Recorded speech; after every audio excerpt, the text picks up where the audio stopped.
始めてた。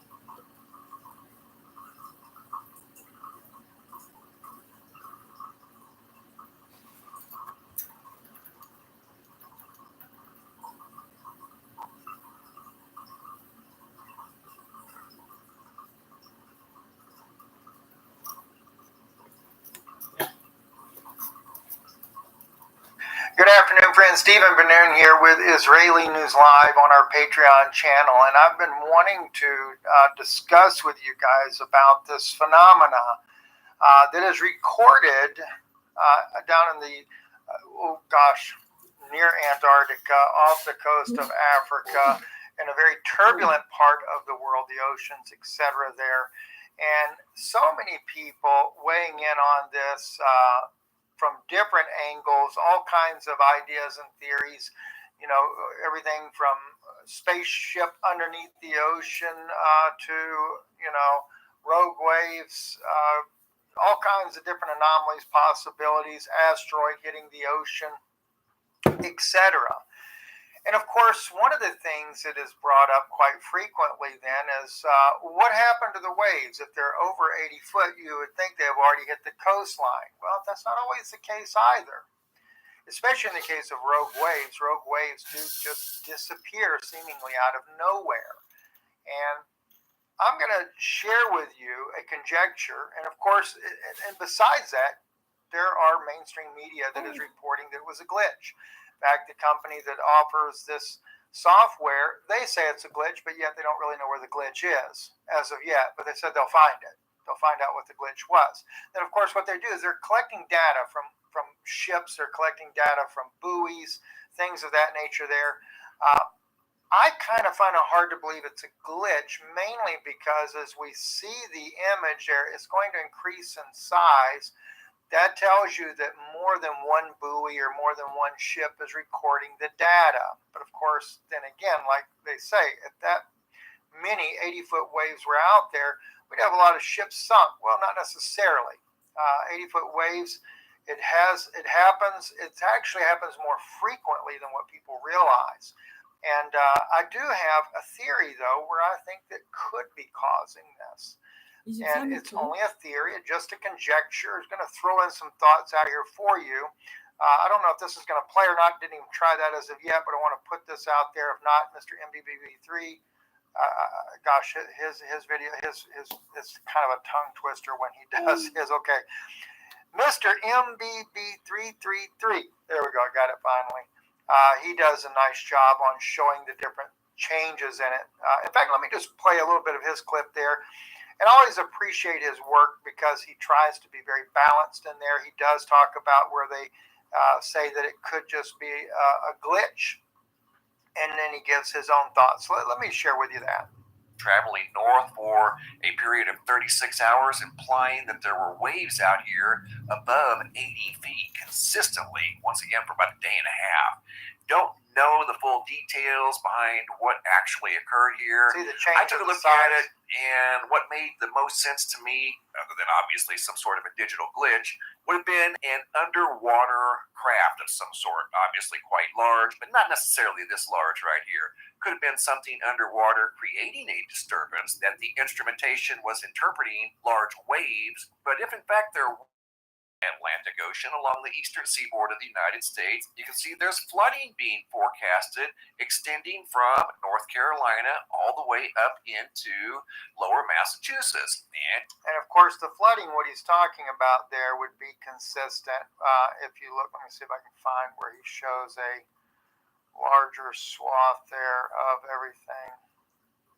You can't quite see it there. No, can't quite see it there either.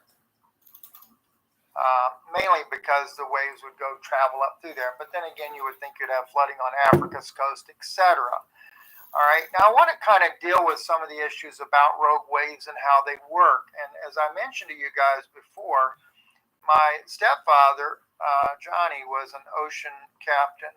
He actually ran ships. I was taught from an early age how to do that. I've been in some pretty large waves, not nearly as high as what he had been into. He's gone through the rogue waves before. He's been in the ship there traveling through, even in the Gulf of Mexico, where the waves would be 30 foot mean, that's just massive. I think the biggest I've ever been in is about 15-foot seas, and actually running the ship myself, getting my hands wet, so to speak, on how that works there. So I never had a fear of the sea. I always loved it, and but I learned a lot over the years. I learned how to run a ship so that you don't end up sinking. You go into the waves there. You make sure that you're going fast enough, especially if you're traveling in the direction of the waves, that you don't allow the wave to swamp the rear end of the ship. Because that can sink you very quickly. But anyway, with that being said, I did some research to find, and we're going to come back to what some of these articles are saying there. But I wanted to share with you just some. In fact, Physics Girl here, she does a very good job of explaining how rogue waves work, things like that. And when I say rogue waves, I don't believe that this was rogue waves either. And do I think it was a computer glitch? No, I don't. But nonetheless, whatever caused the waves, what people don't realize, it is an anomaly like rogue waves. So therefore, rogue waves are known to appear and disappear. In fact, before I play her clip there, let me show you that. I've got it up here somewhere. Let's see. Where do I have it at? Let me find it here. This actually is, I don't know where the article, I must have moved. Okay, I think I put it right. Nope. Let me just go back and play. This would be the quote I would take from that article. I've got it highlighted somewhere on the screen. Without a trace. Unlike tsunamis caused by earthquakes, rogue waves are so far unpredictable, localized in space and time, and they are often said to appear from nowhere and disappear without a trace. And that's true. I mean, think about it. Think about these ships that have ever been sunk or nearly capsized by a rogue wave, but yet the rogue wave never makes it to land. Same way, by the way, with a tsunami. Even a tsunami, though it may come from a great distance, by the time let's say, for example, the Canary Islands. If the Canary Islands went down, they talk about the rogue waves coming to the United States. Actually, when we were going through this issue because of the volcanoes going off over there, that had become a big issue. And one scientist shared with me, by the time it gets to the United States, though, that wave will have dissipated to some degree. But rogue waves can dissipate completely just disappear without a trace. They form and then they're gone. Now, Physics Girl, she actually gives a very interesting insight on that. Let me play that for you. Further, a study by the European Space Agency in 2001 using satellite data found more than 10 high-amplitude rogue waves occurring within a 3-week period. So maybe all those ships of yore that disappeared into thin air were actually sunk by monster waves, because rogue waves aren't so rare after all. Why were scientists so wrong? Well, it turns out ocean waves are really complicated. More complicated than just superposition. Imagine trying to explain a human to an alien. You might start with a stick figure, which is pretty good. You've got the head, torso, and some limbs. What I want to but then show try for explaining the you circulatory is, system. here we go, this one right here. In this Back up. combined crest to crest, the waves double in size. But waves could form based on a wave phenomenon known as superposition. When two waves combine crest to crest, the waves double in size, and when they combine trough to crest, they cancel out. So if a bunch of normal waves happen to meet at the right place at the right time, they could create one monster wave. This wave would break with a force of 100 metric tons per square meter. That's like 15 elephants standing on your car. Needless to say, your little boat would not. It's at the right the crest, they cancel out. So the canceling out issue is what I wanted to point out there, is because even though the rogue waves, because she doesn't talk about that in the theory here, but when they do have the waves that come together to create that one rogue wave, but then you have the superposition. The waves double in size, and when they combine trough to crest, they cancel out. So then it cancels it out. So could it be that once the rogue wave has already been grown to that size, could it be canceled out because of the trough wave that comes along that causes it to dampen back down? It could be. I mean, these are just theories. They're probabilities. We don't really know the answers to all of this there. But then you have, for example, This here on the New York Post, African weather system generating rumors of UFOs, 80-foot waves blamed on software error. So, but when you read the article, they put in here, alien conspiracy theorists showed up in full force last week after a weather modeling software error showed an anomaly the size of Texas. Do I believe a spacecraft that big were in our ocean? No, I don't. Even as much as I know about the UFO and alien phenomenon, their underwater civilizations, things like that, I do not believe that they have that big of a craft sitting in our ocean the size of the state of Texas. I mean, could it be possible? Well, sure it could. I mean, if they've been sitting on the floor of the ocean down there now for the last, 1,000 years, and now they decided to move the ship around a little bit, or in this case here, their entire state. Yeah, I guess that is possible, but plausible, I don't think it's plausible. But anyway, so as you get on into the article here, they actually mention Mr. MBB333. They mention him in here, so I'm sure that'll give him a boost in people coming to join his channel. And of course they talk about other channels that talk about this and what caused it. Like I said, I was first hearing an asteroid hit the Antarctica, but I had not had the chance to really look into this yet. So, but they do come out and claim that the software company in the Czech Republic actually says it was caused by a computer software glitch, but they claim they don't know where the glitch actually is. So really, what is it, right? We don't know the answer to that. Here's some more information too on rogue waves, unifying framework for describing rogue waves. In this article here, oceanography rogue or freak waves are defined as waves that are abnormally large compared with average waves for a given sea state, with heights exceeding 30 meters. That's almost 90 feet, about 85 feet. These statistically rare waves pose severe threats even to larger ships. Unlike tsunamis caused by earthquakes, rogue waves are so far unpredictable and localized in space and time. They are often said to appear from nowhere and disappear without a trace. That was the little clip of the article I was looking for a little bit ago. I couldn't remember where I put it at there. And of course, this article here, I forget exactly why I had this one up here. Here we go. The first scientific measurement of a rogue wave was the 25.6 meter drop in air wave recorded in the North Sea in 1995. 16 suspected rogue waves incidents have been reported in the 21st century. Antarctica's choppy seas and wild winds can cause large waves to self-amplify, resulting in rogue wave frequency scientists have theorized for years but could not yet verify in the ocean, Professor Toffoli said. And again, what? They never make it to land. That's another thing. I mean, as Physics Girl says there, and quoting one of the science things there, when they were looking at this with satellites, they are far more frequent than what people ever realize.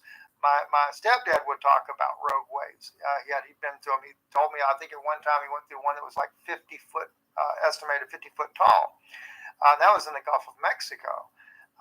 So I can only imagine, but the thing is a lot of the times, even though, like for example, when you're out in the Gulf and you're in 30-foot seas, that doesn't happen by the time it gets to land. Why when they have such bad weather are the seas much higher there, but by the time they get to land, they're not. You might be on shore during, let's say, for example, during a tropical storm. Deeper water, the waves are always larger as well. The swells are much greater in deeper water. The shallower the water, then they begin to shrink in size. I don't know why that is. It just is.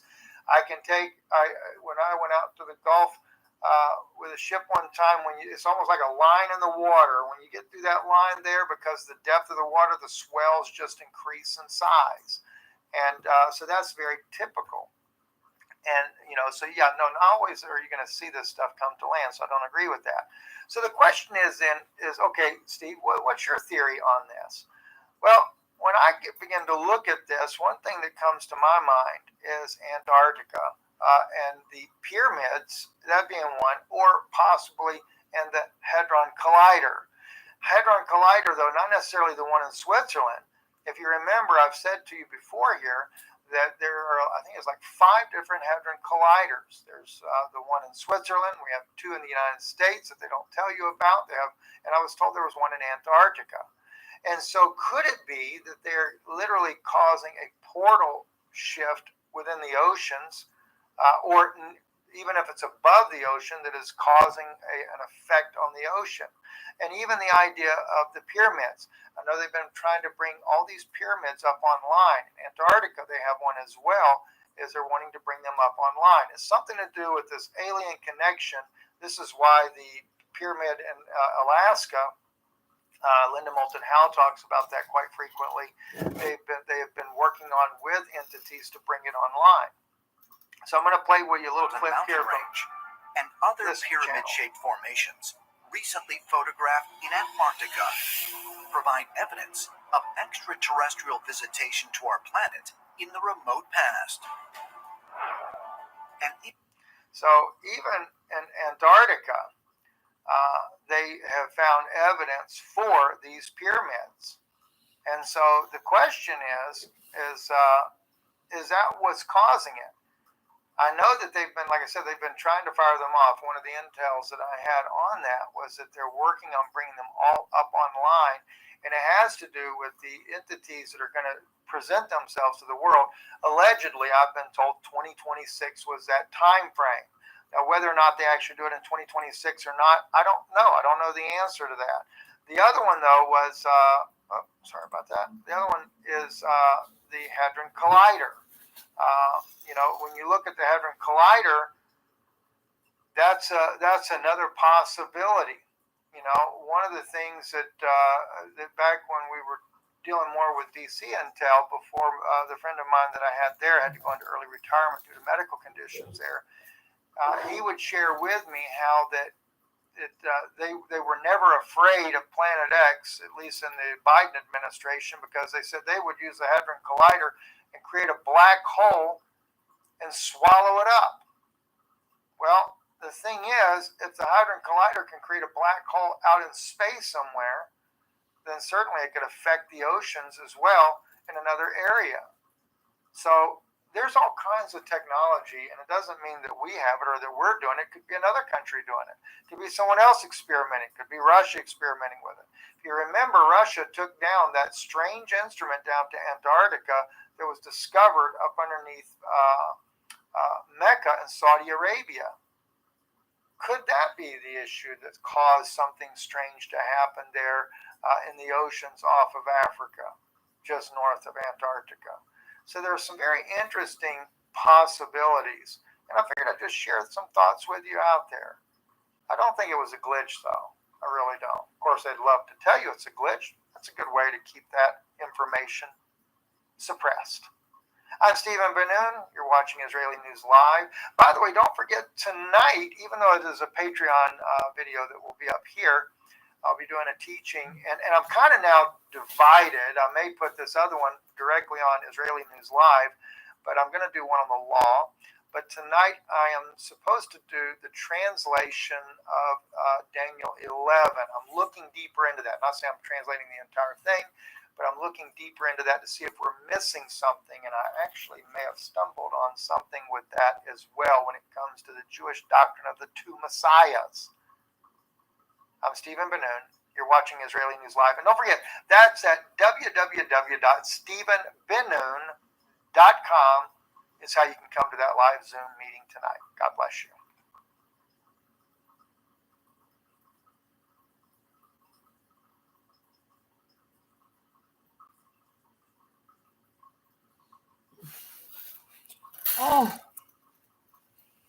여기만은 좀 이상하게 많이 좀.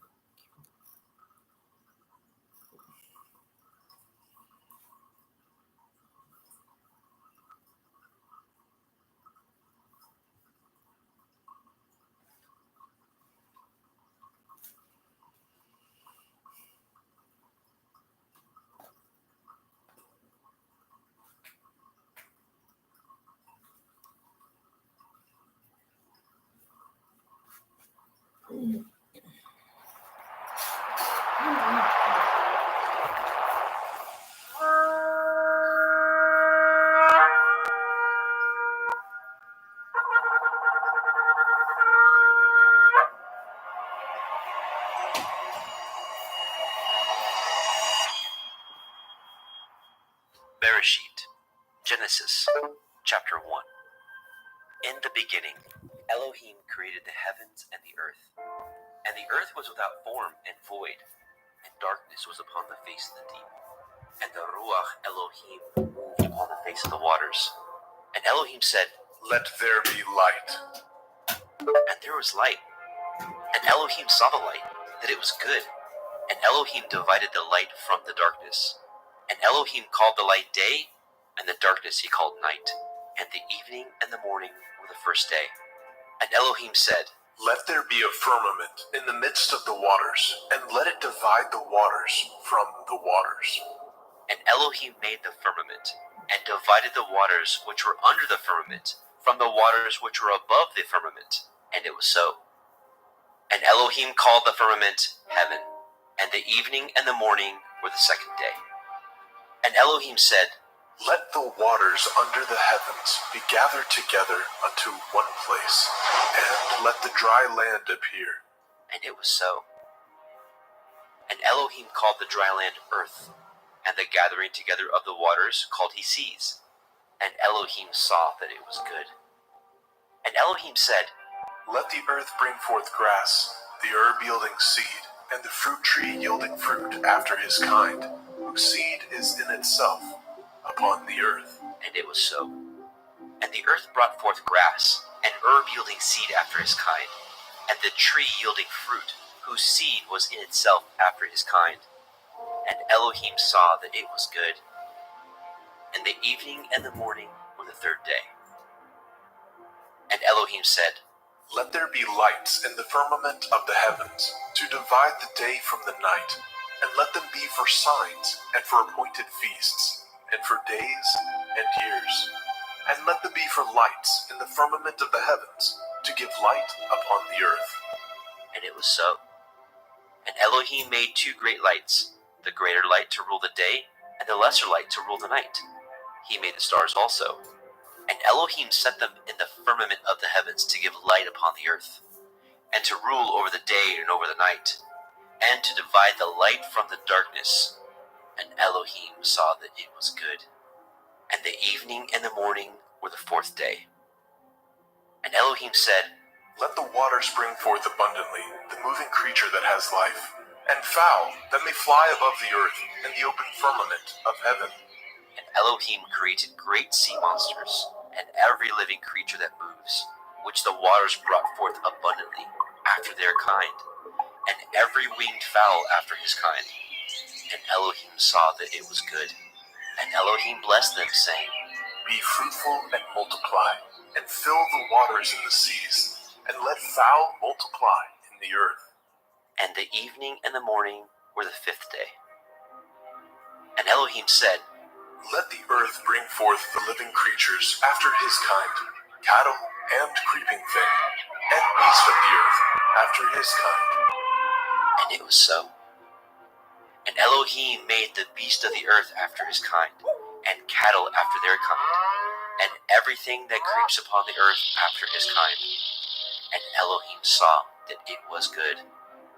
And Elohim said, "Let us make man in our image, after our likeness. Let them have dominion over the fish of the sea, and over the fowl of the air, and over the cattle, and over all the earth, and over every creeping thing that creeps upon the earth." So Elohim created man in his own image. In the image of Elohim created he him. Male and female created he them. And Elohim blessed them. And Elohim said unto them, "Be fruitful and multiply, and replenish the earth, and subdue it, and have dominion over the fish of the sea, and over the fowl of the air, and over every living thing that moves upon the earth."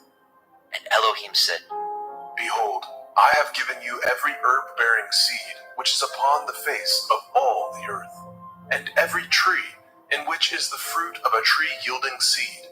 To you it shall be for food.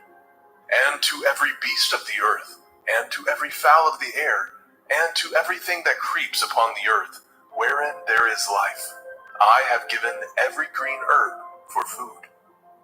and it was so. And Elohim saw everything that he had made, and behold, it was very good. And the evening and the morning were the sixth day.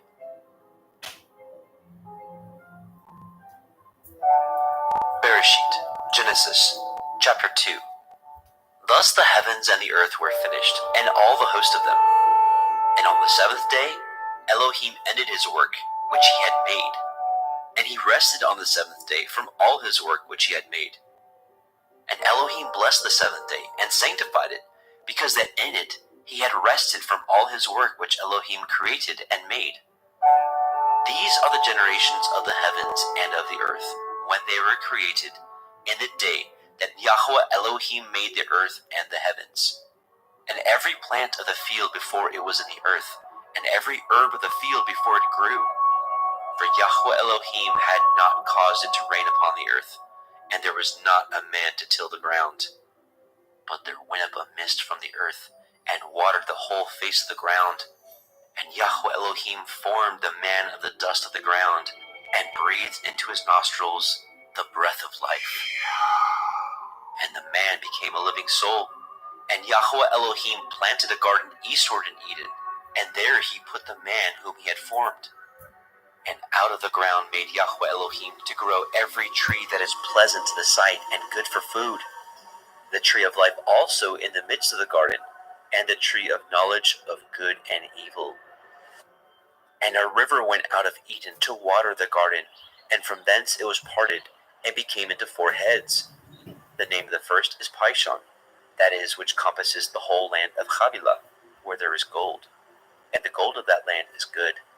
There is Delim, and the onyx stone. And the name of the second river is Gihon. The same is it that compasses the whole land of Cush. And the name of the third river is Hiddekel, that is, which goes toward the east of Ashur. And the fourth river is Perath.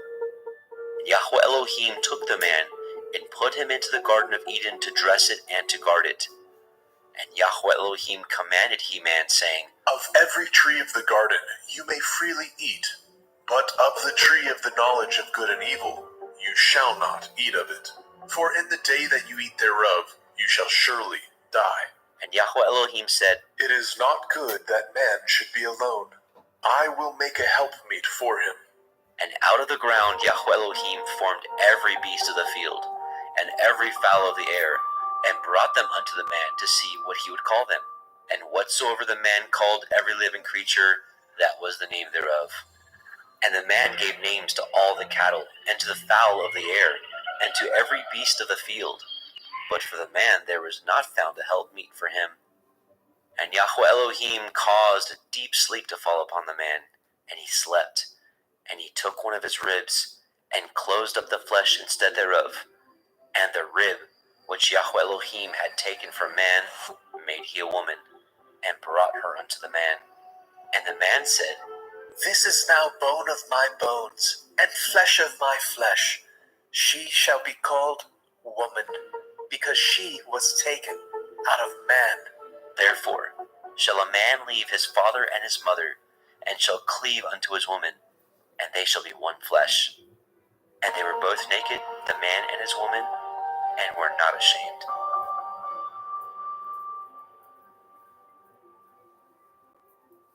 Bereshit, Genesis, chapter 3. Now the serpent was more subtle than any beast of the field which Yahweh Elohim had made. And he said unto the woman, Yea, has Elohim said, Ye shall not eat of every tree of the garden?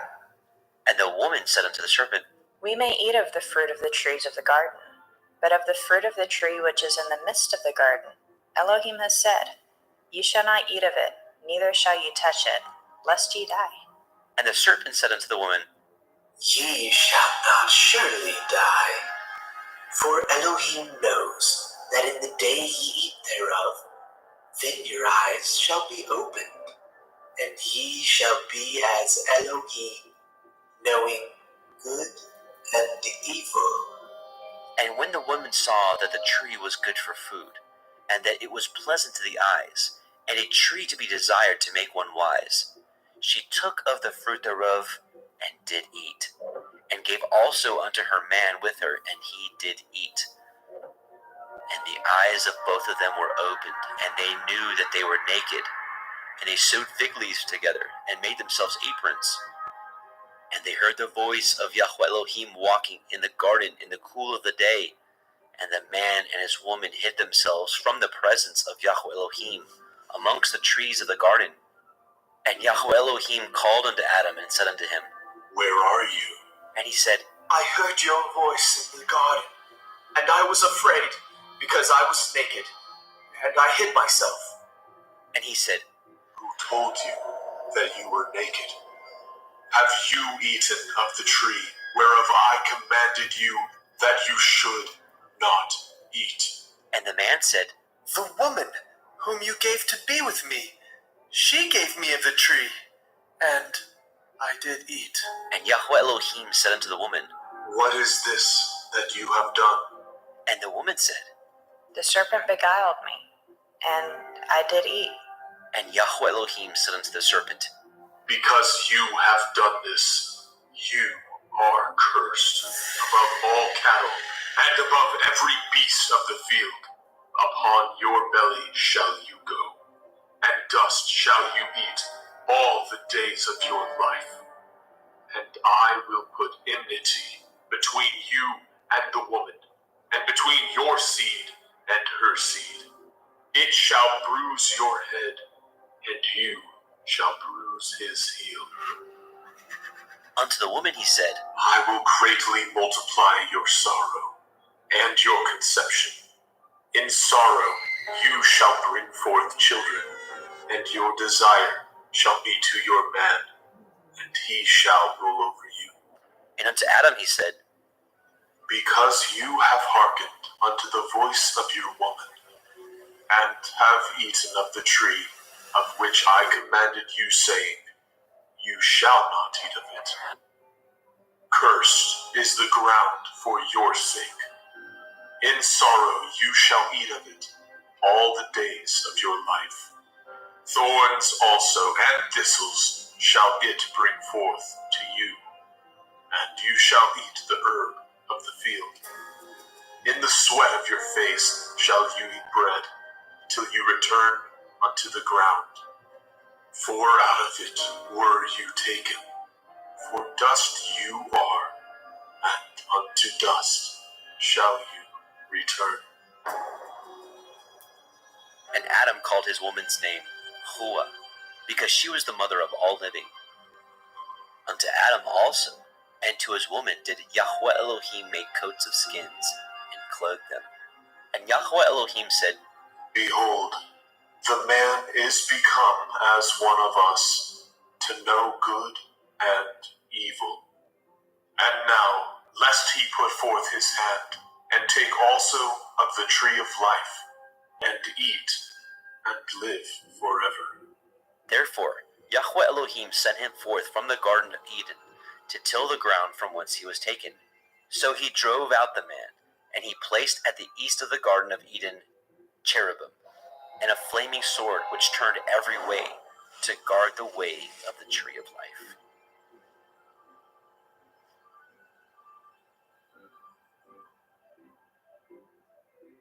Bereshit, Genesis, chapter 4.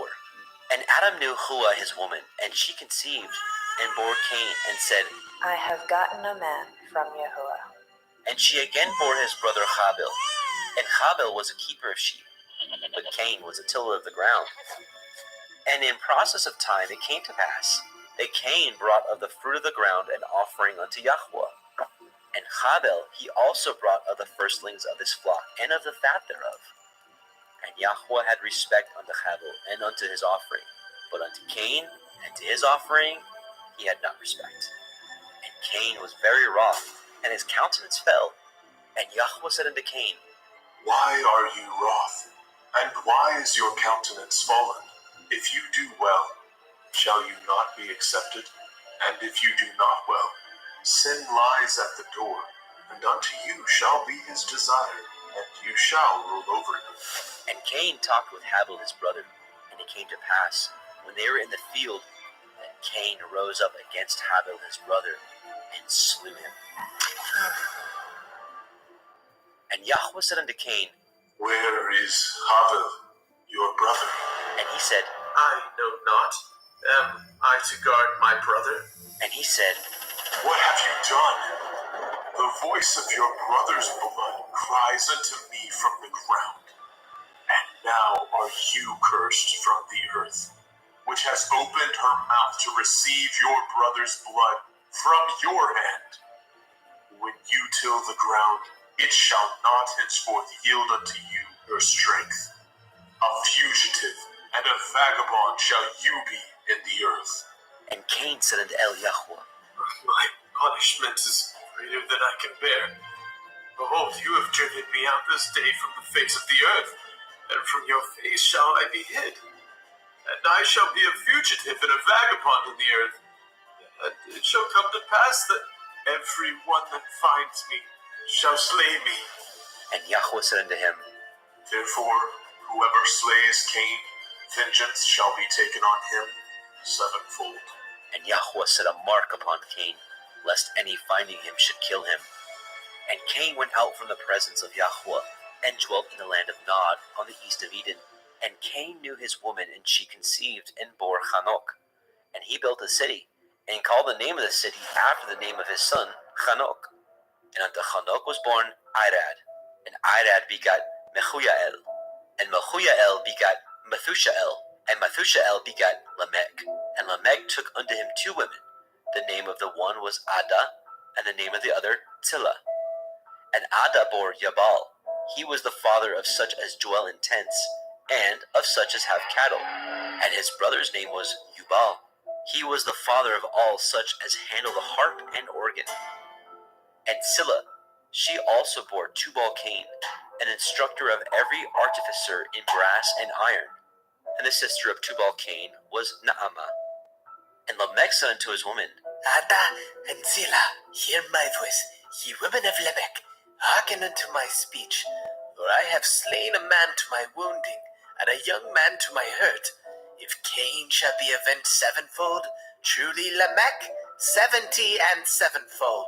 And Adam knew his woman again, and she bore a son, and called his name Seth. For Elohim Said she, has appointed me another seed instead of Havel, whom Cain slew. And to Seth, to him also were born a son, and called his name Enosh. Then began men to call upon the name of Yahweh.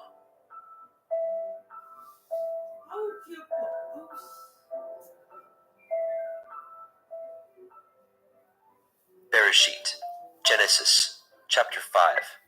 This is the sefer of the generations of Adam. In the day that Elohim created man, in the likeness of Elohim made he him. Male and female created he them, and blessed them, and called their name Adam, in the day when they were created. And Adam lived 130 years, and begat a son in his own likeness, after his image, and called his name Seth. And the days of Adam, after he had begotten Seth, were 800 years, and he begat sons and daughters. And all the days that Adam lived were 930 years, and he died. And Seth lived 105 years, and begat Enosh. And Seth lived, after he begot Enosh, 807 years, and begat sons and daughters. And all the days of Seth were 912 years, and he died. And Enosh lived 90 years, and begat Canaan. And Enosh lived, after he begot Canaan, 815 years, and begat sons and daughters. And all the days of Enosh were 905 years, and he died.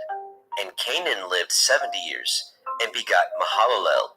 And Canaan lived, after he begot Mahalalel, 840 years, and begat sons and daughters. And all the days of Canaan were 910 years, and he died.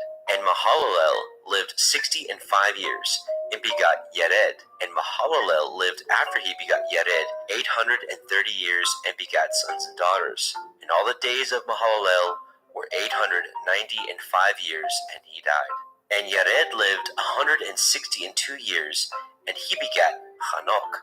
And Yared lived, after he begat Hanok, 800 years, and begat sons and daughters. And all the days of Yared were 962 years, and he died. And Hanok lived 65 years, and begat Methuselah. And Hanok walked with Elohim, after he begat Methuselah, 300 years, and begat sons and daughters. And all the days of Hanok were 365 years, and Hanok walked with Elohim, and he was not, for Elohim took him. And Methuselah lived 187 years, and begat Lamech. And Methuselah lived after he begot Lamech 782 years, and begat sons and daughters. And all the days of Methuselah were 969 years, and he died. And Lamech lived 182 years, and begat a son, and he called his name Noah, saying, This same shall comfort us concerning our work and toil of our hands, because of the ground which Yahuwah has cursed. And Lamech lived after he begot Noah 595 years, and begat sons and daughters. And all the days of Lamech were 777 years, and he died. And Noah was 500 years old, and Noah begat Shem, Ham, and Japheth. Bereshit, Genesis, chapter 6. And it came to pass, when men began to multiply on the face of the earth, and daughters were born unto them, that the sons of Elohim saw the daughters of men that they were fair, and they took them women of all which they chose. And Yahweh said, My Ruach shall not always strive with man, for that he also is flesh. Yet his days shall be 120 years. There were Nephilim in the earth in those days, and also after that, when the sons of Elohim came in unto the daughters of men, and they bore children to them, the same became giants, which were of ancient times, men of infamy. And Yahweh saw that the wickedness of man was great in the earth, and that every imagination of the thoughts of his heart was only evil continually. And Yahweh repented that he had made man on the earth, and it grieved him at his heart. And Yahweh said, I will destroy man whom I have created from the face of the earth, both man and beast, and the creeping thing, and the fowls of the air, for I repent that I have made them. But Noah found grace in the sight of Yahweh. These are the generations of Noah. Noah was a just man, and perfect in his generations. And Noah walked with Elohim. And Noah begot 3 sons, Shem, Ham, and Japheth.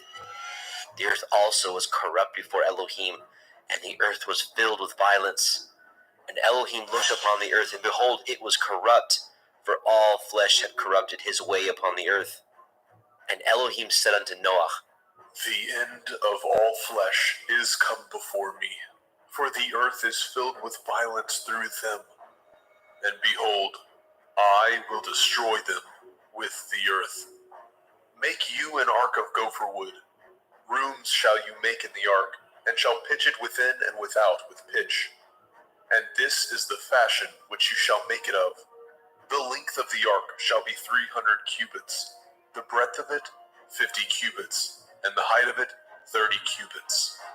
A window shall you make to the ark, and in a cubit shall you finish it above. And the door of the ark shall you set in the side thereof, with lower, second, and third stories shall you make it. And behold, I, even I, do bring a flood of waters upon the earth, to destroy all flesh, wherein is the breath of life from under heaven, and everything that is in the earth shall die. But with you will I establish my covenant, and you shall come into the ark, you and your sons, and your woman, and your sons' women with you. And of every living thing of all flesh, 2 of every sort shall you bring into the ark, to keep them alive with you. They shall be male and female, of fowls after their kind, and of cattle after their kind, of every creeping thing of the earth after his kind. 2 of every sort shall come unto you, to keep them alive. And take unto you of all food that is eaten, and you shall gather it to you, and it shall be for food for you, and for them. Thus did Noah according to all that Elohim commanded him. So did he.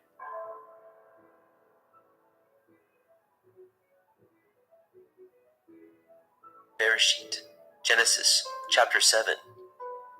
And Yahweh said unto Noah, Come, you and all your house into the ark, for you have I seen righteous before me in this generation. Of every clean beast you shall take to you by sevens, the male and his female, and of beasts that are not clean by two, the male and his female. Of fowls also of the air by sevens, the male and the female, to keep seed alive upon the face of all the earth. For yet 7 days, and I will cause it to rain upon the earth 40 days and 40 nights, and every living substance that I have made will I destroy from off the face of the earth. And Noah did according unto all that Yahweh commanded him. And Noah was 600 years old when the flood of waters was upon the earth. And Noah went in, and his sons, and his woman, and his sons' women with him, into the ark because of the waters of the flood, of clean beasts, and of beasts that are not clean, and of fowls, and of everything that creeps upon the earth. There went in 2 and 2 unto Noah into the ark, the male and the female, as Elohim had commanded Noah. And it came to pass after 7 days that the waters of the flood were upon the earth. In the 600th year of Noah's life, in the 2nd month, the 17th day of the month, the same day were all the fountains of the great deep broken up, and the windows of heaven were opened. And the rain was upon the earth 40 days and 40 nights. In the selfsame day entered Noah, Shem, and Ham, and Japheth, the sons of Noah, and Noah's women, and the 3 women of his sons with them into the ark. They and every beast after his kind, and all the cattle after their kind, and every creeping thing that creeps upon the earth after his kind, and every fowl after his kind, of every bird of every sort. And they went in unto Noah into the ark, 2 and 2 of all flesh, wherein is the breath of life. And they that went in male and female of all flesh, as Elohim had commanded him. And Yahweh shut him in. And the flood was 40 days upon the earth, and the waters increased, and bore up the ark, and it was lifted up above the earth. And the waters prevailed, and were increased greatly upon the earth, and the ark went upon the face of the waters. And the waters prevailed exceedingly upon the earth, and all the high hills that were under the whole heaven were covered. 15 cubits upward did the waters prevail, and the mountains were covered. And all flesh died that moved upon the earth, both of fowl, and of cattle, and of beast, and of every creeping thing that creeps upon the earth, and every man, all in whose nostrils was the breath of life, of all that was in the dry land, died. And every living substance was destroyed which was upon the face of the ground, both man and cattle, and the creeping things, and the fowl of the heavens, and they were destroyed from the earth. And Noah only remained alive, and they that were with him in the ark. And the waters prevailed upon the earth 150 days. Bereshit, Genesis chapter 8. And Elohim remembered Noah, and every living thing, and all the cattle that was with him in the ark. And Elohim made a wind to pass over the earth, and the waters assuaged. The fountains also of the deep, and the windows of heaven were stopped, and the rain from heaven was restrained, and the waters returned from off the earth continually. And after the end of the 150 days, the waters were abated. And the ark rested in the 7th month, on the 17th day of the month, upon the mountains of Ararat.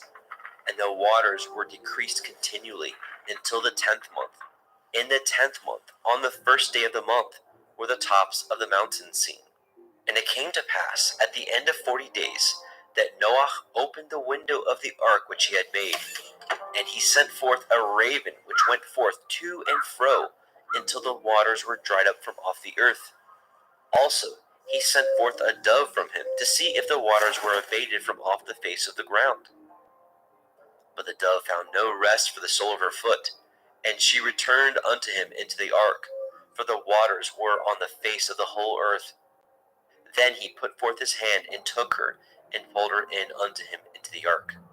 And he stayed yet other 7 days, and again he sent forth the dove out of the ark. And a dove came into him in the evening, and lo, in her mouth was an olive leaf plucked off. So Noah knew that the waters were abated from off the earth. And he stayed yet other 7 days, and sent forth the dove, which returned not again unto him any more. And it came to pass in the 601st year, in the first month, the first day of the month, the waters were dried up from off the earth. And Noah removed the covering of the ark, and looked, and behold, the face of the ground was dry. And in the 2nd month, on the 7th and 20th day of the month, the earth was dried. And Elohim spoke unto Noah, saying, Go forth of the ark, you and your woman, and your sons women with you. Bring forth with you every living thing that is with you, of all flesh, both of fowl and of cattle, and of every creeping thing that creeps upon the earth, that they may breed abundantly in the earth, and be fruitful, and multiply upon the earth. And Noah went forth, and his sons, and his woman, and his sons' women with him, every beast, every creeping thing, and every fowl, and whatsoever creeps upon the earth after their kinds, went forth out of the ark. And Noah built an altar unto Yahweh, and took of every clean beast, and of every clean fowl, and offered burnt offerings on the altar. And Yahweh smelled a sweet savor. And Yahweh said in his heart, I will not again curse the ground any more for man's sake. For the imagination of man's heart is evil from his youth. Neither will I again smite any more everything living, as I have done. While the earth remains, seed time and harvest, and cold and heat, and summer and winter, and day and night shall not cease. Bereshit, Genesis, chapter 9. And Elohim blessed Noah and his sons, and said unto them, Be fruitful and multiply, and replenish the earth.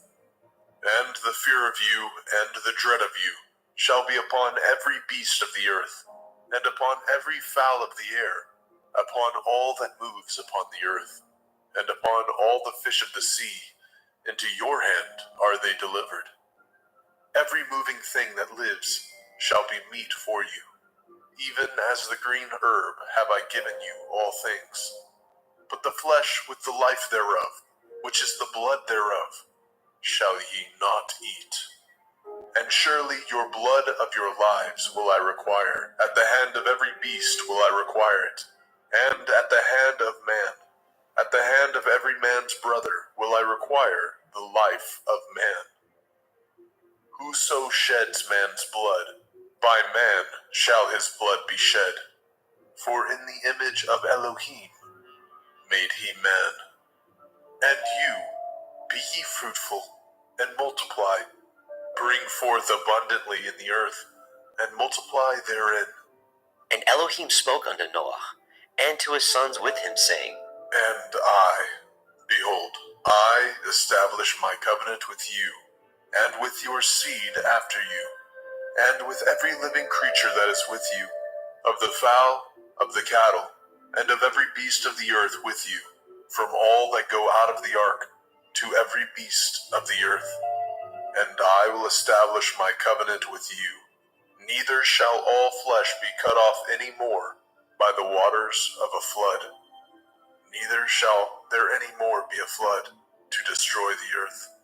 And Elohim said, This is the sign of the covenant which I make between me and you, and every living creature that is with you, for perpetual generations. I do set my bow in the cloud, and it shall be for a sign of a covenant between me and the earth.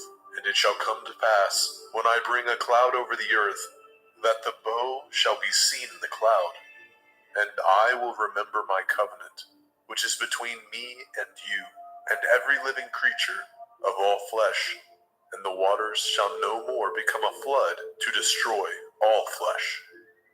And the bow shall be in the cloud, and I will look upon it, that I may remember the everlasting covenant between Elohim and every living creature of all flesh that is upon the earth. And Elohim said unto Noah, This is the sign of the covenant which I have established between me and all flesh that is upon the earth. And the sons of Noah that went forth of the ark were Shem, and Ham, and Japheth. And Ham is the father of Canaan. These are the three sons of Noah, and of them was the whole earth overspread. And Noah began to be a husbandman, and he planted a vineyard. And he drank of the wine, and was drunken, and he was uncovered within his tent. And Ham, the father of Canaan, saw the nakedness of his father, and told his two brethren without. And Shem and Japheth took a garment, and laid it upon both their shoulders, and went backward, and covered the nakedness of their father.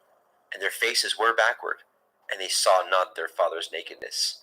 And Noah awoke from his wine, and knew what his younger son had done unto him. And he said, Cursed be Canaan, a servant of servants shall he be unto his brethren. And he said, Blessed be Yahweh Elohai of Shem, and Canaan shall be his servant.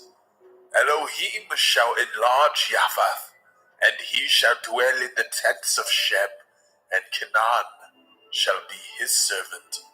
And Noah lived after the flood 350 years, and all the days of Noah were 950 years, and he died.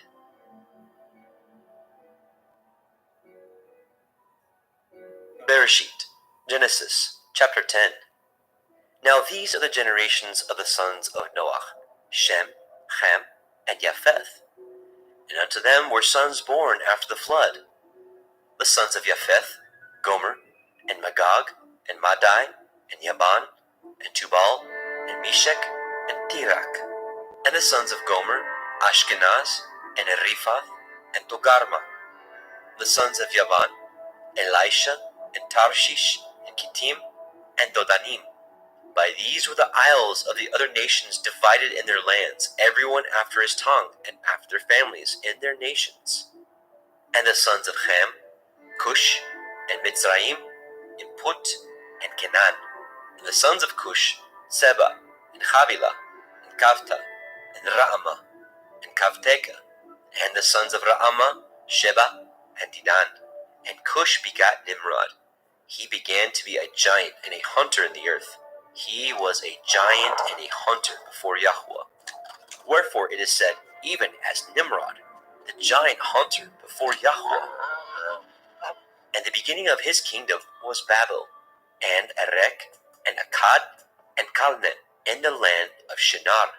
Out of that land went forth Ashur, and built Nineveh, and the city Rehoboth, and Kelach, and Reset between Nineveh and Kelach. The same is a great city.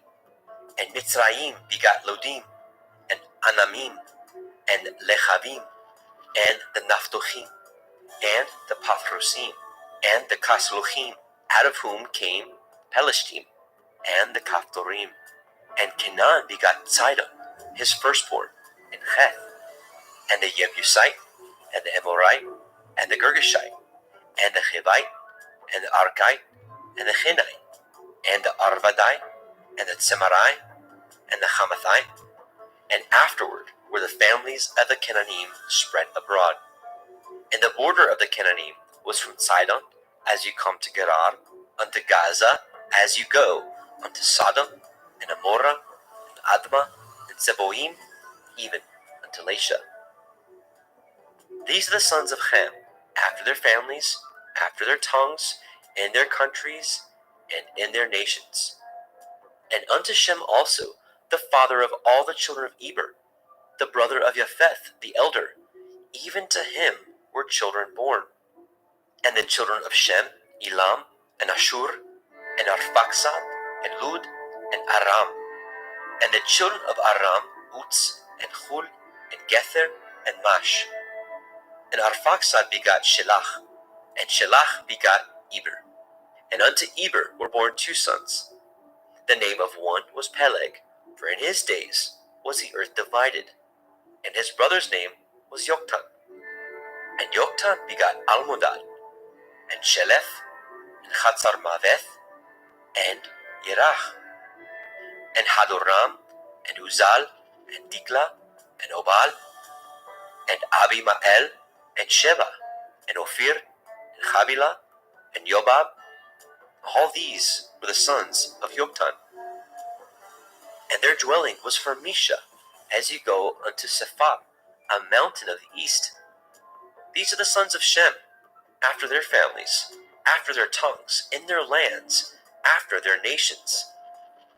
These are the families of the sons of Noah, after their generations, in their nations, and by these were the nations divided in the earth after the flood.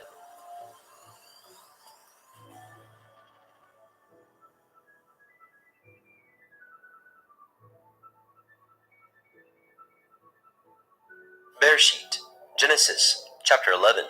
And the whole earth was of one language and of one speech. And it came to pass, as they journeyed from the east, that they found a plain in the land of Shinar, and they dwelt there. And they said one to another, Go to, let us make brick and burn them thoroughly. And they had brick for stone, and slime had they for mortar.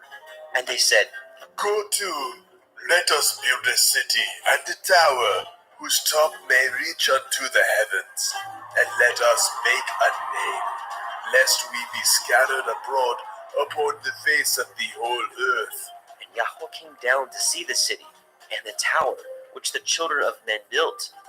And Yahweh said, Behold, the people is one, and they have all one language, and this they begin to do, and now nothing will be restrained from them, which they have imagined to do. Go to, let us go down, and there confound their language, that they may not understand one another's speech. So Yahweh scattered them abroad from thence upon the face of all the earth, and they left off to build the city. Therefore is the name of it called Babel, because Yahweh did there confound the language of all the earth. And from thence did Yahweh scatter them abroad upon the face of all the earth. These are the generations of Shem. Shem was 100 years old, and begot Arphaxad 2 years after the flood. And Shem lived after he begot Arphaxad 500 years, and begat sons and daughters. And Arphaxad lived 35 years, and begot Shelach. And Arphaxad lived after he begot Shelach 403 years, and begat sons and daughters. And Shelach lived 30 years, and begot Eber. And Shelach lived after he begot Eber 403 years, and begat sons and daughters. And Eber lived 34 years, and begot Peleg.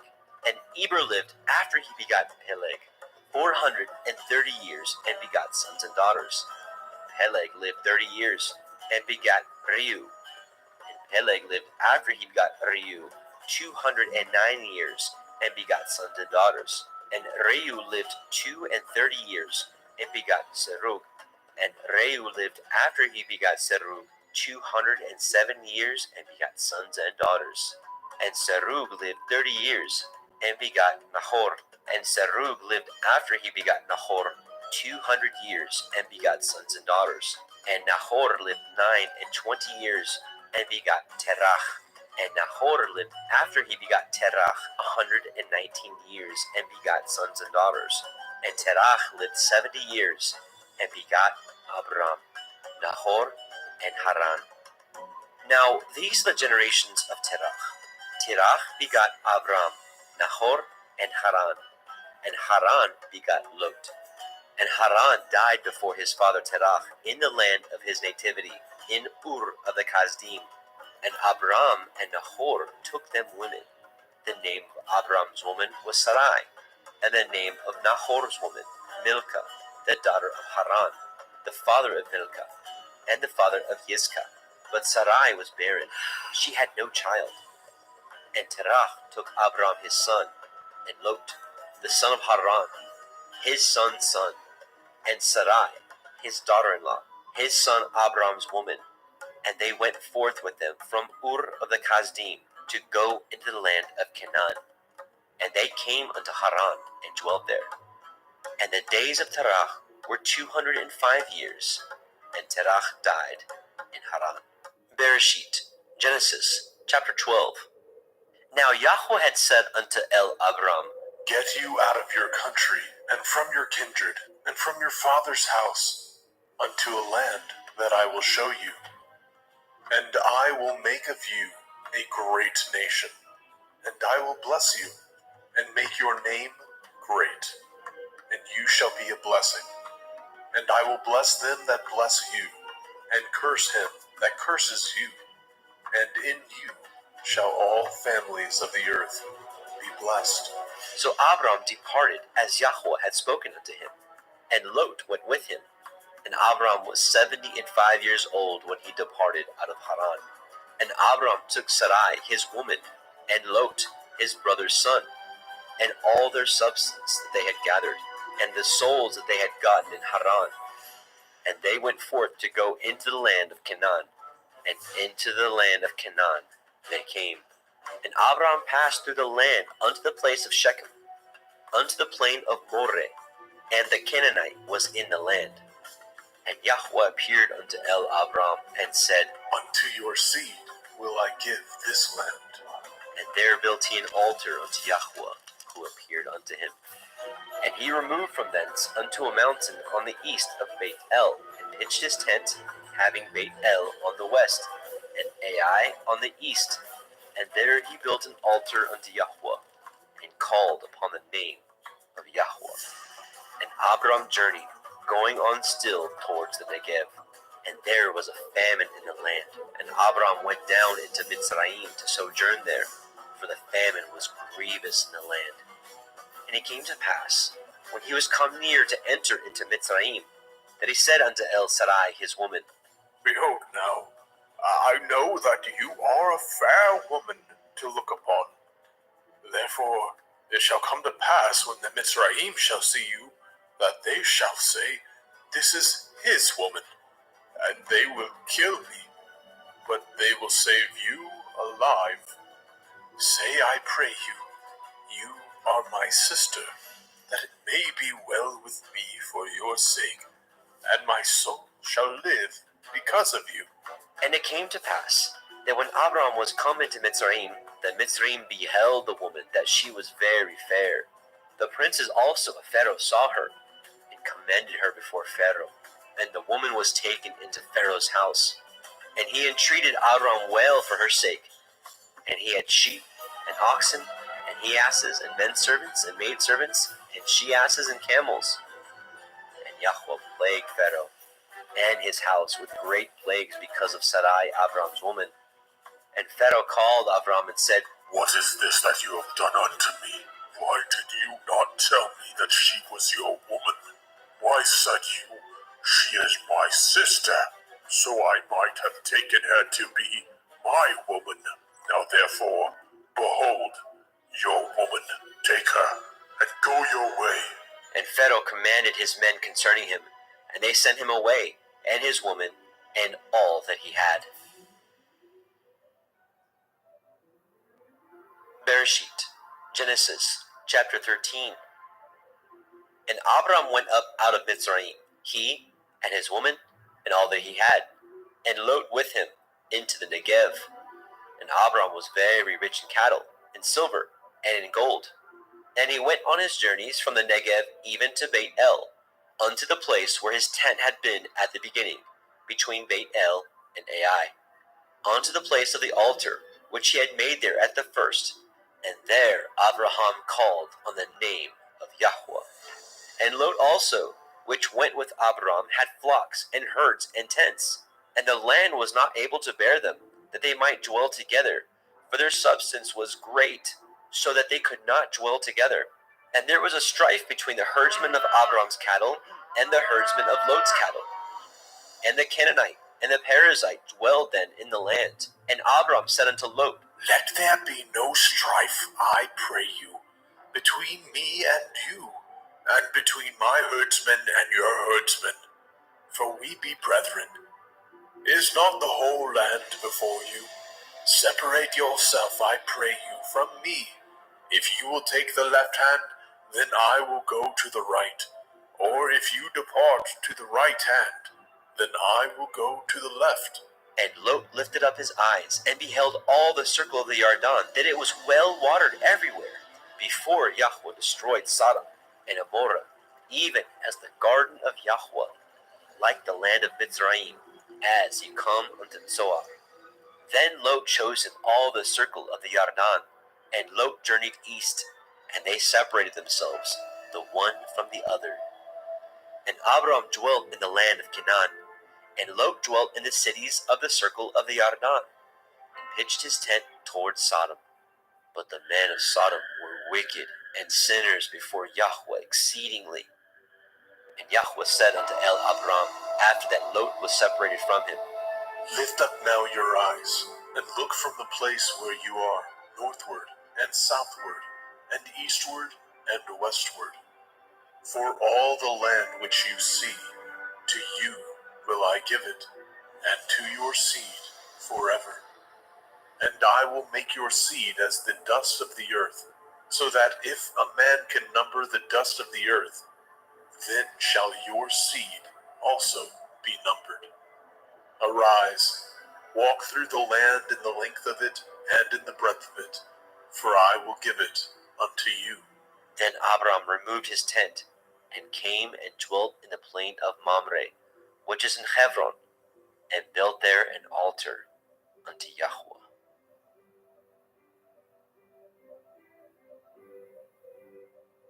Bereshit, Genesis chapter 14.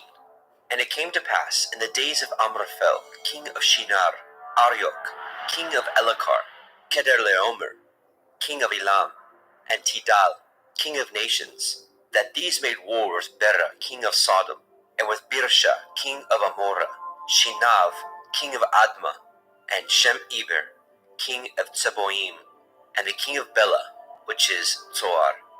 All these were joined together in the valley of Siddim, which is the Salt Sea. 12 years they served Kedorlaomer, and in the 13th year they rebelled. And in the 14th year came Kedorlaomer, and the kings that were with him, and smote the Rephaim in Ashtaroth Karnaim, and the Zuzim in Ham, and the Emim in Shaveh Kiriathaim, and the Horim in their Mount Seir, unto Il Paran, which is by the wilderness.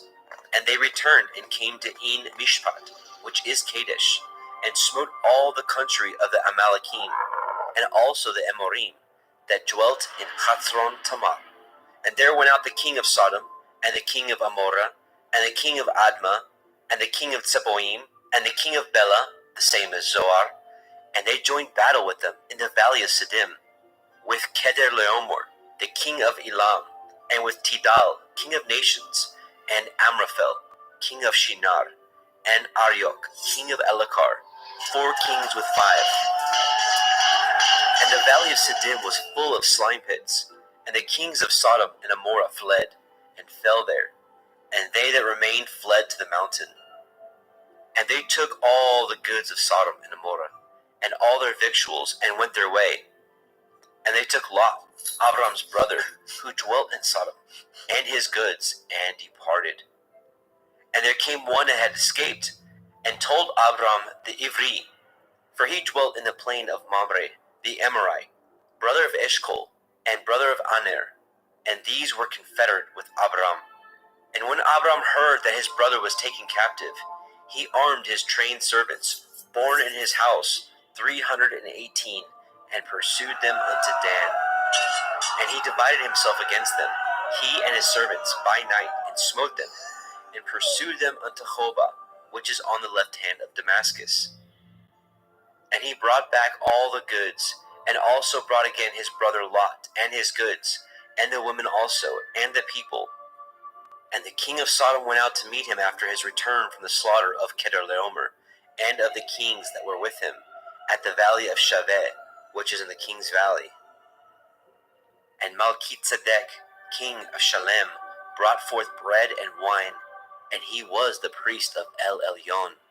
And he blessed him and said, Blessed be Avram of El Elyon, possessor of heaven and earth. And blessed be El Elyon, which has delivered your enemies into your hand.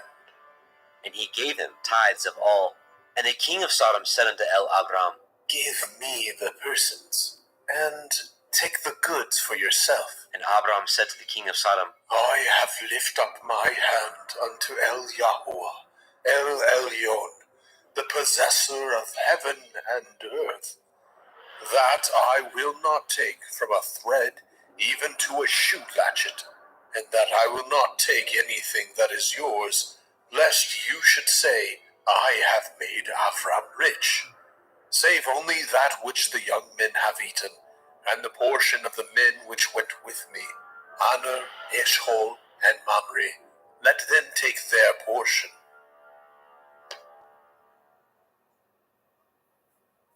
Bereshit, Genesis chapter 15. After these things, the word of Yahweh came unto Abram in a vision, saying, Fear not, Avram. I am your shield, and your exceeding great reward.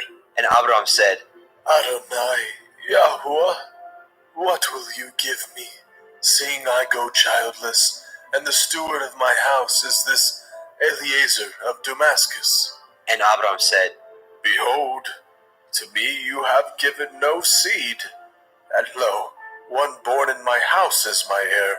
And behold, the word of Yahweh came unto him, saying, This shall not be your heir, but he that shall come forth out of your own generation shall be your heir. And he brought him forth abroad and said, Look now towards the heavens, and count the stars, if you be able to number them. And he said unto him, So shall your seed be. And he believed in Yahweh, and he counted it to him for righteousness. And he said unto him, I am Yahuwah, that brought you out of Ur of the Kasdim, to give you this land to inherit it. And he said, Adonai, Yahuwah, whereby shall I know that I shall inherit it? And he said unto him, Take me a heifer of 3 years old, and a she-goat of 3 years old, and a ram of 3 years old, and a turtle dove, and a young pigeon. And he took unto him all these, and divided them in the midst, and laid each piece one against another, but the birds he divided not. And when the fowls came down upon the carcasses, Abram drove them away. And when the sun was going down, a deep sleep fell upon Abram, and lo, a horror of great darkness fell upon him. And he said unto Abram, Know of a surety that your seed shall be a stranger in a land that is not theirs, and shall serve them, and they shall afflict them 400 years. And also that nation whom they shall serve will I judge, and afterward they shall come out with great substance, and you shall go to your fathers in peace. You shall be buried in a good old age. But in the 4th generation they shall come hither again, for the iniquity of the Amorim is not yet full.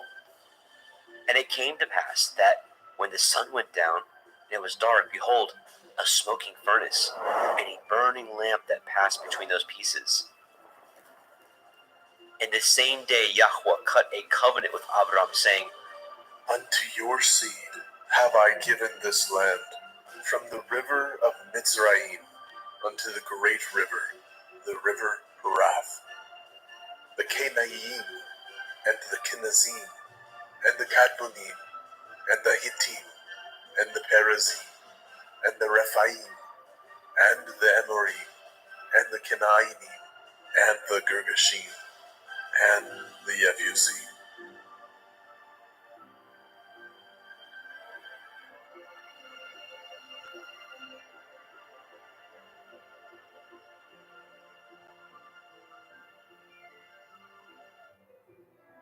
Bereshit, Genesis chapter 16.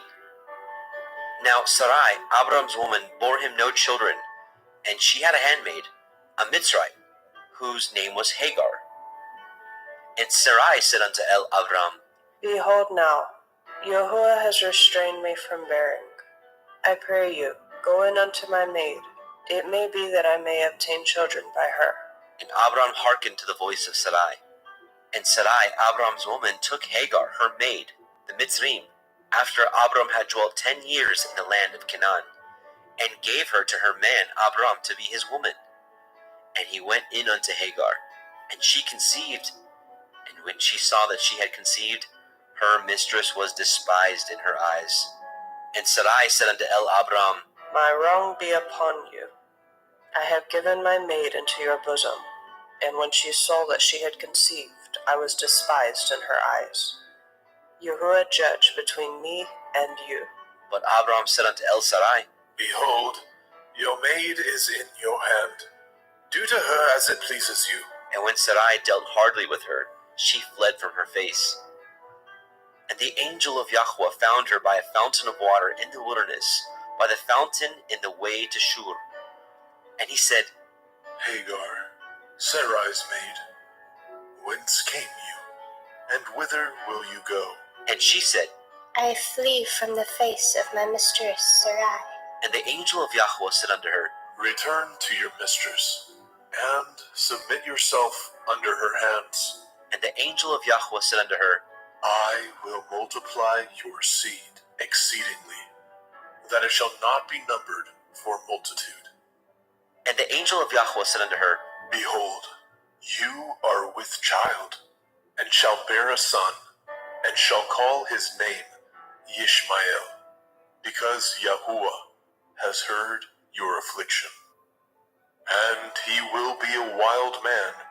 His hand will be against every man, and every man's hand against him. And he shall dwell in the presence of all his brethren. And she called the name of Yahweh that spoke unto her, See me. for she said, Have I also here looked after him that sees me?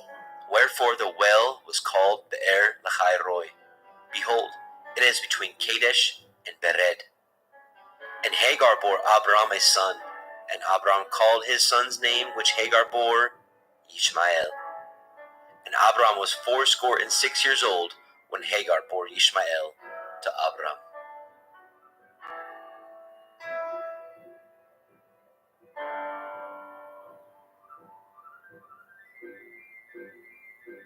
Bereshit, Genesis, chapter 17.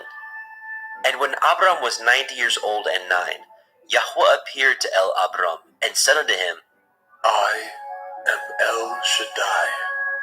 Walk before me and be perfect. And I will make my covenant between me and you, and will multiply you exceedingly.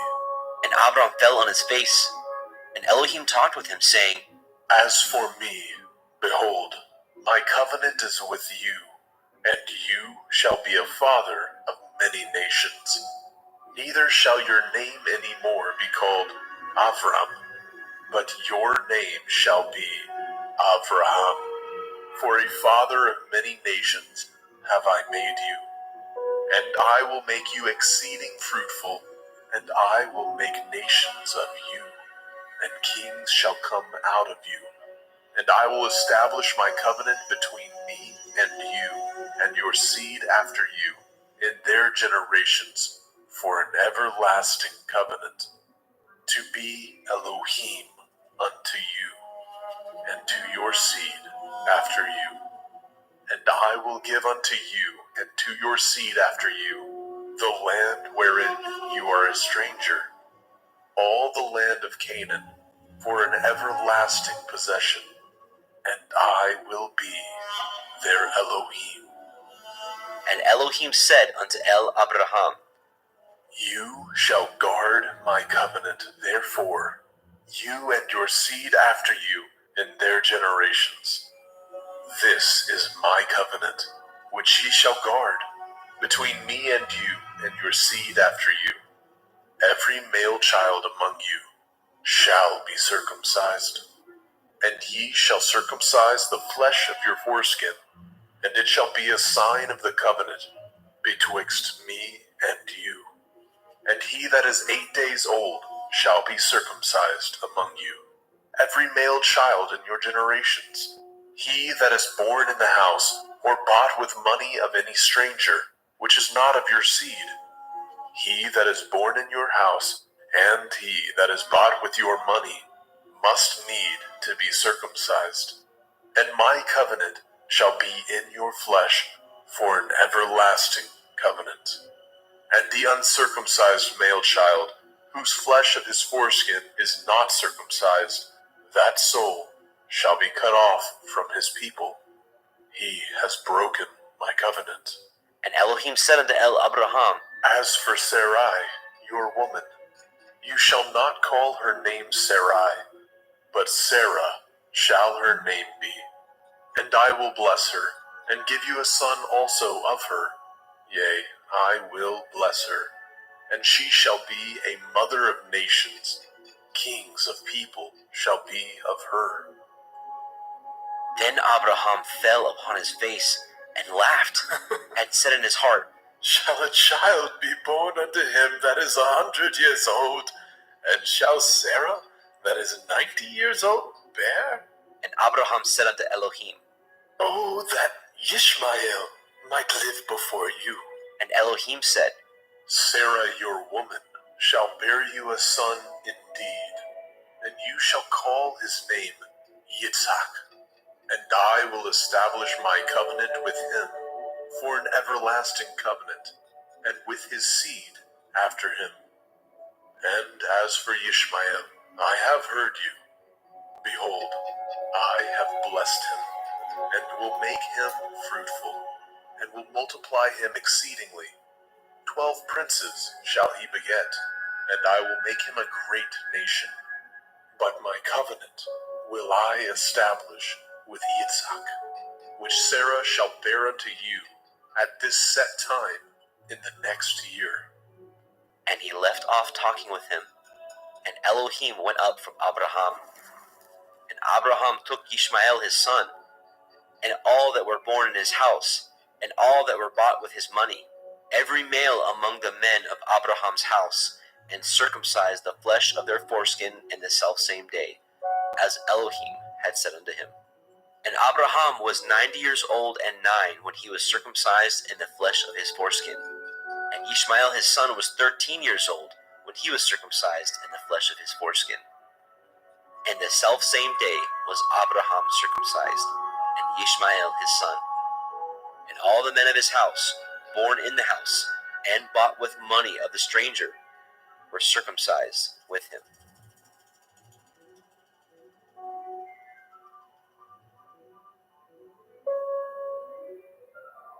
Bereshit, Genesis, chapter 18. And Yahweh appeared unto him in the plains of Mamre, and he sat in the tent door in the heat of the day. And he lifted up his eyes, and looked, and lo, 3 men stood by him. And when he saw them, he ran to meet them from the tent door, and bowed himself toward the ground, and said, My Adonai, if now I have found favor in your sight, pass not away, I pray you, from your servant. Let a little water, I pray you, be fetched, and wash your feet, and rest yourselves under the tree. And I will fetch a morsel of bread, and comfort ye your hearts. After that ye shall pass on, for therefore are ye come to your servant. And they said, So do, as you have said. And Abraham hasted into the tent unto El Sarah, and said, Make ready quickly 3 measures of fine meal, knead it, and make cakes upon the hearth. And Abraham ran unto the herd, and fetched a calf tender and good, and gave it unto a young man, and he hastened to dress it. And he took butter, and milk, and the calf which he had dressed, and set it before them. And he stood by them under the tree, and they did eat. And they said unto him, Where is Sarah, your woman? And he said, Behold, in the tent. And he said, I will certainly return unto you according to the time of life. And lo, Sarah your woman shall have a son. And Sarah heard it in the tent door, which was behind him.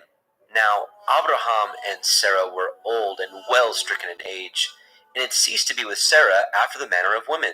Therefore Sarah laughed within herself, saying, After I am waxed old, shall I have pleasure, my Lord being old also? And Yahweh said unto Abraham, Wherefore did Sarah laugh, saying, Shall I of a surety bear a child, which am old? Is anything too hard for Yahuwah? At the time appointed, I will return unto you, according to the time of life, and Sarah shall have a son. Then Sarah denied, saying, I laughed not. for she was afraid. And he said, Nay, but you did laugh. And the men rose up from thence, and looked toward Sodom. And Abraham went with them to bring them on the way. And Yahweh said, Shall I hide from Abraham that thing which I do? Seeing that Abraham shall surely become a great and mighty nation, and all the nations of the earth shall be blessed in him. For I know him, that he will command his children and his household after him, that they shall guard the way of Yahuwah, to do justice and judgment, that Yahuwah may bring upon Abraham that which he has spoken of him. And Yahweh said, Because the cry of Sodom and Gomorrah is great, and because their sin is very grievous, I will go down now, and see whether they have done altogether according to the cry of it, which is come unto me, and if not, I will know. And the men turned their faces from thence, and went toward Sodom. But Abraham stood yet before Yahweh. And Abraham drew near, and said, Will you also destroy the righteous with the wicked? Perchance there be 50 righteous within the city. Will you also destroy and not spare the place for the 50 righteous that are therein?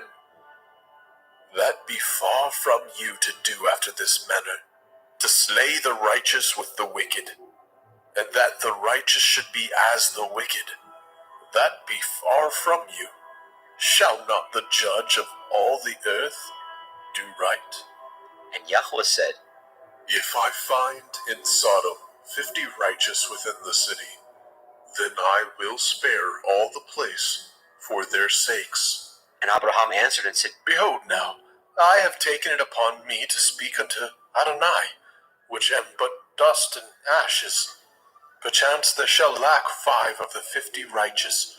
Will you destroy all the city for lack of 5? And he said, If I find there 40 and 5, I will not destroy it.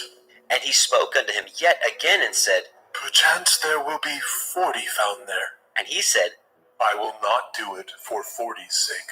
And he said unto him, Oh, let not Adonai be angry, and I will speak. Perchance there shall be 30 found there. And he said, I will not do it if I find 30 there. And he said, Behold now, I have taken upon me to speak unto Adonai. Perchance there shall be 20 found there. And he said, I will not destroy it for 20's sake. And he said, Oh, let not Adonai be angry, and I will speak yet but this once. Perchance 10 shall be found there. And he said, I will not destroy it for 10's sake. And Yahweh went his way, as soon as he had left communing with Abraham. And Abraham returned unto his place.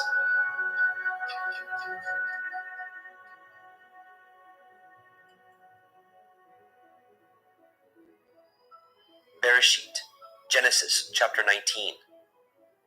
And there came 2 angels to Sodom at evening, and Lot sat in the gate of Sodom.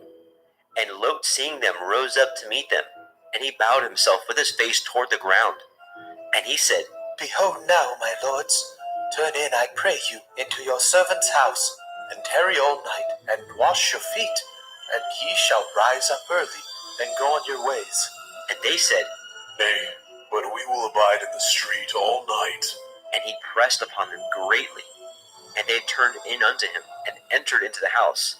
And he made them a feast, and did bake matzah, and they did eat. But before they lay down, the men of the city, even the men of Sodom, compassed the house round, both old and young, all the people from every quarter. And they called unto Lot, and said unto him, Where are the men which came into you this night? Bring them out unto us, that we may know them. And Lot went out at the door unto them, and shut the door after him, and said, I pray you, brethren, do not so wickedly. Behold now, I have 2 daughters, which have not known man. Let me, I pray you, bring them out unto you, and do ye to them as is good in your eyes. Only unto these men do nothing, for therefore came they under the shadow of my roof. And they said, Stay back. And they said again, This one fellow came into sojourn, and he will need to be a judge. Now we will deal worse with you than with them. And they pressed sore upon the man, even Lot, and came near to break the door. But the men put forth their hand, and pulled Lot into the house to them, and shut the door. And they smote the men that were at the door of the house with blindness, both small and great, so that they wearied themselves to find the door. And the men said unto Lot, Have you here any besides son-in-law, and your sons, and your daughters, and whatsoever you have in the city, bring them out of this place, for we will destroy this place, because the cry of them is waxing great before the face of Yahweh, and Yahweh has sent us to destroy it. And Lot went out, and spoke unto his sons-in-law, which married his daughters, and said, Up, get you out of this place, for Yahweh will destroy this city. But he seemed as one that mocked unto his sons-in-law. And when the morning arose, then the angels hastened Lot, saying, Arise, take your woman and your 2 daughters which are here, lest you be consumed in the iniquity of the city. And while he lingered, the men laid hold upon his hand, and upon the hand of his woman, and upon the hand of his 2 daughters, Yahweh being merciful unto him. And they brought him forth, and set him without the city. And it came to pass, when they had brought them forth abroad, that he said, Escape for your life, look not behind you, neither stay in all the circle of the Yarden. Escape to the mountain, lest you be consumed. And Lot said unto them, Oh, not so, my Adonai. Behold, now your servant has found grace in your sight, and you have magnified your mercy, which you have showed unto me in saving my life. I cannot escape to the mountain, lest some evil take me, and I die. Behold now, this city is near to flee unto, and it is a little one. Oh, let me escape hither. Is it not a little one? And my soul shall live. And he said unto him, See, I have accepted you concerning this thing also, that I will not overthrow this city for which you have spoken. Make haste, escape hither, for I cannot do anything till you are come hither. Therefore the name of the city was called Zoar. The sun was risen upon the earth when Lot entered into Zoar. Then Yahweh rained upon Sodom and upon Amorah brimstone and fire from Yahweh out of the heavens. And he overthrew those cities, and all the circle of the Yarden, and all the inhabitants of those cities, and that which grew upon the ground. But his woman looked back from behind him, and she became a pillar of salt. And Abraham got up early in the morning to the place where he stood before Yahweh, and he looked toward Sodom and Amorah, and toward all the land of the circle of the Yarden, and beheld, and lo, the smoke of the country went up as the smoke of a furnace. And it came to pass, when Elohim destroyed the cities of the circle of the Yarden, that Elohim remembered Abraham, and sent Lot out of the midst of the overthrow, when he overthrew the cities in which Lot dwelt. And Lot went up out of Zoar, and dwelt in the mountain, and his 2 daughters with him, for he feared to dwell in Zoar, and he dwelt in a cave, he and his 2 daughters. And the firstborn said unto the younger, Our father is old, and there is not a man in the earth to come in unto us after the manner of all the earth. Come, let us make our father drink wine, and we will lie with him, that we may preserve seed of our father. And they made their father drink wine that night. And the firstborn went in, and lay with her father. And he perceived not when she lay down, nor when she arose. And it came to pass on the morrow, that the firstborn said unto the younger, Behold, I lay yesternight with my father. Let us make him drink wine this night also, and go in and lie with him, that we may preserve seed of our father. And they made their father drink wine that night also. And the younger arose and lay with him. And he perceived not when she lay down, nor when she arose. Thus were both the daughters of Lot with child by their father. And the firstborn bore a son, and called his name Moab. The same is the father of the Moabim unto this day. And the younger, she also bore a son, and called his name Ben-Ammi. The same is the father of the children of Ammon unto this day.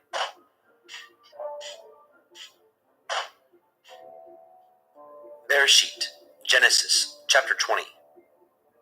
And Abraham journeyed from thence toward the country of the Negev, and dwelt between Kadesh and Shur, and sojourned in Gerar. And Abraham said of Sarah his woman, She is my sister.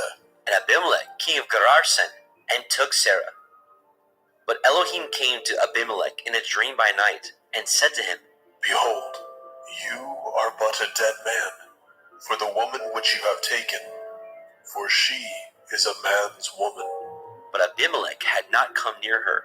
And he said, Adonai, will you slay also a righteous nation? Said he not unto me, She is my sister? And she, even she herself said, He is my brother? In the integrity of my heart and innocence of my hands have I done this. And Elohim said unto him in a dream, Yea, I know that you did this in the integrity of your heart, for I also withheld you from sinning against me. Therefore suffered I you not to touch her. Now therefore restore the man his woman, for he is a prophet, and he shall pray for you, and you shall live. And if you restore her not, know you that you shall surely die, you and all that are yours. Therefore Abimelech rose early in the morning, and called all his servants, and told all these things in their ears. And the men were sore afraid. Then Abimelech called Abraham, and said unto him, What have you done unto us, and what have I offended you, that you have brought on me and on my kingdom a great sin? You have done deeds unto me that ought not to be done. And Abimelech said unto Abraham, What saw you that you have done this thing? And Abraham said, Because I thought surely the fear of Elohim is not in this place, and they will slay me for my woman's sake. And yet indeed she is my sister. She is the daughter of my father, but not the daughter of my mother, and she became my woman. And it came to pass, when Elohim caused me to wander from my father's house, that I said unto her, This is your kindness which you shall show unto me. At every place whither we shall come, say of me, He is my brother. And Abimelech took sheep, and oxen, and men servants, and women servants, and gave them unto Abraham, and restored him Sarah his woman. And Abimelech said, Behold, my land is before you. Dwell where it pleases you. And unto Sarah he said, Behold, I have given your brother 1,000 pieces of silver. Behold, he is to you a covering of the eyes, unto all that are with you, and with all other. Thus she was reproved. So Abraham prayed unto Elohim, and Elohim healed Abimelech, and his woman, and his maidservants, and they bore children. For Yahweh had fast closed up all the wombs of the house of Abimelech, because of Sarah, Abraham's woman.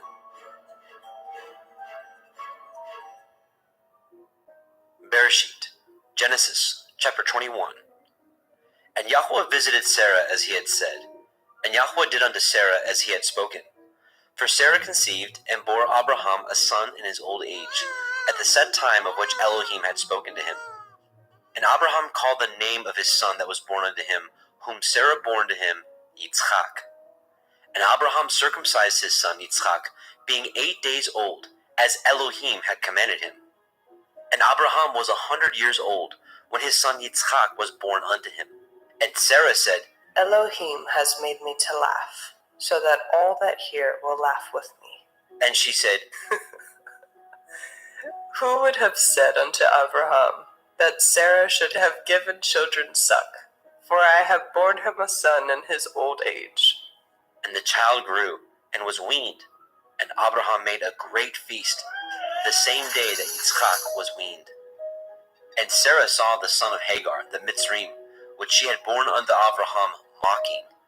Wherefore she said unto Abraham, Cast out this bondwoman and her son, for the son of this bondwoman shall not be heir with my son, even with Yitzhak. And the thing was very grievous in Abraham's sight because of his son. And Elohim said unto Abraham, Let it not be grievous in your sight because of the lad, and because of your bondwoman. In all that Sarah has said unto you, hearken unto her voice. For in Yitzhak shall your seed be called. And also the son of the bondwoman will I make a nation, because he is your seed. And Abraham rose up early in the morning, and took bread and a bottle of water, and gave it unto Hagar, putting it on her shoulder, and the child, and sent her away. And she departed, and wandered in the wilderness of Beersheba. And the water was spent in the bottle, and she cast the child under one of the shrubs. And she went, and sat her down over against him a good way off, as it were a bow shot. For she said, Let me not see the death of the child. And she sat over against him, and lifted up her voice, and wept. And Elohim heard the voice of the lad. And the angel of Elohim called unto Hagar out of the heavens, and said unto her, What ails you, Hagar? Fear not, for Elohim has heard the voice of the lad where he is. Arise, lift up the lad, and hold him in your hand, for I will make him a great nation. And Elohim opened her eyes, and she saw a well of water. And she went, and filled the bottle with water, and gave the lad drink. And Elohim was with the lad, and he grew, and dwelt in the wilderness, and became an archer. And he dwelt in the wilderness of Paran. And his mother took him a woman out of the land of Mitzrayim.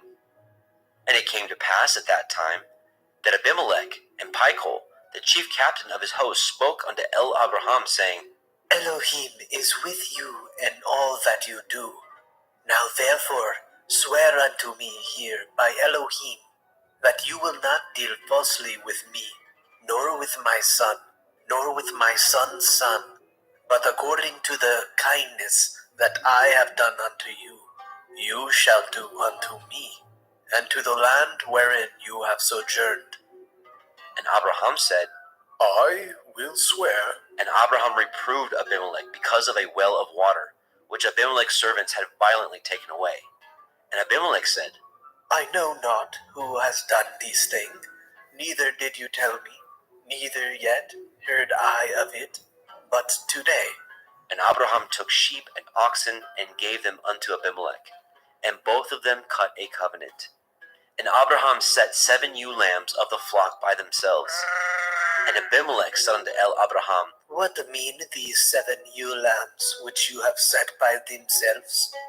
And he said, For these 7 ewe lambs shall you take off my hand, that they may be a witness unto me, that I have dug this well. Wherefore he called that place Beersheba, because there they swore both of them. Thus they cut a covenant at Beersheba.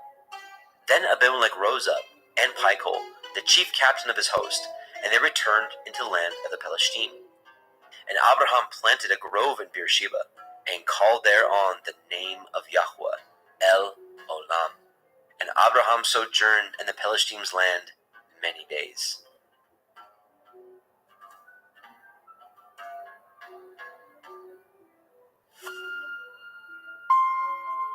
Bereshit, Genesis chapter 22. And it came to pass after these things, that Elohim did try Abraham, and said unto him, Avraham, and he said, behold, here I am. and he said, Take now your son, your Yachid, Yitzhak, whom you love, and get you into the land of Moriah, and offer him there for a burnt offering upon one of the mountains, which I will tell you of. And Abraham rose up early in the morning, and saddled his ass, and took 2 of his young men with him, and Yitzchak his son, and clave the wood for the burnt offering, and rose up, and went unto the place of which Elohim had told him. Then on the 3rd day Abraham lifted up his eyes, and saw the place afar off. And Abraham said unto his young men, Abide ye here with the ass, and I and the lad will go yonder, and worship, and come again to you. And Abraham took the wood of the burnt offering, and laid it upon Yitzchak his son. And he took the fire in his hand, and a knife, and they went both of them together. And Yitzchak spoke unto Abraham his father, and said, My father. And he said, Here am I, my son. And he said, Behold the fire and the wood, but where is the lamb for a burnt offering? And Abraham said, My son, Elohim will provide himself a lamb for a burnt offering. So they went both of them together. And they came to the place which Elohim had told him of. And Abraham built an altar there, and laid the wood in order, and bound Yitzchak his son, and laid him on the altar upon the wood. And Abraham stretched forth his hand, and took the knife to slay his son. And the angel of Yahweh called unto him out of the heavens, and said, Avraham, Avraham. And he said, Here am I. And he said, Lay not your hand upon the lad, neither do you anything unto him. For now I know that you fear Elohim, seeing you have not withheld your son, your Yachid, from me. And Abraham lifted up his eyes, and looked, and behold, behind him a ram caught in a thicket by his horns. And Abraham went and took the ram, and offered him up for a burnt offering in the stead of his son. And Abraham called the name of that place Yahweh Yireh, as it is said to this day, In the mount of Yahweh it shall be seen. And the angel of Yahweh called unto Abraham out of the heavens the 2nd time, and said, By myself have I sworn, says Yahuwah, for because you have done this thing, and have not withheld your son, your Yachid, that in blessing I will bless you, and in multiplying I will multiply your seed as the stars of heaven, and as the sand which is upon the seashore, and your seed shall possess the gate of his enemies. And in your seed shall all the nations of the earth be blessed, because you have obeyed my voice. So Abraham returned unto his young men, and they rose up and went together to Beersheba. And Abraham dwelt at Beersheba. And it came to pass after these things, that it was told Abraham, saying, Behold, Milcah, she has also borne children unto your brother Nahor, Buz his firstborn, and Buz his brother, and Gemuel the father of Aram, and Kesed, and Hazo, and Pildash, and Yidlaf, and Bethuel. And Bethuel begat Rivkah. These 8 Milcah did bear to Nahor, Abraham's brother, and his concubine, whose name was Reumah. She bore also Teva, and Gaham, and Tahash, and Ma'akah. Bereshit, Genesis chapter 23. And Sarah was 127 years old. These were the years of the life of Sarah. And Sarah died in Kiryat Arba, the same is in Hebron, in the land of Canaan. And Abraham came to mourn for Sarah, and to weep for her.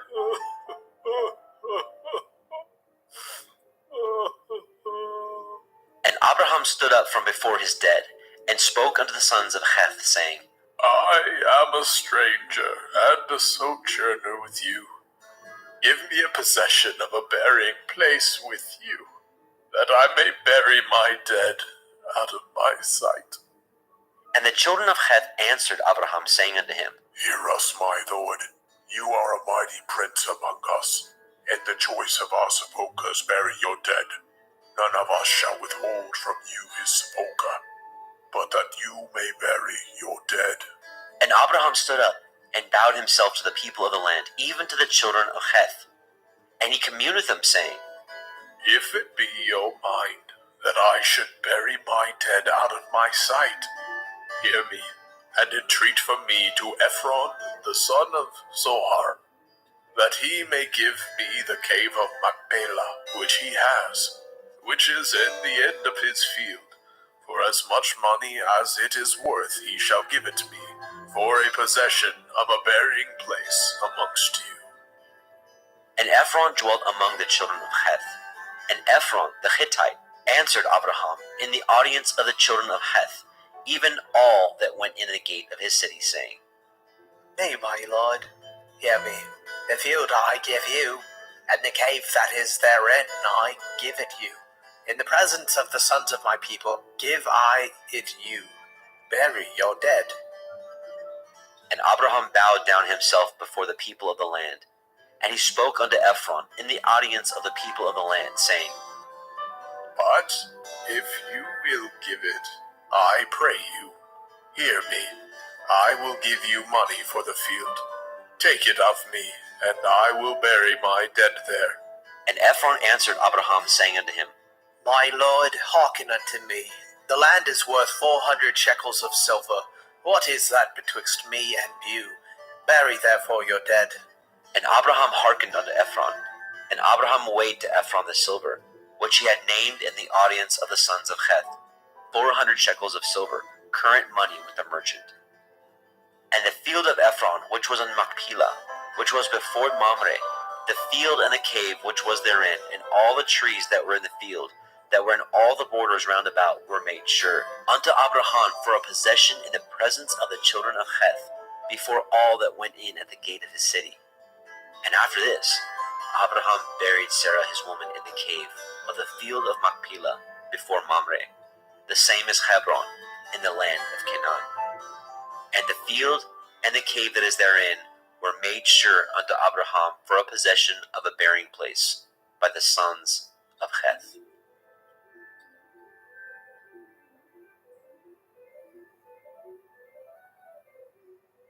Bereshit, Genesis chapter 24. And Abraham was old and well stricken in age, and Yahweh had blessed Abraham in all things. And Abraham said unto his eldest servant of his house, that ruled over all that he had, Put, I pray you, your hand under my thigh, and I will make you swear by Yahweh, the Elohai of heaven and the Elohai of the earth, that you shall not take a woman unto my son of the daughters of the Canaanim, among whom I dwell. But you shall go unto my country and to my kindred, and take a woman unto my son Yitzhak. And the servant said unto him, Perchance the woman will not be willing to follow me unto this land. Must I needs bring your son again unto the land from whence you came? And Abraham said unto him, Beware that you bring not my son thither again. Yahuwah Elohai of heaven, which took me from my father's house, and from the land of my kindred, and which spoke unto me, and that swore unto me, saying, Unto your seed will I give this land. He shall send his angel before you, and you shall take a woman unto my son from thence. And if the woman will not be willing to follow you, then you shall be clear from this my oath. Only bring not my son thither again. And the servant put his hand under the thigh of Abraham his master, and swore to him concerning that matter. And the servant took 10 camels of the camels of his master, and departed, for all the goods of his master were in his hand. And he arose, and went to Aram Naharaim, unto the city of Nahor. And he made his camels to kneel down without the city by a well of water, at the time of the evening, even the time that women go out to draw water.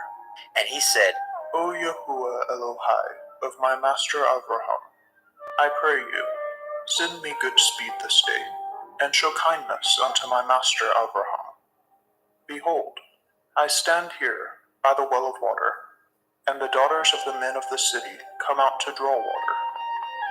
And let it come to pass, that the damsel to whom I shall say, Let down your pitcher, I pray you, that I may drink. And she shall say, Drink, and I will give your camels drink also. Let the same be she that you have appointed for your servant Yitzhak. And thereby shall I know that you have showed kindness unto my master. And it came to pass, before he had done speaking, that behold, Ribkah came out, who was born to Bethuel, son of Milcah, the woman of Nahor, Abraham's brother, with her pitcher upon her shoulder. And the damsel was very fair to look upon, a virgin, neither had any man known her. And she went down to the well and filled her pitcher, and came up. And the servant ran to meet her and said, Let me, I pray you, drink a little water of your pitcher. And she said, Drink, my lord.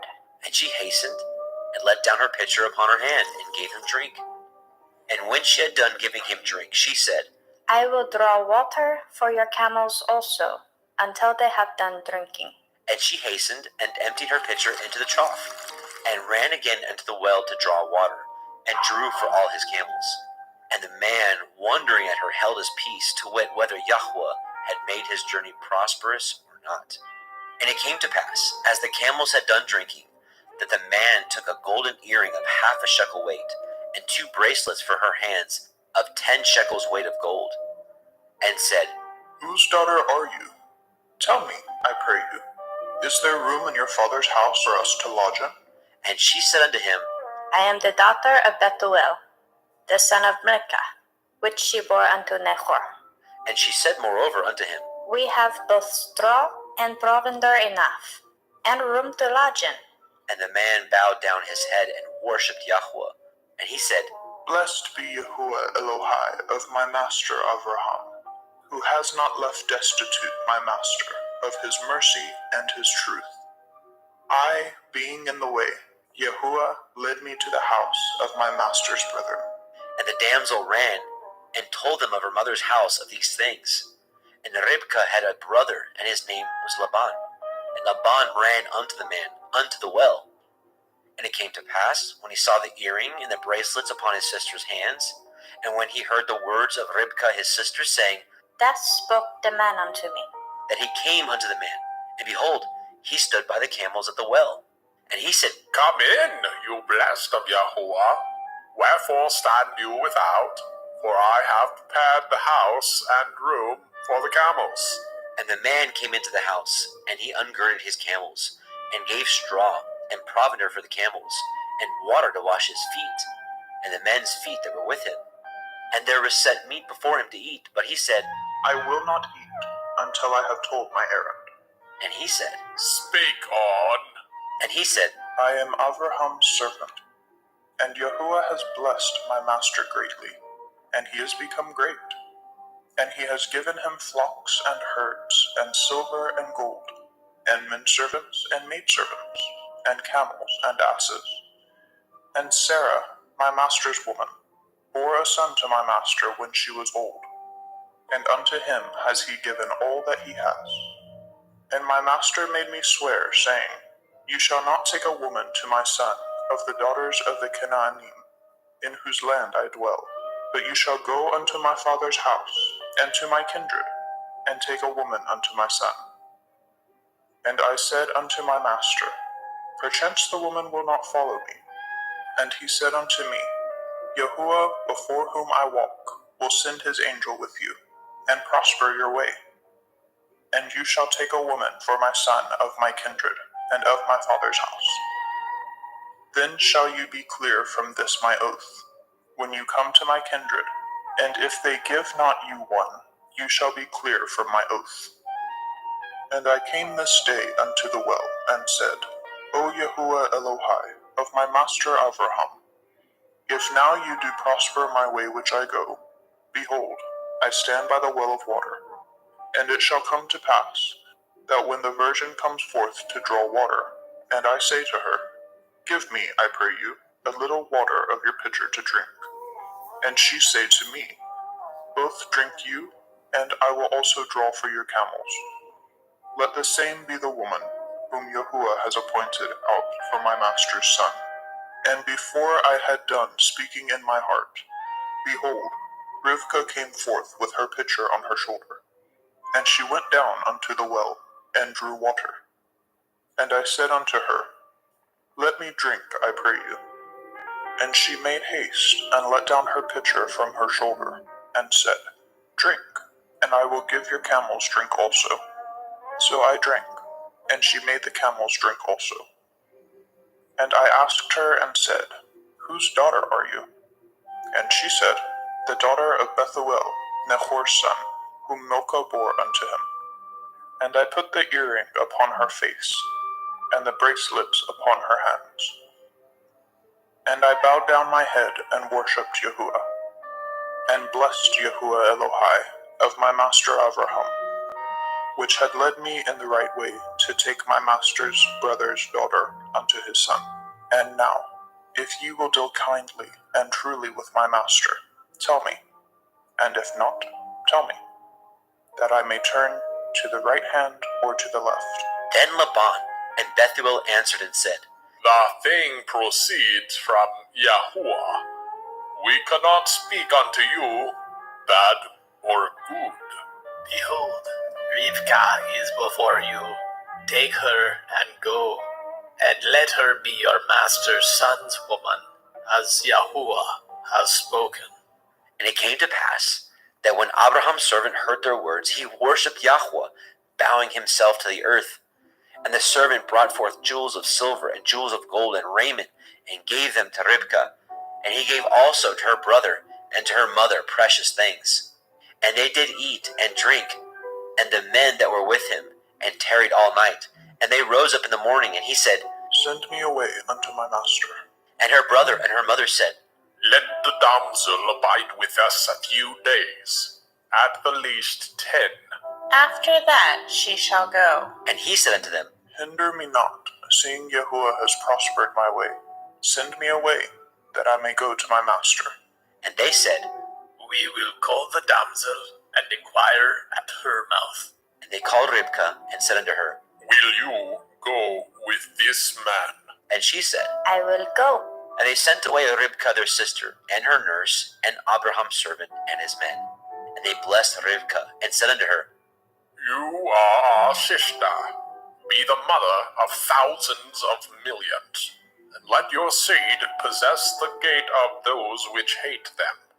And Ribkah arose, and her damsels, and they rode upon the camels, and followed the man. And the servant took Ribkah, and went his way. And Yitzhak came from the way of the well of Beer Lachairoi, for he dwelt in the country of the Negeb. And Yitzhak went out to meditate in the field in the evening, and he lifted up his eyes and saw, and behold, the camels were coming. And Ribkah lifted her eyes, and when she saw Yitzhak, she lighted off the camel. For she had said unto the servant, What man is this that walks in the field to meet us? And the servant had said, It is my master.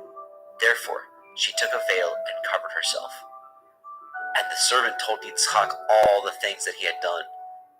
And Yitzhak brought her into his mother Sarah's tent, and took Ribkah, and she became his woman, and he loved her. And Yitzhak was comforted after his mother's death. Bereshit, Genesis chapter 25. And again Abraham took a woman, and her name was Keturah. And she bore him Zimran, and Yokshan, and Medan, and Midian, and Yishbak, and Shuach. And Yokshan begat Sheba, and Dedan. And the sons of Dedan were Ashurim, and Letushim, and Leumim. And the sons of Midian, Ephah, and Epher, and Chanok, and Abidah, and Eldaah. These were the children of Keturah. And Abraham gave all that he had unto Yitzhak. But unto the sons of the concubines which Abraham had, Abraham gave gifts, and sent them away from Yitzhak his son, while he yet lived, eastward into the east country. And these are the days of the years of Abraham's life which he lived, 160 years. Then Abraham gave up his ruach, and died in a good old age, an old man and full of years, and was gathered to his people. And his sons, Yitzchak and Ishmael, buried him in the cave of Machpelah, in the field of Ephron, the son of Zohar, the Hittite, which is before Mamre, the field which Abraham purchased of the sons of Heth. There was Abraham buried, and Sarah his woman. And it came to pass, after the death of Abraham, that Elohim blessed his son Yitzchak, and Yitzchak dwelt by the well Be'er Lahai-roi. Now these are the generations of Ishmael, Abraham's son, whom Hagar, the Mitzrayim, Sarah's handmaid, bore unto Abraham. And these are the names of the sons of Ishmael, by their names, according to their generations. The firstborn of Ishmael, Nebaioth, and Kedar, and Adbeel, and Mibsam, and Mishma, and Duma, and Masaah, Hadar, and Tima, Yetur, Naphish, and Kedema. These are the sons of Ishmael, and these are their names, by their towns and by their castles, 12 princes according to their nations. And these are the years of the life of Ishmael, 137 years. And he gave up his ruach and died, and was gathered unto his people. And they dwelt from Havilah unto Shur, that is before Mitzrayim, as you go toward Ashura. And he died in the presence of all his brethren. And these are the generations of Yitzchak, Abraham's son. Abraham begat Yitzchak, and Yitzchak was 40 years old when he took Ribkah to be his woman, the daughter of Bethuel, the Aramite, of Padan Aram, the sister unto Laban, the Aramite. And Yitzchak entreated Yahweh for his woman, because she was barren, and Yahweh was entreated of him. And Ribkah his woman conceived. And the children struggled together within her. And she said, If it be so, why am I thus? And she went to inquire of Yahweh. And Yahweh said unto her, 2 nations are in your womb, and 2 manner of people shall be separated from your generation. And the one people shall be stronger than the other people, and the elder shall serve the younger. And when her days to be delivered were fulfilled, behold, there were twins in her womb. And the first came out red all over like a hairy garment, and they called his name Esau. And after that came his brother out, and his hand took hold on Esau's heel, and his name was called Jacob. And Yitzchak was 80 years old when she bore them. And the boys grew, and Esau was a cunning hunter, a man of the field, and Jacob was an upright man, dwelling in tents. And Yitzchak loved Esau, because he did eat of his venison, but Ribkah loved Jacob. And Jacob sought pottage, and Esau came from the field, and he was faint. And Esau said to Jacob, Feed me, I pray you, with that same red pottage, for I am faint. Therefore was his name called Edom. And Jacob said, Sell me this day your birthright. And Esau said, Behold, I am at the point to die, and what profit shall this birthright do to me? And Jacob said, Swear to me this day. And he swore unto him, and he sold his birthright unto Jacob. Then Jacob gave Esau bread and pottage of lentils, and he did eat and drink, and rose up and went his way. Thus Esau despised his birthright.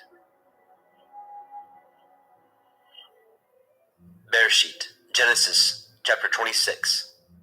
And there was a famine in the land, beside the first famine that was in the days of Abraham.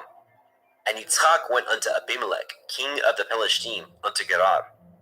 And Yahweh appeared unto him and said, Go not down into Mitzrayim. Dwell in the land which I shall tell you of. Sojourn in this land, and I will be with you, and will bless you. For unto you and unto your seed I will give you all these countries, and I will perform the oath which I swore unto Abraham, your father.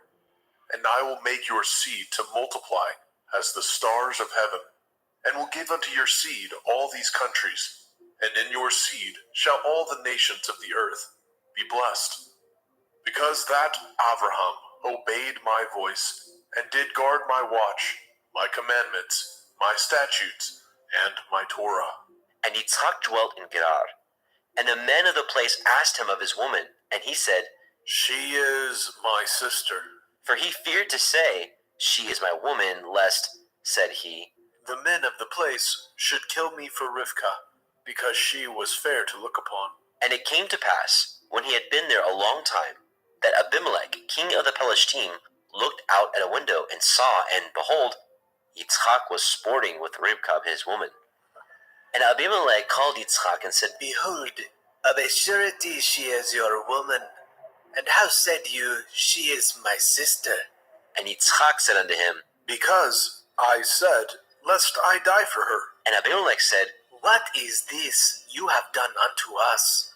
One of the people might lightly have lain with your woman, and you should have brought guiltiness upon us. And Abimelech charged all his people, saying, He that touches this man or his woman shall surely be put to death. Then Yitzchak sowed in that land, and received in the same year 100-fold, and Yahweh blessed him. And the man waxed great, and went forward, and grew until he became very great, for he had possessions of flocks, and possessions of herds, and great store of servants. And the Pelishtim envied him. For all the wells which his father's servant had dug in the days of Abraham his father, the Pelishtim had stopped them, and filled them with earth. And Abimelech said unto Yitzchak, Go from us, for you are much mightier than we. And Yitzchak departed thence, and pitched his tent in the valley of Gerar, and dwelt there. And Yitzchak dug again the wells of water, which they had dug in the days of Abraham his father, for the Pelishtim had stopped them up after the death of Abraham. And he called their names after the names by which his father had called them. And Yitzchak's servants dug in the valley, and found there a well of springing water. And the herdsmen of Gerar did strive with Yitzchak's herdsmen, saying, The water is ours.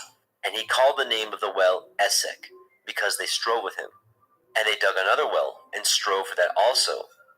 And he called the name of it Sitnah. And he removed from thence, and dug another well. And for that they strove not. And he called the name of it Rehoboth.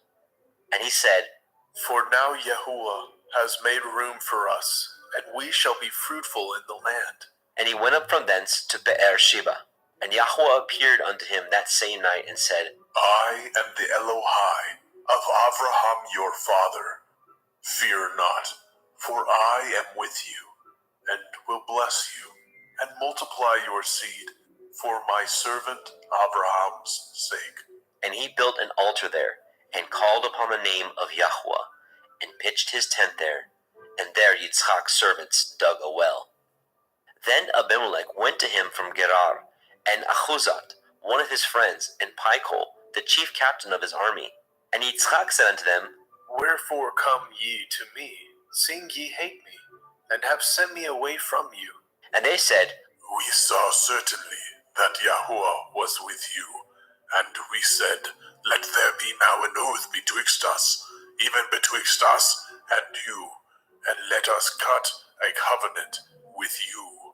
That you will do us no hurt, as we have not touched you, and as we have done unto you nothing but good, and have sent you away in peace. You are now the blessed of Yahuwah. And he made them a feast, and they did eat and drink. And they rose up early in the morning, and swore one to another. And Yitzchak sent them away, and they departed from him in peace. And it came to pass the same day that Yitzchak's servants came, and told him concerning the well which they had dug, and said unto him, We have found water. And he called it Sheba. Therefore the name of the city is Beer-sheba unto this day. And Esau was 40 years old, when he took to be his woman Yehudit, the daughter of Beeri the Hittite, and Basemat, the daughter of Elon the Hittite, which were a grief of mind unto Yitzchak and to Rivka. Bereshit, Genesis chapter 27. And it came to pass that when Yitzchak was old, and his eyes were dim, so that he could not see, he called Esau his eldest son, and said unto him, My son. And he said unto him, Behold, here I am. And he said, Behold now, I am old. I know not the day of my death. Now therefore take, I pray you, your weapons, your quiver and your bow, and go out to the field, and take me some venison. and make me savory meat such as I love, and bring it to me, that I may eat, that my soul may bless you before I die. And Ribka heard when Yitzchak spoke to Esau his son. And Esau went to the field to hunt for venison and to bring it. And Ribka spoke unto Jacob her son, saying, Behold, I heard your father speak unto Esau, your brother, saying, Bring me venison, and make me savory meat, that I may eat, and bless you before Yahuwah, before my death. Now therefore, my son, obey my voice, according to that which I command you. Go now to the flock, and fetch me from thence 2 good kids of the goats, and I will make them savory meat for your father, such as he loves. And you shall bring it to your father, that he may eat, and that he may bless you before his death. And Jacob said to Ribka his mother, Behold, Esau my brother is a hairy man, and I am a smooth man. My father perchance will fill me, and I shall seem to him as a deceiver, and I shall bring a curse upon me, and not a blessing. And his mother said unto him, Upon me be your curse, my son. Only obey my voice, and go fetch me them. And he went and fetched, and brought them to his mother. And his mother made savory meat, such as his father loved. And Ribka took goodly raiment of her eldest son Esau, which were with her in the house, and put them upon Jacob her younger son. And she put the skins of the kids of the goats upon his hands, and upon the smooth of his neck. And she gave the savory meat, and the bread, which she had prepared, into the hand of her son Jacob. And he came unto his father, and said, My father. And he said, Here I am. Who are you, my son? And Jacob said unto his father, I am Esau, your firstborn. I have done according as you bade me. Arise, I pray you, sit and eat of my venison, that your soul may bless me. And Yitzchak said unto his son, How is it that you have found it so quickly, my son? And he said, Because Yahuwah Elohika brought it to me. And Yitzchak said unto Jacob, Come near, I pray you, that I may fill you, my son, whether you be my very son Esau or not. And Jacob went near unto Yitzchak his father, and he felt him, and said, The voice is Yaakov's voice, but the hands are the hands of Esau. And he discerned him not, because his hands were hairy, as his brother Esau's hands. So he blessed him. And he said, Are you my very son Esau? And he said, I am. And he said, Bring it near to me, and I will eat of my son's venison, that my soul may bless you. And he brought it near to him, and he did eat. And he brought him wine, and he drank. And his father Yitzchak said unto him, Come near now, and kiss me, my son. And he came near, and kissed him. And he smelled the smell of his raiment, and blessed him, and said, See, the smell of my son is as the smell of a field, which Yahuwah has blessed. Therefore Elohim give you of the dew of heaven, and of the fatness of the earth, and plenty of grain and wine. Let people serve you, and nations bow down to you. Be Lord over your brethren, and let your mother's sons bow down to you. Cursed be every one that curses you, and blessed be he that blesses you. And it came to pass, as soon as Yitzchak had made an end of blessing Jacob, and Jacob was yet scarce gone out from the presence of Yitzchak his father, that Esau his brother came in from his hunting, and he also had made savory meat, and brought it unto his father, and said unto his father, Let my father arise, and eat of his son's venison, that your soul may bless me. And Yitzchak his father said unto him, Who are you? And he said, I am your son, your firstborn, Esau. And Yitzchak trembled very exceedingly, and said, Where is he that has taken venison, and brought it to me? And I have eaten of all before you came, and have blessed him. Yea, he shall be blessed. And when Esau heard the words of his father, he cried with a great and exceeding bitter cry. and said unto his father, Bless me, even me also, O my father. And he said, Your brother has come with subtlety and has taken away your blessing. And he said, Is he not rightly named Yaakov? For he has supplanted me these 2 times. He took away my birthright, and behold, now he has taken away my blessing. And he said, Have you not reserved a blessing for me? And Yitzchak answered and said unto Esau, Behold, I have made him your lord, and all his brethren have I given to him for servants, and with grain and wine have I sustained him. And what shall I do now unto you, my son? And Esau said unto his father, Have you but one blessing, my father?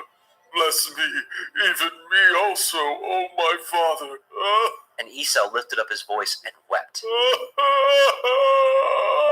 And Yitzchak his father answered and said unto him, Behold, your dwelling shall be the fatness of the earth, and of the dew of heaven from above.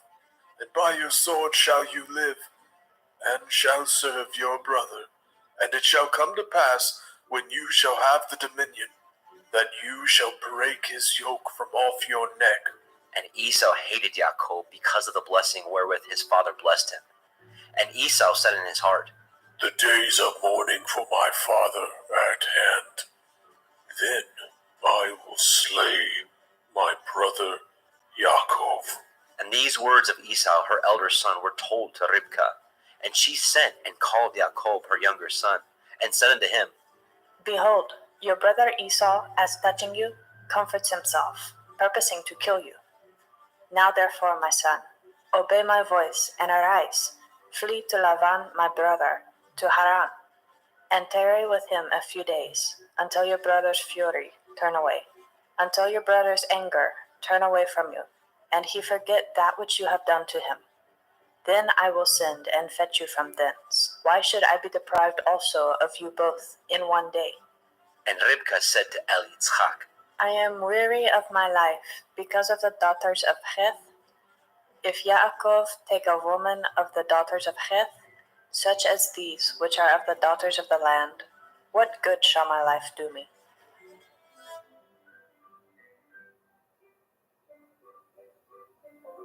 Bereshit, Genesis chapter 28. And Yitzchak called Jacob, and blessed him, and charged him, and said unto him, You shall not take a woman of the daughters of Canaan.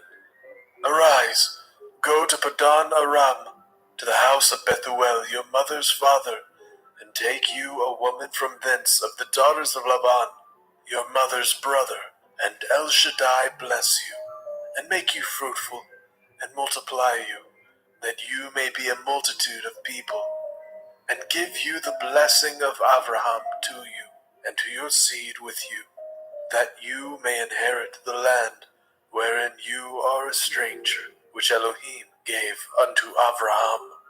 And Yitzchak sent away Jacob, and he went to Padan Aram unto Laban, son of Bethuel, the Aramite, the brother of Ribkah, Jacob's and Esau's mother.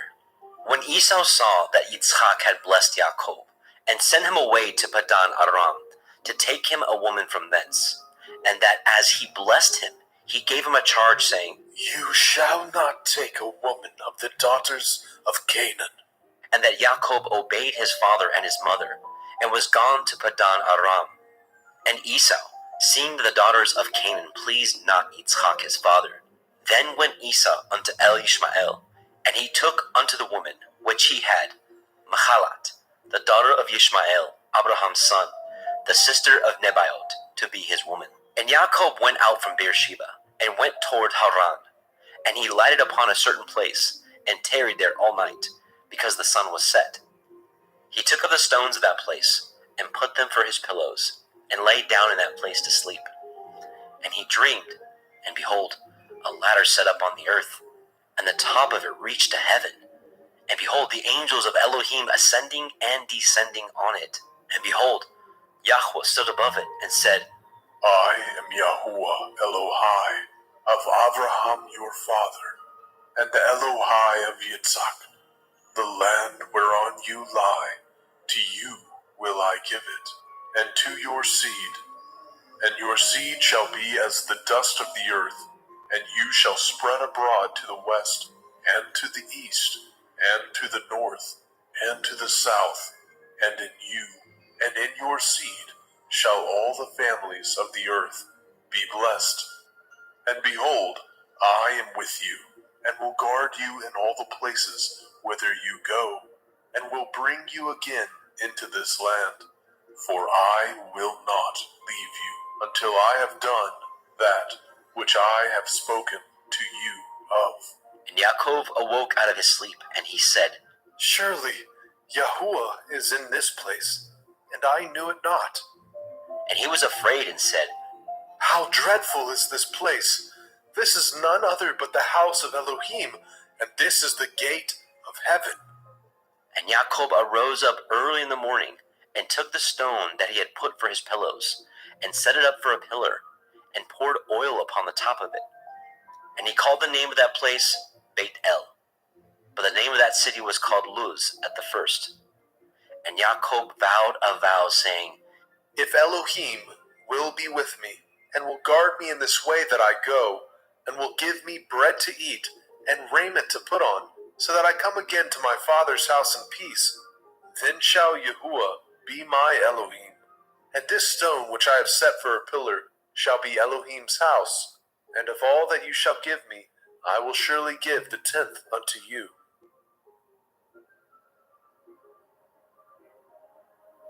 Bereshit, Genesis, chapter 29. Then Yaakov went on his journey, and came into the land of the people of the east.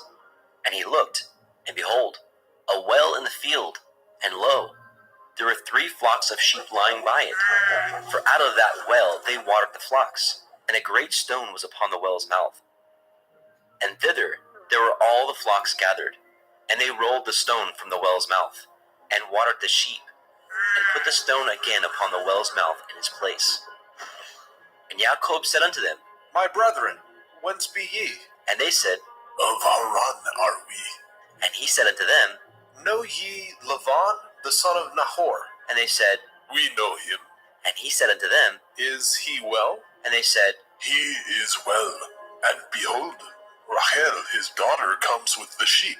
And he said, Lo, it is yet high day, neither is it time that the cattle should be gathered together. Water ye the sheep, and go and feed them. And they said, We cannot, until all the flocks be gathered together, until they roll the stone from the well's mouth. Then we water the sheep. And while he yet spoke with him, Rachel came with her father's sheep, for she kept them. And it came to pass, when Yaakov saw Rachel, the daughter of Laban, his mother's brother, and the sheep of Laban, his mother's brother, that Yaakov went near, and rolled the stone from the well's mouth, and watered the flock of Laban, his mother's brother. And Yaakov kissed Rachel, and lifted up his voice, and wept. And Yaakov told Rachel that he was her father's brother, and that he was Ribka's son.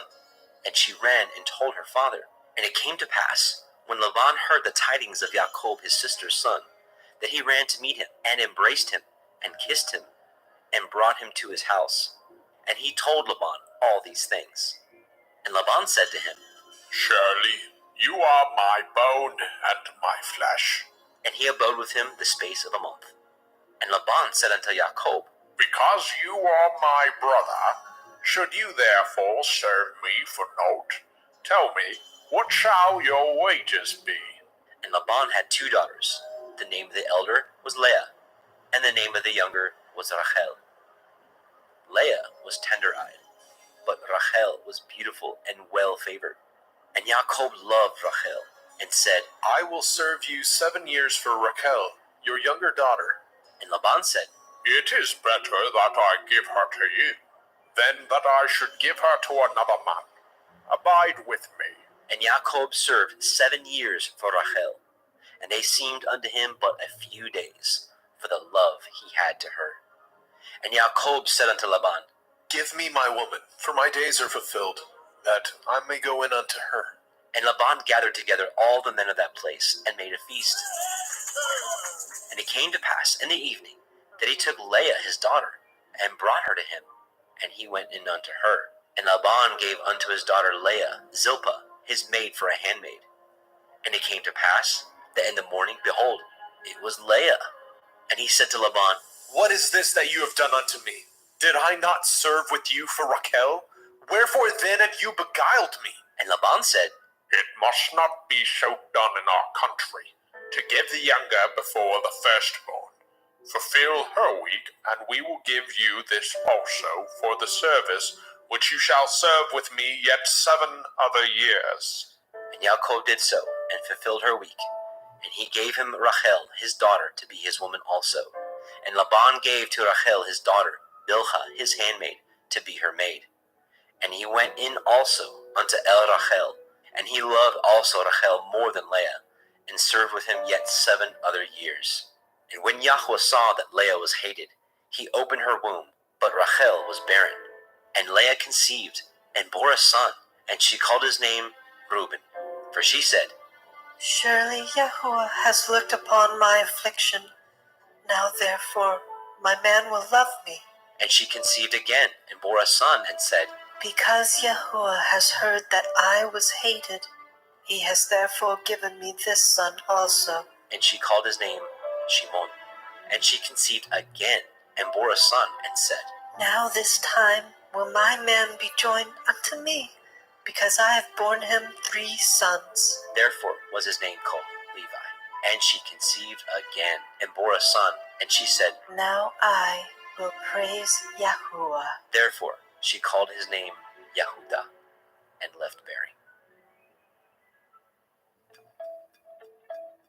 Bereshit, Genesis chapter 30. And when Rachel saw that she bore Jacob no children, Rachel envied her sister, and said unto Jacob, Give me children, or else I die. And Jacob's anger was kindled against Rachel, and he said, Am I in Elohim's stead, who has withheld from you the fruit of the womb? And she said, Behold, my maid Bilhah, go in unto her, and she shall bear upon my knees, that I may also have children by her. And she gave him Bilhah, her handmaid, to be his woman. And Jacob went in unto her. And Bilhah conceived, and bore Jacob a son. And Rachel said, Elohim has judged me, and has also heard my voice, and has given me a son. Therefore called she his name Dan. And Bilhah, Rachel's maid, conceived again, and bore Jacob a second son. And Rachel said, With great wrestlings have I wrestled with my sister, and I have prevailed. And she called his name Naphtali. And when Leah saw that she had left bearing, she took Zilpah her maid, and gave her Jacob to be his woman. And Zilpah, Leah's maid, bore Jacob a son. And Leah said, A troop comes. And she called his name Gad. And Zilpah, Leah's maid, bore Jacob a second son. And Leah said, Happy am I, for the daughters will call me blessed.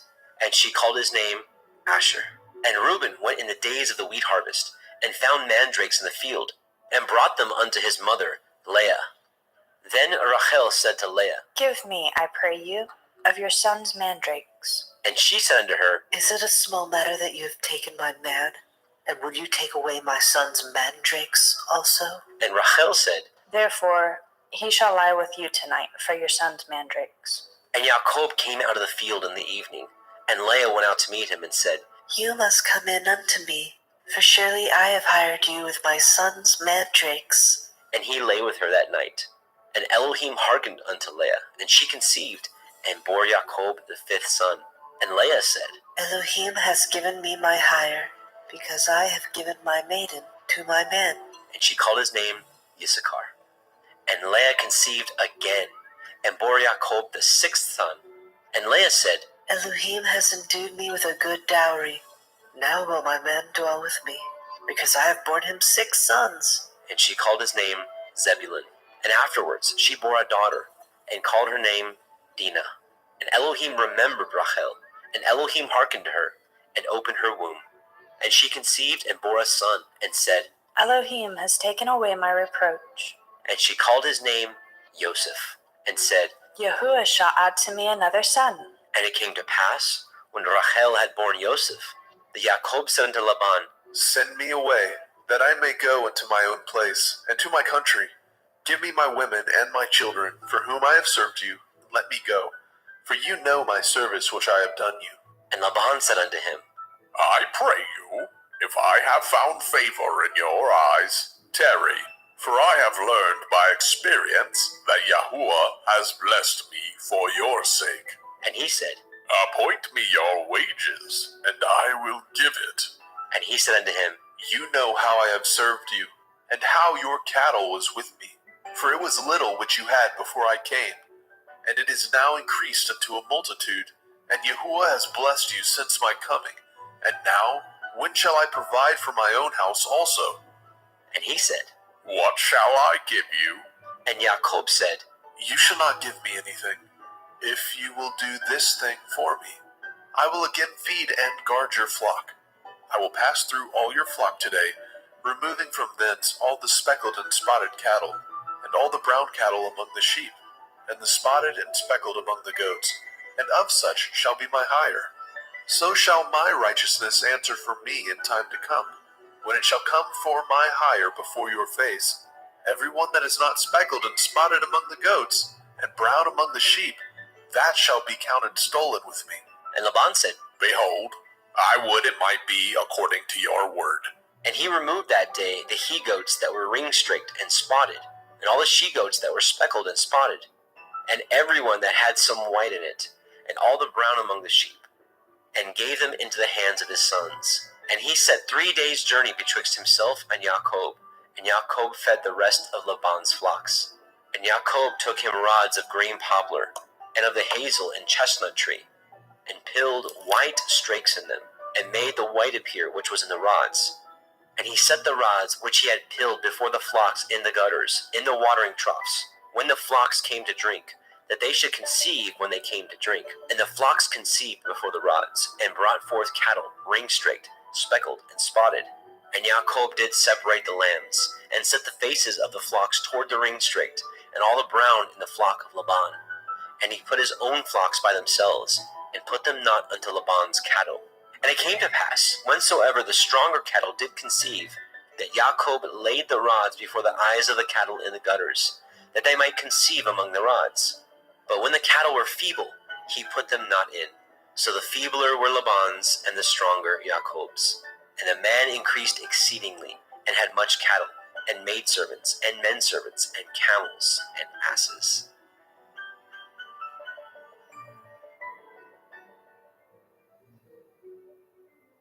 Bereshit, Genesis chapter 31.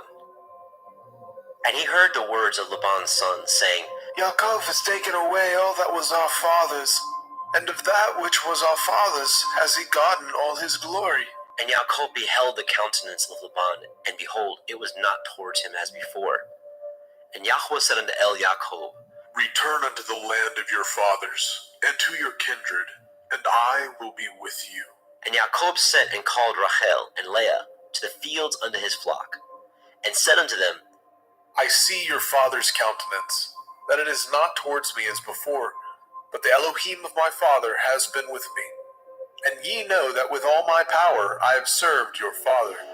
And your father has deceived me and changed my wages 10 times, but Elohim suffered him not to hurt me. If he said thus, the speckled shall be your wages, then all the cattle bore speckled. And if he said thus, the ring-straked shall be your hire, then bore all the cattle ring-straked. Thus Elohim has taken away the cattle of your father, and given them to me. And it came to pass at the time that the cattle conceived, that I lifted up my eyes, and I saw in a dream, and behold, the rams which leaped upon the cattle were ring-straked, speckled, and grizzled. And the angel of Elohim spoke unto me in a dream, saying, Yaakov. And I said, Here I am. And he said, Lift up now your eyes, and see, all the rams which leapt upon the cattle are ring-straked, speckled, and grizzled. For I have seen all that Laban does unto you. I am the Elohim of Bethel, where you anointed the pillar, and where you vowed a vow unto me. Now arise, get you out of this land, and return unto the land of your kindred. And Rachel and Leah answered and said unto him, Is there yet any portion or inheritance for us in our father's house? Are we not counted of him strangers? For he has sold us, and has quite devoured also our money. For all the riches which Elohim has taken from our father? that is ours, and our children's. Now then, whatsoever Elohim has said unto you, do. Then Jacob rose up and set his sons and his women upon camels, and carried away all his cattle, and all his goods which he had gotten, the cattle of his getting, which he had gotten in Padan Aram, for to go to El Yitzchak his father in the land of Canaan. And Laban went to shear his sheep, and Rachel had stolen the teraphim that were her father's. And Jacob stole away unawares to Laban the Aramite, in that he told him not that he fled. So he fled with all that he had, and he rose up and passed over the river and set his face toward the Mount Gilead. And it was told Laban on the third day that Jacob was fled. And he took his brethren with him and pursued after him 7 days' journey, and they overtook him in the Mount Gilead. And Elohim came to Laban the Aramite in a dream by night, and said unto him, Take heed that you speak not to Yaakov, either good or bad. Then Laban overtook Jacob. Now Jacob had pitched his tent in the mount, and Laban with his brethren pitched in the Mount Gilead. And Laban said to Jacob, What have you done, that you have stolen away unawares to me, and carried away my daughters as captives, taken with the sword? Wherefore did you flee away secretly, and steal away from me, and did not tell me, that I might have sent you away with mirth, and with songs, with tabret, and with harp, and have not suffered me to kiss my sons and daughters? You have now done foolishly in so doing. It is in the power of my hand to do you hurt. But the Elohim of your father spoke unto me yesternight, saying, Take heed that you speak not to Yaakov, either good or bad. And now, though you would needs be gone, because you sore longed after your father's house, yet wherefore have you stolen my Elohim? And Jacob answered and said to Laban, Because I was afraid. For I said, Perchance you would take by force your daughters from me. With whomsoever you find your Elohim, let him not live, before our brethren discern what is yours with me, and take it to you. For Jacob knew not that Rachel had stolen them. And Laban went into Jacob's tent, and into Leah's tent, and into the 2 maidservants' tents, but he found them not. Then he went out of Leah's tent, and entered into Rachel's tent. Now Rachel had taken the teraphim, and put them in the camel's furniture, and sat upon them. And Laban searched all the tent, but found them not. And she said to her father, Let it not displease my lord that I cannot rise up before you, for the custom of women is upon me. And he searched, but found not the teraphim. And Jacob was wroth, and chode with Laban. And Jacob answered and said to Laban, What is my transgression? What is my sin, that you have so hotly pursued after me? Whereas you have searched all my stuff, what have you found of all your household stuff? Set it here before my brethren and your brethren, that they may judge betwixt us both. This 20 years have I been with you. Your ewes and your she-goats have not cast their young, and the rams of your flock have I not eaten. That which was torn of beasts I brought not unto you. I bore the loss of it. Of my hand did you require it, whether stolen by day or stolen by night. Thus I was in the day the drought consumed me, and the frost by night, and my sleep departed from my eyes. Thus have I been 20 years in your house. I served you 14 years for your 2 daughters, and 6 years for your cattle, and you have changed my wages 10 times. Except the Elohai of my father, the Elohai of Abraham, and the fear of Yitzhak had been with me, surely you had sent me away now empty.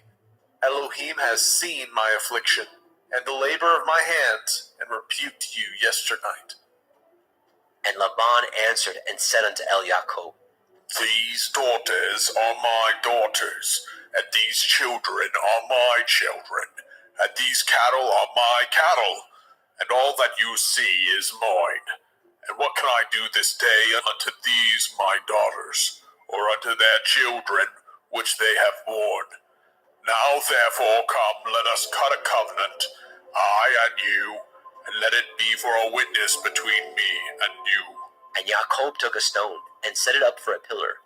And Jacob said unto his brethren, Gather stones. And they took stones, and made a heap. and they did eat there upon the heap. And Laban called it Yegar Sahaduta, but Jacob called it Galid. And Laban said, This heap is a witness between me and you this day. Therefore was the name of it called Galed. And Mitzpah, for he said, Yahuwah watch between me and you, when we are absent from one another.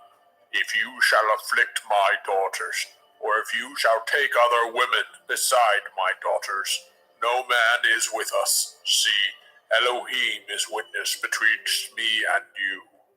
And Laban said to Jacob, Behold this heap, and behold this pillar, which I have cast betwixt me and you. This heap be witness, and this pillar be witness, that I will not pass over this heap to you, and that you shall not pass over this heap and this pillar unto me for harm. The Elohai of Abraham and the Elohai of Nahor, the Elohai of their father, judge betwixt us. And Jacob swore by the fear of his father Yitzchak. Then Jacob offered sacrifice upon the mount, and called his brethren to eat bread. And they did eat bread, and tarried all night in the mount. And early in the morning Laban rose up, and kissed his sons and his daughters, and blessed them. And Laban departed, and returned unto his place. Bereshit, Genesis chapter 32. And Jacob went on his way, and the angels of Elohim met him. And when Jacob saw them, he said, This is Elohim's host. And he called the name of that place Machanaim. And Jacob sent messengers before him to Esau his brother, unto the land of Seir, the country of Edom. And he commanded them, saying, Thus shall ye speak unto my lord Esau. Your servant Yaakov says thus, I have sojourned with Laban, and stayed there until now. And I have oxen and asses, flocks and men servants, and women servants. And I have sent to tell my lord, that I may find grace in your sight. And the messengers returned to Jacob, saying, We came to your brother Esau, and also he comes to meet you, and 400 men with him. Then Jacob was greatly afraid and distressed, and he divided the people that was with him, and the flocks, and the herds, and the camels into 2 bands, and said, If Esau come to the one company, and smite it, then the other company which is left shall escape. And Jacob said, O Elohai of my father Abraham, and Elohai of my father Yitzhak, Yahuwah which said unto me, Return unto your country and to your kindred, and I will deal well with you. I am not worthy of the least of all the mercies, and of all the truth which you have showed unto your servant. For with my staff I passed over this Yarden, and now I am become 2 bands. Deliver me, I pray you, from the hand of my brother, from the hand of Esau, for I fear him, lest he will come and smite me, and the mother with the children. And you said, I will surely do you good, and make your seed as the sand of the sea, which cannot be numbered for multitude. And he lodged there that same night, and took of that which came to his hand a present for Esau his brother, 200 she-goats, and 20 he-goats, 200 ewes, and 20 rams, 30 milch camels with their colts, 40 kine, and 10 bulls, 20 she-asses, and 10 foals. And he delivered them into the hands of his servants, every drove by themselves, and said unto his servants, Pass over before me, and put a space betwixt drove and drove. And he commanded the foremost, saying, When Esau my brother meets you, and asks you, saying, Whose are you, and where go you, and whose are these before you? Then you shall say, They be your servant Yaakov's. It is a present sent unto my lord Esau, and behold, also, he is behind us. And so commanded he the second, and the third, and all that followed the drove, saying, On this manner shall ye speak unto Esau when ye find him, and say ye moreover, Behold, your servant Yaakov is behind us. For he said, I will appease him with the present that goes before me, and afterward I will see his face. Perchance he will accept of me. So went the present over before him, and himself lodged that night in the company. And he rose up that night, and took his 2 women, and his 2 women servants, and his 11 sons, and passed over the ford Yabok. And he took them, and sent them over the brook, and sent over that he had. And Yaakov was left alone, and there wrestled a man with him until the breaking of the day. And when he saw that he prevailed not against him, he touched the hollow of his thigh, and the hollow of Yaakov's thigh was out of joint, as he wrestled with him. And he said, Let me go, for the day breaks. And he said, I will not let you go, except you bless me. And he said unto him, What is your name? And he said, Yaakov. And he said, Your name shall be called no more Yaakov, but Yasharel. For as a prince have you power with Elohim and with men, and have prevailed. And Yaakov asked him and said, Tell me, I pray you, your name. And he said, Wherefore is it that you do ask after my name? And he blessed them there. And Yaakov called the name of the place Penuel. For I have seen Elohim face to face, and my life is preserved. And as he passed over Penuel, the sun rose upon him, and he halted upon his thigh. Therefore the children of Yasharel eat not the sinew which shrank, which is upon the hollow of the thigh unto this day, because he touched the hollow of Yaakov's thigh in the sinew that shrank. Bereshit, Genesis, chapter 33. And Yaakov lifted up his eyes, and looked, and behold, Esau came, and with him 400 men. And he divided the children unto Leah, and unto Rachel, and unto the 2 handmaids. And he put the handmaids and their children foremost, and Leah and her children after, and Rachel and Joseph hindermost. And he passed over before them, and bowed himself to the ground 7 times, until he came near to his brother. And Esau ran to meet him, and embraced him, and fell on his neck, and kissed him, and they wept. And he lifted up his eyes, and saw the women and the children, and said, Who are those with you? And he said, The children which Elohim has graciously given your servant. Then the handmaidens came near, they and their children, and they bowed themselves. And Leah also with her children came near, and bowed themselves. And after came Joseph near, and Rachel, and they bowed themselves. And he said, What do you mean by all this drove which I met? And he said, These are to find grace in the sight of my master. And Esau said, I have enough, my brother. Keep what you have unto yourself. And Yaakov said, Nay, I pray you, if now I have found grace in your sight, then receive my present at my hand. For therefore I have seen your face, as though I had seen the face of Elohim, and you were pleased with me. Take, I pray you, my blessing that is brought to you, because Elohim has dealt graciously with me, and because I have enough. And he urged him, and he took it, and said, Let us take our journey, and let us go, and I will go before you. And he said unto him, My Lord knows that the children are tender, and the flocks and herds with the young are with me. And if men should overdrive them one day, all the flock will die. Let my Lord, I pray you, pass over before his servant, and I will lead on softly, according as the cattle that goes before me, and the children be able to endure, until I come unto my Lord, unto Seir. And Esau said, Let me now leave you with some of the folk that are with me. And he said, What needs it? Let me find grace in the sight of my master. So Esau returned that day on his way unto Seir. And Yaakov journeyed to Sukkot, and built him a house, and made Sukkot for his cattle. Therefore the name of the place is called Sukkot. And Yaakov came to Shalem, a city of Shechem, which is in the land of Canaan, when he came from Padan Aram, and pitched his tent before the city. And he bought a parcel of a field, where he had spread his tent at the hand of the children of Hamor, Shechem's father, for 100 pieces of money. And he erected there an altar, and called it El Elohai Yasharel. Bereshit, Genesis chapter 34. And Dinah, the daughter of Leah, which she bore unto Yaakov, went out to see the daughters of the land. And when Shechem, the son of Hamor, the Hivite, prince of the country, saw her, he took her, and lay with her, and defiled her. And his soul clave unto Dinah, the daughter of Yaakov, and he loved the damsel, and spoke kindly unto the damsel. And Shechem spoke unto his father Hamor, saying, Get me this damsel to be my woman. And Yaakov heard that he had defiled Dinah his daughter. Now his sons were with his cattle in the field, and Yaakov held his peace until they were come. And Hamor, the father of Shechem, went out unto El Yaakov to commune with him. And the sons of Yaakov came out of the field when they heard it, And the men were grieved, and they were very wroth, because he had wrought folly in Yashrael, in lying with Jacob's daughter, which thing ought not to be done.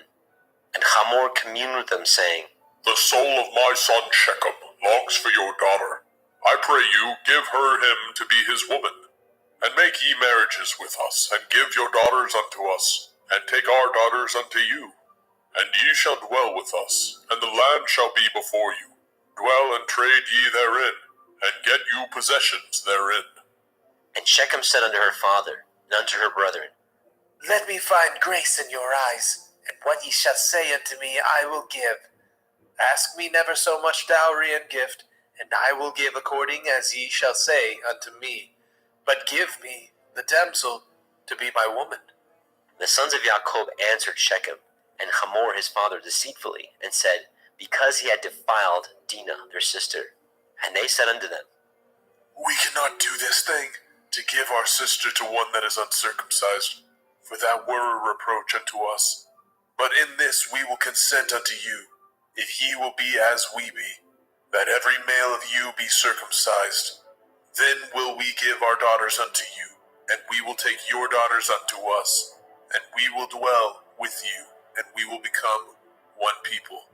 But if ye will not hearken unto us to be circumcised, then we will take our daughter, and we will be gone. And their words pleased Hamor and Shechem, Hamor's son.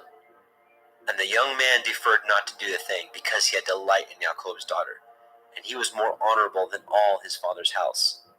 And Hamor and Shechem his son came unto the gate of their city, and communed with the men of their city, saying, These men are peaceable with us, therefore let them dwell in the land, and trade therein. For the land, behold, it is large enough for them. Let us take their daughters to us for women, and let us give them our daughters. Only herein will the men consent unto us, for to dwell with us, to be one people, if every male among us be circumcised as they are circumcised. Shall not their cattle and their substance and every beast of theirs be ours? Only let us consent unto them, and they will dwell with us. And unto Hamor and unto Shechem his son hearkened all that went out of the gate of his city, and every male was circumcised, all that went out of the gate of his city. And it came to pass on the third day, when they were sore, that the two sons of Jacob, Shimon and Levi, Dinah's brethren, took each man his sword, and came upon the city boldly, and slew all the males. And they slew Hamor and Shechem his son with the edge of the sword, and took Dinah out of Shechem's house, and went out. The sons of Jacob came upon the slain, and spoiled the city, because they had defiled their sister. They took their sheep, and their oxen, and their asses, and that which was in the city, and that which was in the field, and all their wealth, and all their little ones, and their women they took captive, and spoiled even all that was in the house. And Jacob said to Shimon and Levi, Ye have troubled me to make me to stink among the inhabitants of the land, among the Canaanim and the Perizim, and I being few in number, they shall gather themselves together against me, and slay me, and I shall be destroyed, I and my house. And they said, Should he deal with our sister as with a harlot? Bereshit, Genesis chapter 35. And Elohim said unto El Jacob, Arise, go up to Bethel, and dwell there, and make there an altar unto Elohim, that appeared unto you when you fled from the face of Esau your brother. Then Jacob said unto his household, and to all that were with him, Put away the strange Elohai that are among you, and be clean, and change your garments, and let us arise, and go up to Bethel, and I will make there an altar unto Elohim, who answered me in the day of my distress, and was with me in the way which I went. And they gave unto El Jacob all the strange Elohai which were in their hand, and all their earrings which were in their ears. And Jacob hid them under the oak which was by Shechem. And they journeyed, and the terror of Elohim was upon the cities that were round about them, and they did not pursue after the sons of Jacob. So Jacob came to Luz, which is in the land of Canaan, that is, Beit El, he and all the people that were with him. And he built there an altar, and called the place Beit El, because there Elohim appeared unto him. when he fled from the face of his brother. But Deborah, Ribkah's nurse, died, and she was buried beneath Beit El under an oak, and the name of it was called Alon Bakut. And Elohim appeared unto El Yaakov again when he came out of Padan Aram and blessed him. And Elohim said unto him, Your name is Yaakov. Your name shall not be called any more Yaakov, but Yasharel shall be your name. And he called his name Yasharel. And Elohim said unto him, I am El Shaddai. Be fruitful and multiply. A nation and a company of nations shall be of you, and kings shall come out of your loins. And the land which I gave Abraham and Yitzhak, to you I will give it, and to your seed after you will I give the land. And Elohim went up from him in the place where he talked with him. And Yaakov set up a pillar in the place where he talked with him, even a pillar of stone. And he poured a drink offering thereon, and he poured oil thereon. And Yaakov called the name of the place where Elohim spoke with him, Beit El. And they journeyed from Beit El, and there was but a little way to come to Ephrathah. And Rachel travailed, and she had hard labor. And it came to pass, when she was in hard labor, that the midwife said unto her, Fear not, you shall have the... It came to pass, as her soul was in departing, for she died, that she called his name Ben-Oni, but his father called him Benjamin. And Rachel died, and was buried in the way to Ephrathah, which is Beit Lechem. And Yaakov set a pillar upon her grave, that is the pillar of Rachel's grave unto this day. And Yasharel journeyed, and spread his tent beyond Migdal Eder. And it came to pass, when Yasharel dwelt in that land, that Reuben went and lay with Bilhah his father's concubine, and Yasharel heard it. Now the sons of Yaakov were 12, the sons of Leah, Reuben, Yaakov's firstborn, and Shimon, and Levi, and Yehudah, and Issachar, and Zebulun. The sons of Rachel, Yosef, and Benjamin. And the sons of Bilhah, Rachel's handmaid, Dan, and Naphtali. And the sons of Zilpah, Leah's handmaid, Gad, and Asher. These are the sons of Yaakov, which were born to him in Padan Aram. And Yaakov came unto El Yitzchak his father unto Mamre, unto Kiryat Arba, which is Hebron, where Abraham and Yitzchak sojourned. And the days of Yitzchak were 180 years. And Yitzchak gave up his ruach and died, and was gathered unto his people, being old and full of days. And his sons Esau and Jacob buried him. Bereshit, Genesis, chapter 36.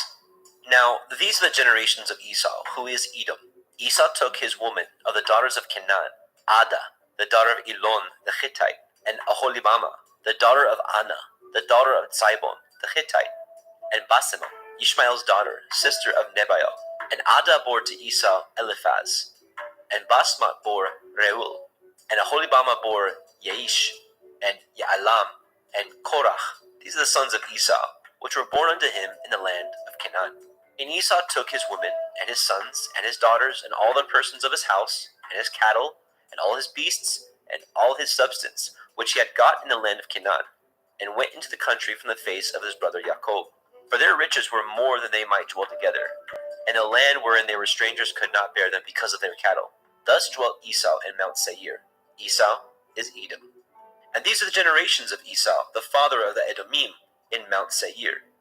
These are the names of Esau's sons: Eliphaz, the son of Ada, the woman of Esau; Reuel, the son of Basemat, the woman of Esau. And the sons of Eliphaz were Timan, Omar, Zepho, Gatam, and Kenaz. And Timnah was the concubine to Eliphaz, Esau's son, and she bore to Eliphaz Amalek. These are the sons of Ada, Esau's woman. And these are the sons of Reuel, Nahat, and Zerach, Shammah, and Mizah. These are the sons of Basemat, Esau's woman. And these were the sons of Aholibama, the daughter of Anna, the daughter of Zibon, Esau's woman. And she bore to Esau Yaish, and Yaalam, and Korach. These were the dukes of the sons of Esau. The sons of Eliphaz, the firstborn son of Esau: Duke Timan, Duke Omar, Duke Zepho, and Duke Kenaz, Duke Korach, Duke Gatam, and Duke Amalek. These are the dukes that came of Eliphaz in the land of Edom, These are the sons of Ada. And these are the sons of Reuel, Esau's son. Duk Nahat, Duk Zerach, Duk Shama, Duk Mizah. These are the dukes that came of Reuel, in the land of Edom. These are the sons of Basemat, Esau's woman. And these are the sons of Aholibama, Esau's woman. Duk Yaish, Duk Ya'alam, Duk Korach. These are the dukes that came of Aholibama, the daughter of Anna, Esau's woman. These are the sons of Esau, who is Edom, and these are their dukes. These are the sons of Seir, the Horite, who inhabited the land, Lotan, and Shobal, and Sibon, and Anna, and Dishon, and Etzer, and Dishan. These are the dukes of the Horim, the children of Seir, in the land of Edom. And the children of Lotan were Horai and Chemam, and Lotan's sister was Timnah. And the children of Shobal were these, Alyan, and Manachat, and Ebal, and Shiphi, and Onam. And these are the children of Sibon, both Ayah and Anah. This was that Anah that found the mules in the wilderness, as he fed the asses of Sibon his father. And the children of Anah were these, Dishon, and Aholibama, the daughter of Anah. And these are the children of Dishon, Hemdan, and Eshban, and Yithron, and Cheran. The children of Etzer are these, Bilhan, and Zaavan, and Akan. The children of Dishon are these, Uts, and Aran. These are the dukes that came of the Horim, Duk Lotan, Duk Shobal, Duk Sibon, and Duk Anah. Duk Dishon, Duk Etzer, Duk Dishan. These are the dukes that came of the Horite, among their dukes in the land of Seir. And these are the kings that reigned in the land of Edom, before there reigned any king over the children of Yasharel. And Bela, the son of Beor, reigned in Edom, and the name of his city was Dinhaba. And Bela died, and Yobab, the son of Zerach of Botzra, reigned in his stead. And Yobab died, and Husham of the land of the Timani reigned in his stead. And Husham died, and Hadad, the son of Bedad, who smote Midian in the field of Moab, reigned in his stead. And the name of his city was Abit. And Hadad died, and Samlah of Masrekah reigned in his stead. And Samlah died, and Shaul of Rehoboth by the river reigned in his stead. And Shaul died, and Baal Hanan, the son of Akbor, reigned in his stead. And Baal Hanan, the son of Akbor, died, and Hadar reigned in his stead. And the name of his city was Pau. And his woman's name was Mehetabel, the daughter of Matred, the daughter of Me-Zahab.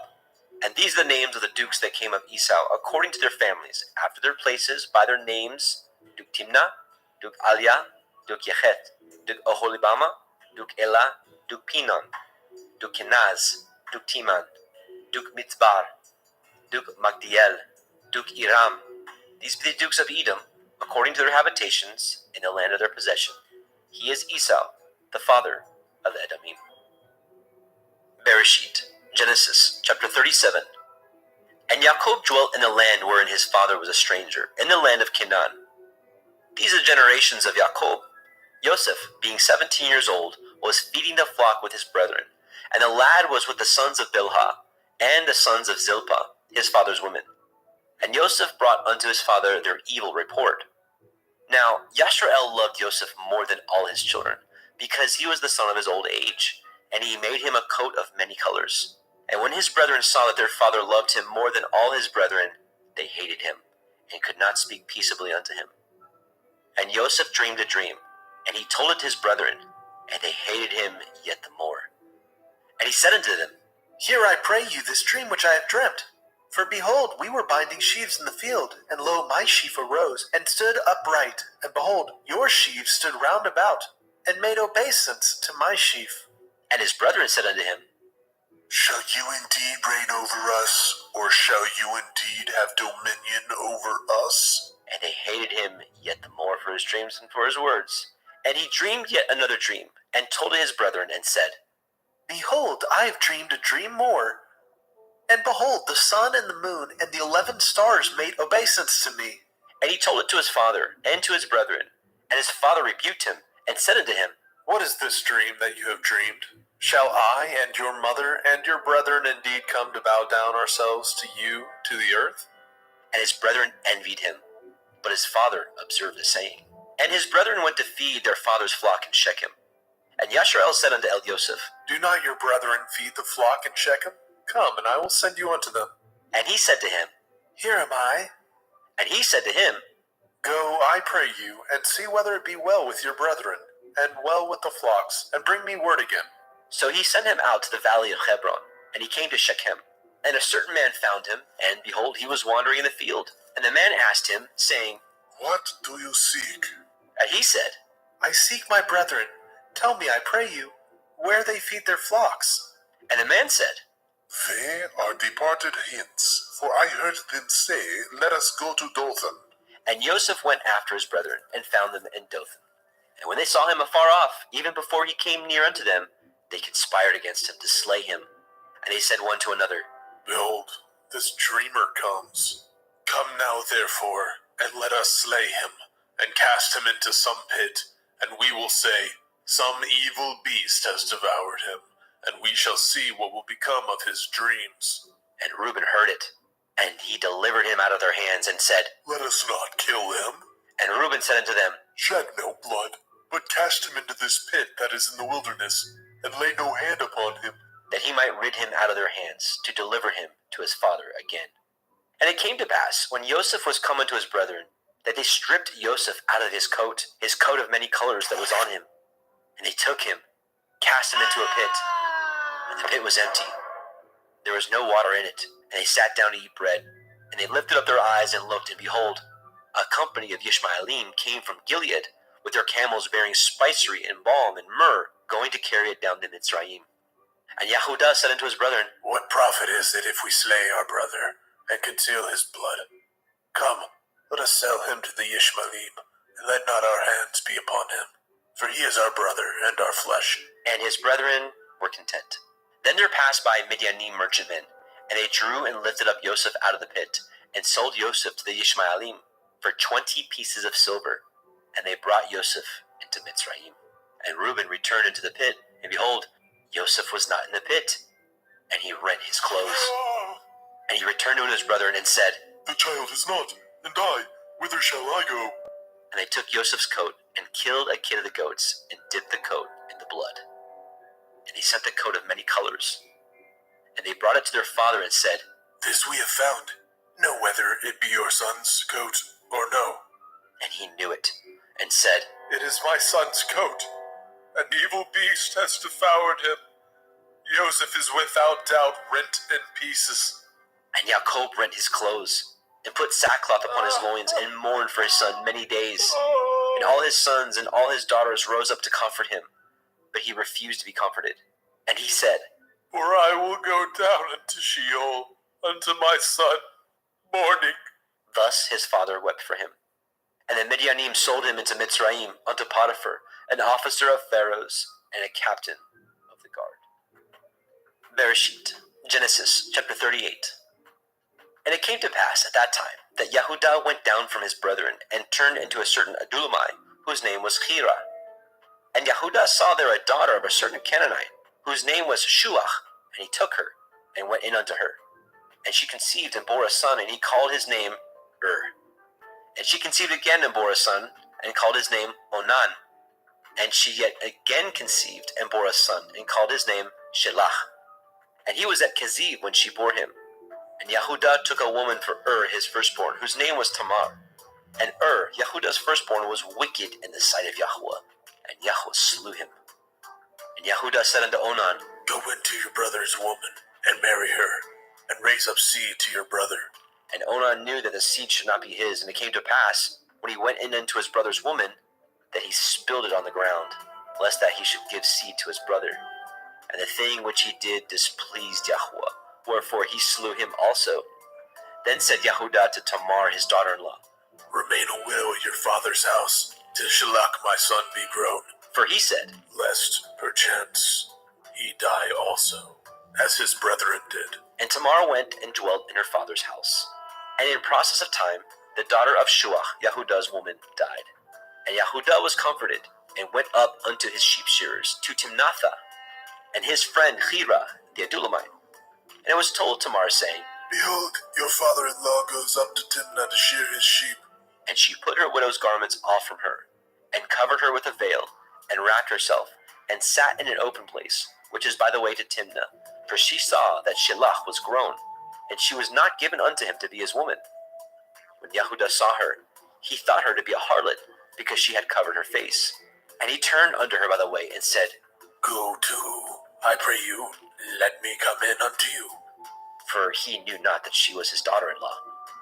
And she said, What will you give me, that you may come in unto me? And he said, I will send you a kid from the flock. And she said, Will you give me a pledge till you send it? And he said, What pledge shall I give you? And she said, Your signet, your bracelets, and your staff that is in your hand. And he gave it her, and came in unto her, and she conceived by him. And she arose and went away, and laid by her veil from her, and put on the garments of her widowhood.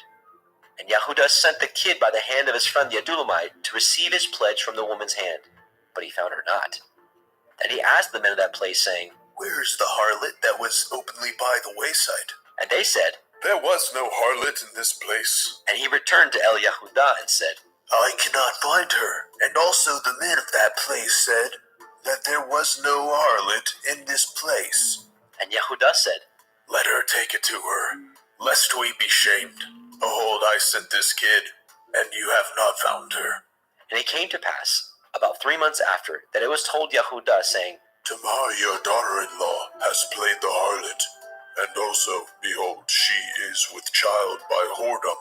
And Yehuda said, Bring her forth, and let her be burnt. When she was brought forth, she sent to her father-in-law, saying, By the man whose these are, am I with child. And she said, Discern, I pray you, whose are these, the signet, and bracelets, and staff? And Yehuda acknowledged them. And he said, She is more righteous than I, because that I gave her not to Shalach my son. And he knew her again no more. And it came to pass in the time of her travail that, behold, twins were in her womb. And it came to pass when she travailed that the one put out his hand, and a midwife took and bound upon his hand a scarlet thread, saying, This came out first. And it came to pass, as he drew back his hand, that, behold, his brother came out. And she said, How have you broken forth? This breach be upon you. Therefore his name was called Peretz. And afterward came out his brother, that had the scarlet thread upon his hand, and his name was called Zerach. Bereshit, Genesis, chapter 39. And Joseph was brought down to Mitzrayim, and Potiphar, an officer of Pharaoh, captain of the guard, a Mitzrayim, bought him of the hands of the Ishmaelim, which had brought him down thither. And Yahuwah was with Joseph, and he was a prosperous man, and he was in the house of his master, the Mitzrayim.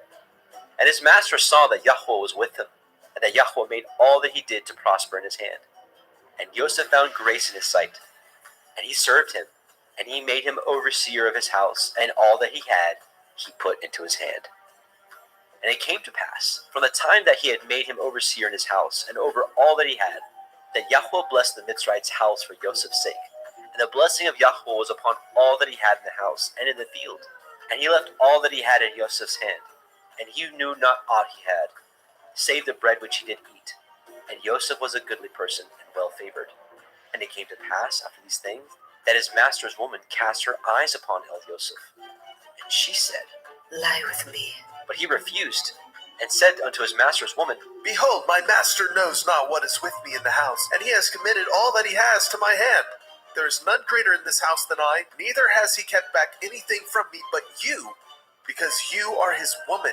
How then can I do this great wickedness and sin against Elohim? And it came to pass, as she spoke to El Joseph day by day, that he hearkened not unto her, to lie by her, or to be with her. And it came to pass about this time that Joseph went into the house to do his business, and there was none of the men of the house there within. And she caught him by his garment, saying, Lie with me. And he left his garment in her hand, and fled, and got him out.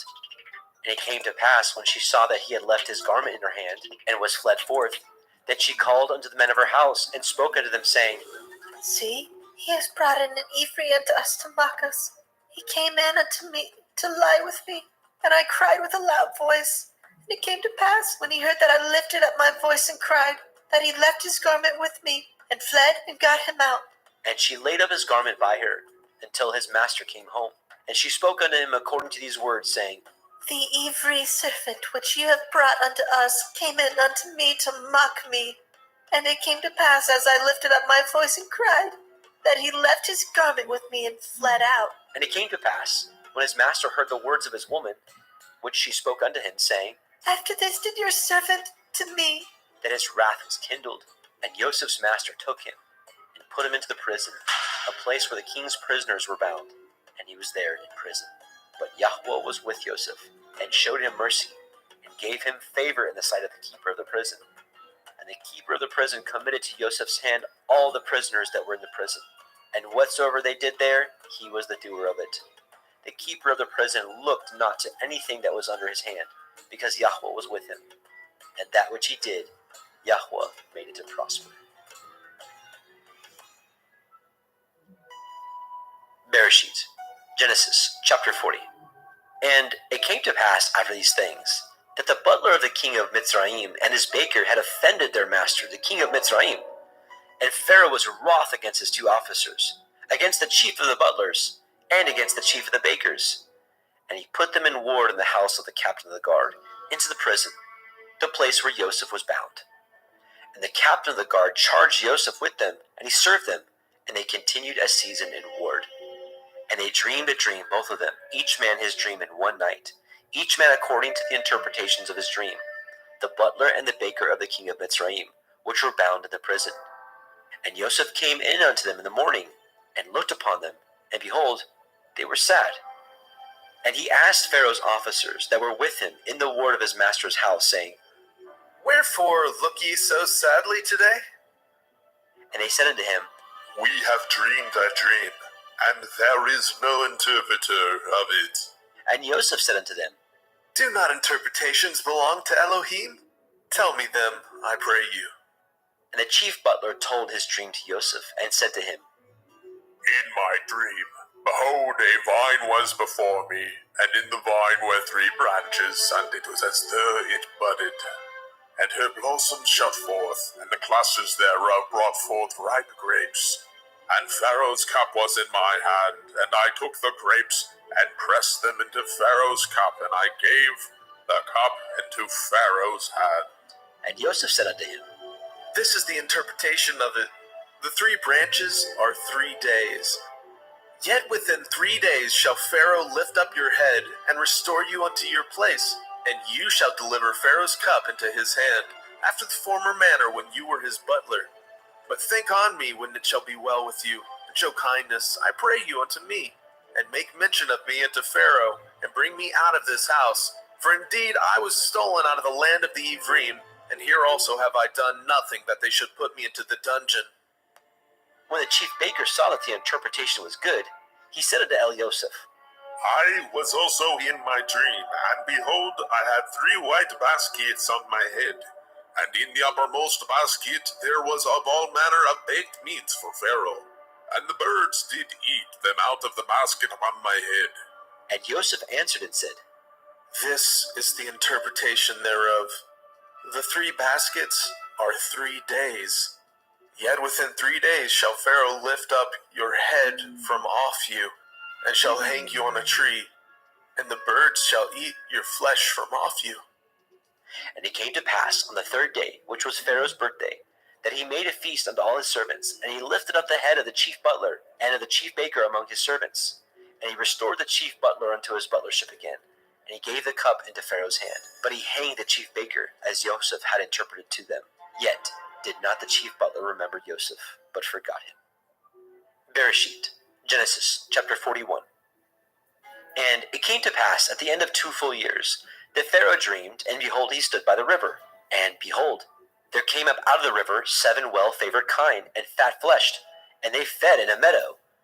And behold, 7 other kine came up after them out of the river, ill-favored and lean-fleshed, and stood by the other kine upon the brink of the river.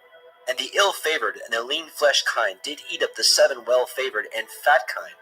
So Pharaoh awoke, and he slept, and dreamed the 2nd time. And behold, 7 ears of grain came up upon one stalk, rank and good. And behold, 7 thin ears, and blasted with the east wind, sprung up after them. And the 7 thin ears devoured the 7 rank and full ears. And Pharaoh awoke, and behold, it was a dream.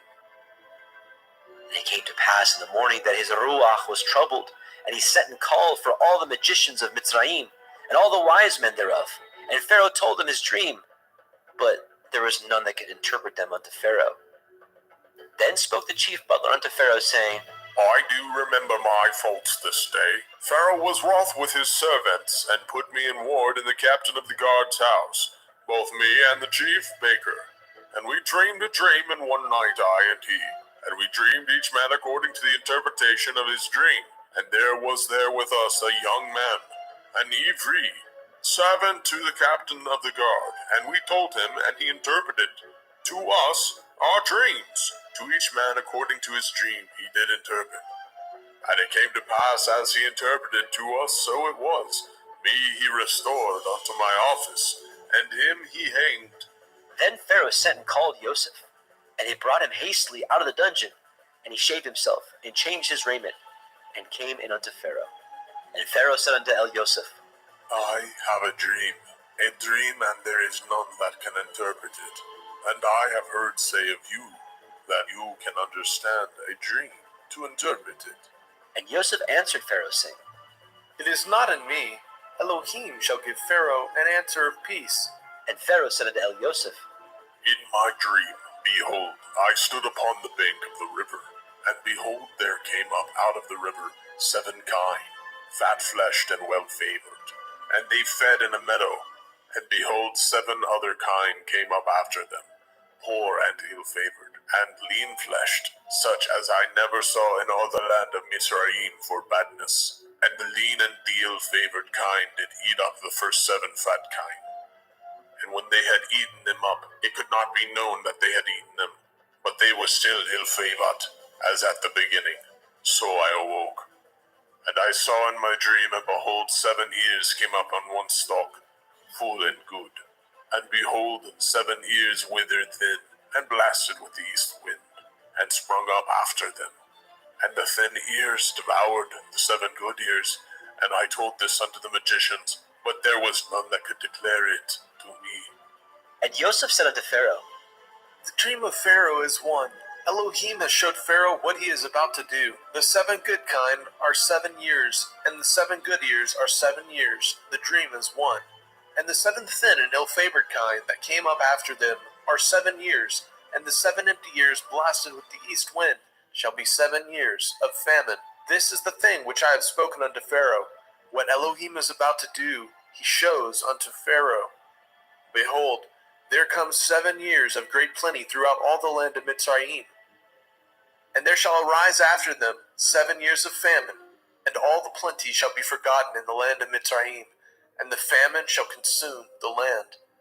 And the plenty shall not be known in the land by reason of that famine following, for it shall be very grievous. And for that the dream was doubled unto Pharaoh twice.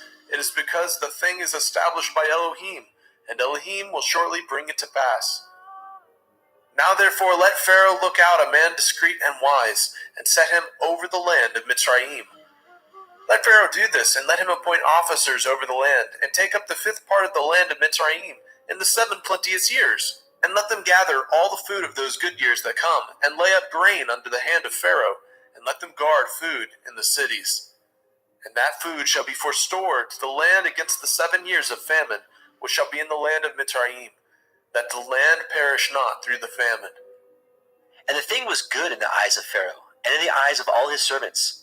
And Pharaoh said unto his servants, Can we find such as one as this, a man in whom the Ruach Elohim is? And Pharaoh said unto Joseph, For as much as Elohim has showed you all this, there is none so discreet and wise as you are. You shall be over my house, and according to your word shall all my people be ruled. Only in the throne will I be greater than you. And Pharaoh said unto Joseph, See, I have set you over all the land of Mitzrayim. And Pharaoh took off his ring from his hand, and put it upon Joseph's hand, and arrayed him in vestures of fine linen, and put a gold chain about his neck. And he made him to ride in the 2nd chariot which he had. And they cried before him, Bow the knee! And he made him ruler over all the land of Mitzrayim. And Pharaoh said unto Joseph, I am Pharaoh, and without you shall no man lift up his hand, or his foot in all the land of Mitzrayim. And Pharaoh called Joseph's name Zophnath Paneah, and he gave him to be his woman Asenath, the daughter of Potipherah, priest of On. And Joseph went out over all the land of Mitzrayim. And Joseph was 30 years old when he stood before Pharaoh, king of Mitzrayim. And Joseph went out from the presence of Pharaoh, and went throughout all the land of Mitzrayim. And in the 7 plenteous years the earth brought forth by handfuls. And he gathered up all the food of the 7 years, which were in the land of Mitzrayim, and laid up the food in the cities. The food of the field, which was round about every city, he laid up in the same.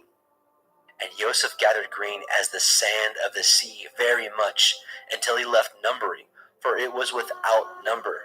And unto Joseph were born 2 sons before the years of famine, which Asenath, the daughter of Potipherah, priest of On, bore unto him. And Joseph called the name of the firstborn Manasseh.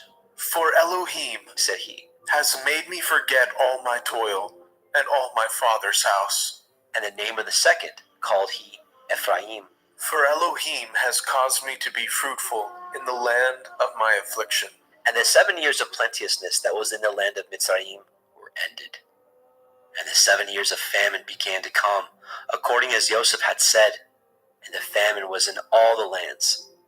But in all the land of Mitzrayim there was bread. And when all the land of Mitzrayim was famished, the people cried to Pharaoh for bread. And Pharaoh said unto all the Mitzrayim, Go unto Joseph, what he says to you, do. And the famine was over all the face of the earth. And Joseph opened all the storehouses, and sold unto the Mitzrayim. And the famine waxed sore in the land of Mitzrayim. And all the countries came into Mitzrayim to El Joseph for to buy grain, because that the famine was so sore in all the lands. Bereshit, Genesis, chapter 42. Now, when Yaakov saw that there was grain in Mitzrayim, Yaakov said unto his sons, Why do ye look one upon another? And he said, Behold, I have heard that there is grain in Mitzrayim. Get you down thither, and buy for us from thence, that we may live and not die. And Joseph's 10 brethren went down to buy grain in Mitzrayim. But Benjamin, Joseph's brother, Yaakov, sent not with his brethren, for he said, Lest perchance mischief befall him. And the sons of Yashrael came to buy grain among those that came, for the famine was in the land of Canaan. And Joseph was the governor over the land. And he it was that sold to all the people of the land. And Joseph's brethren came, and bowed down themselves before him with their faces to the earth. And Joseph saw his brethren, and he knew them, but he made himself strange unto them, and spoke roughly unto them. And he said unto them, Whence come ye? And they said, From the land of Canaan, to buy food. And Joseph knew his brethren, but they knew not him. And Joseph remembered the dreams which he dreamed of them, and said unto them, Ye are spies, to see the nakedness of the land ye are come. And they said unto him, Nay, my lord, but to buy food are your servants come. We are all one man's sons. We are true men. Your servants are no spies. And he said unto them, Nay, but to see the nakedness of the land ye are come. And they said, Your servants are 12 brethren, the sons of one man in the land of Canaan. And behold, the youngest is this day with our father, and one is not. And Joseph said unto them, That is that I spoke unto you, saying, Ye are spies. Hereby ye shall be proved. By the life of Pharaoh ye shall not go forth hence, except your youngest brother come hither. Send one of you, and let him fetch your brother. And ye shall be kept in prison, that your words may be proved, whether there be any truth in you. Or else by the life of Pharaoh surely ye are spies. And he put them all together into ward 3 days. And Joseph said unto them the 3rd day, This do and live, for I fear Elohim. If ye be true men, let one of your brethren be bound in the house of your prison. Go ye, carry grain for the famine of your houses. But bring your youngest brother unto me. So shall your words be verified, and ye shall not die. And they did so. And they said one to another, We are truly guilty concerning our brother, in that we saw the anguish of his soul when he besought us, and we would not hear. Therefore is this distress come upon us. And Reuben answered them, saying, Spoke I not unto you, saying, Do not sin against the child, and ye would not hear. Therefore, behold, also his blood is required. And they knew not that Joseph understood them, for he spoke unto them by an interpreter. And he turned himself about from them and wept, and returned to them again, and communed with them, and took from them Shimon, and bound him before their eyes. Then Joseph commanded to fill their sacks with grain, and to restore every man's money into a sack, and to give them provision for the way, and thus he did unto them. And he laded their asses with grain, and departed thence. And as one of them opened his sack, to give his ass provender in the inn, he espied his money, for, behold, it was in the sack's mouth. And he said unto his brethren, My money is restored, and lo, it is even in my sack. And their heart failed them. And they were afraid, saying one to another, What is this that Elohim has done unto us? And they came unto Jacob their father, unto the land of Canaan, and told him all that befell unto them, saying, The man who is the Lord of the land spoke roughly to us, and took us for spies of the country. And we said unto him, We are true men, we are no spies. We be 12 brethren, sons of our father. One is not, and the youngest is this day with our father in the land of Canaan. And the man, the Lord of the country, said unto us, Hereby shall I know that ye are true men. Leave one of your brethren here with me, and take food for the famine of your households, and be gone. And bring your youngest brother unto me. Then shall I know that ye are no spies, but that ye are true men. So will I deliver you and your brother, and ye shall traffic in the land. And it came to pass, as they emptied their sacks, that behold, every man's bundle of money was in his sack. And when both they and their father saw the bundles of money, they were afraid.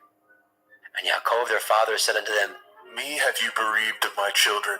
Joseph is not, and Shimon is not, and ye will take Benjamin away. All these things are against me. And Reuben spoke unto his father, saying, Slay my 2 sons, if I bring him not to you. Deliver him into my hand, and I will bring him to you again. And he said, My son shall not go down with you, for his brother is dead, and he is left alone, if mischief befall him by the way in which ye go. Then ye shall bring down my gray hairs with sorrow to Sheol.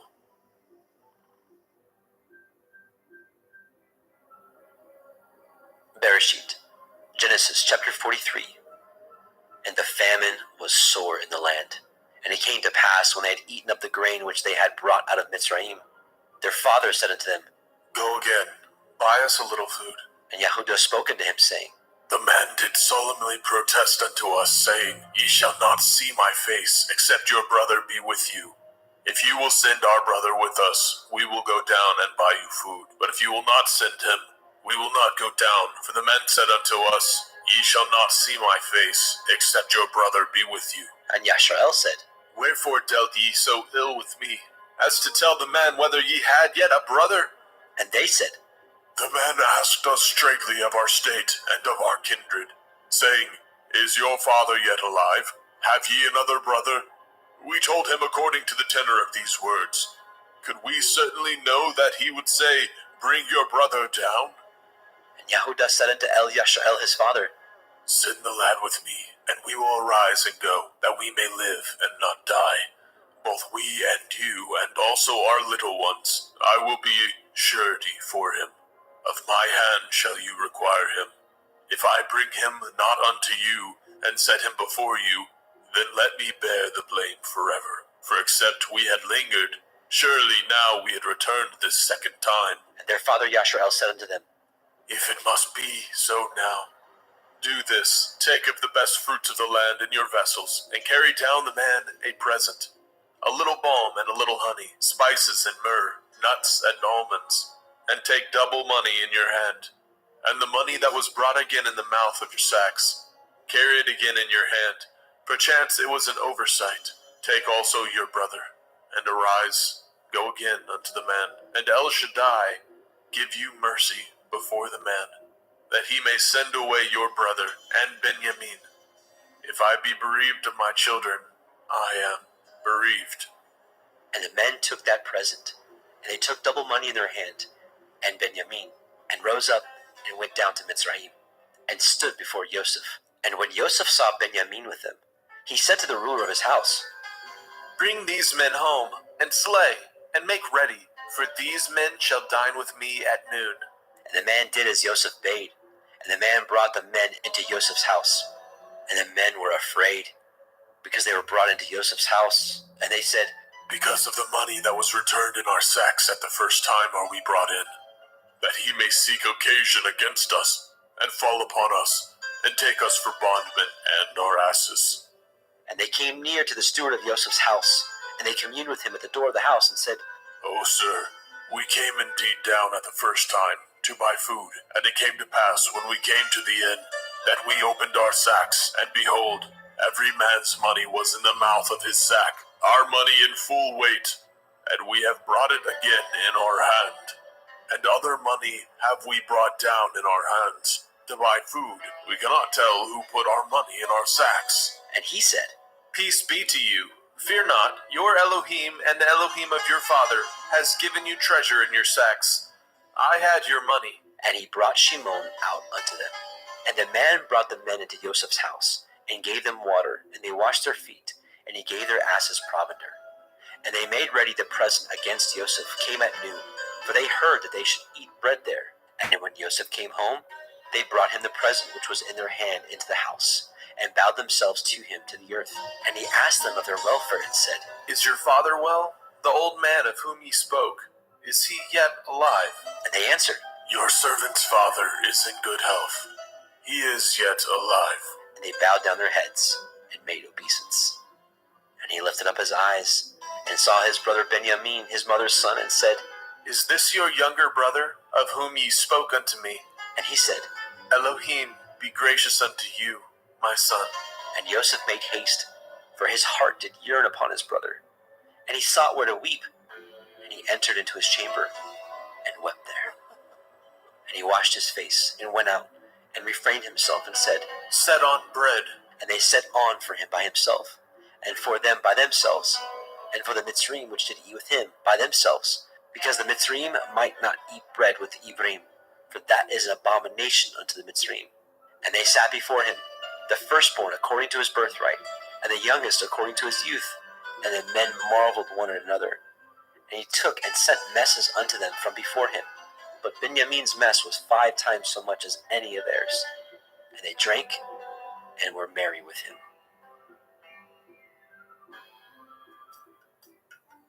Bereshit, Genesis, chapter 44. And he commanded the steward of his house, saying, Fill these men's sacks with food as much as they can carry, and put every man's money in his sack's mouth, and put my cup, the silver cup, in the sack's mouth of the youngest, and his grain money. And he did according to the word that Joseph had spoken. As soon as the morning was light, the men were sent away, and their asses. And when they were gone out of the city, and not yet afar off, Joseph said unto his steward, Up, follow after the men, and when you do overtake them, say unto them, Wherefore have ye rewarded evil for good? Is not this which my Lord drinks, and whereby indeed he divines? Ye have done evil in so doing. And he overtook them, and he spoke unto them these same words. And they said unto him, Wherefore says my Lord these words? Far be it from your servants should do according to this thing. Behold, the money which we found in our sack's mouth, we brought again unto you out of the land of Canaan. How then should we steal out of your Lord's house silver or gold? With whomsoever your servant it be found, let him die, and we also will be my Lord's bondmen. And he said, Now also let it be according to your words. He with whom it is found shall be my servant, and ye shall be blameless. Then they speedily took down every man his sack to the ground, and opened every man his sack. And he searched, and began at the eldest, and left the youngest, and the cup was found in Benjamin's sack. Then they rent their clothes, and laded every man his ass, and returned to the city. And Yehudah and his brethren came to Joseph's house, for he was yet there, and they fell before him on the ground. And Joseph said unto them, What deed is this that ye have done? Know ye not that such a man as I can certainly divine? And Yehudah said, What shall we say unto my Lord? What shall we speak? Or how shall we clear ourselves? Elohim has found out the iniquity of your servants. Behold, we are my Lord's servants, both we and he also with whom the cup is found. And he said, Far be it that I should do so, but the man in whose hand the cup is found, he shall be my servant, And as for you, get you up in peace unto your father. Then Yehuda came near unto him and said, O my lord, let your servant, I pray you, speak a word in my lord's ears, and let not your anger burn against your servant, for you are even as Pharaoh, my lord, asked his servant, saying, Have ye a father or a brother? And we said unto my lord, We have a father, an old man, and a child of his old age, a little one, and his brother is dead, and he alone is left of his mother, and his father loves him. And you said unto your servants, Bring him down unto me, that I may set my eyes upon him. And we said unto my lord, The lad cannot leave his father, for if he should leave his father would die. And you said unto your servants, Except your youngest brother come down with you, ye shall see my face no more. And it came to pass, when we came up unto your servant my father, we told him the words of my lord. And our father said, Go again, and buy us a little food. And we said, We cannot go down. If our youngest brother be with us, then will we go down, for we may not see the man's face, except our youngest brother be with us. And your servant my father said unto us, Ye know that my woman bore me 2 sons, and the one went out from me.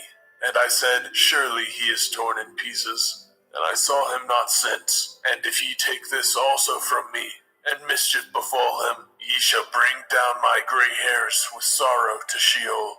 Now therefore, when I come to your servant my father, and the lad be not with us, seeing that his life is bound up in the lad's life, it shall come to pass, when he sees that the lad is not with us, that he will die. And your servant shall bring down the gray hairs of your servant our father with sorrow to Sheol. For your servant became surety for the lad unto my father, saying, If I bring him not unto you, then I shall bear the blame to my father forever. Now therefore I pray you, let your servant abide instead of the lad, a bondman to my lord, and let the lad go up with his brethren. For how shall I go up to my father, and the lad be not with me, lest perchance I see the evil that shall come on my father?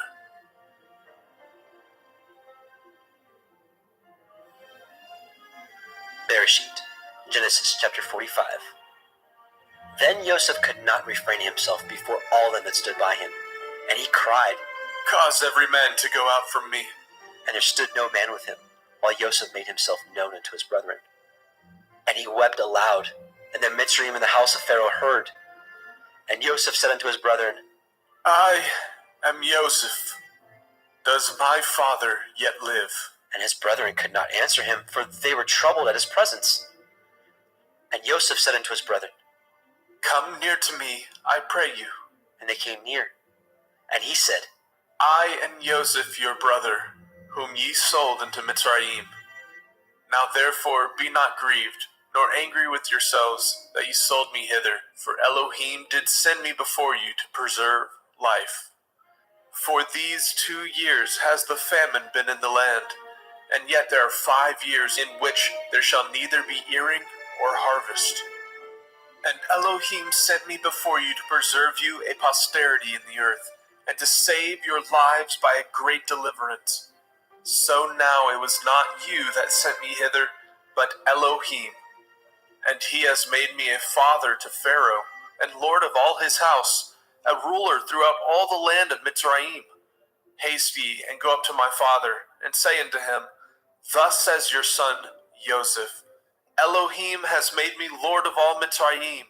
Come down unto me, tarry not, and you shall dwell in the land of Goshen, and you shall be near unto me, you and your children, and your children's children, and your flocks, and your herds, and all that you have.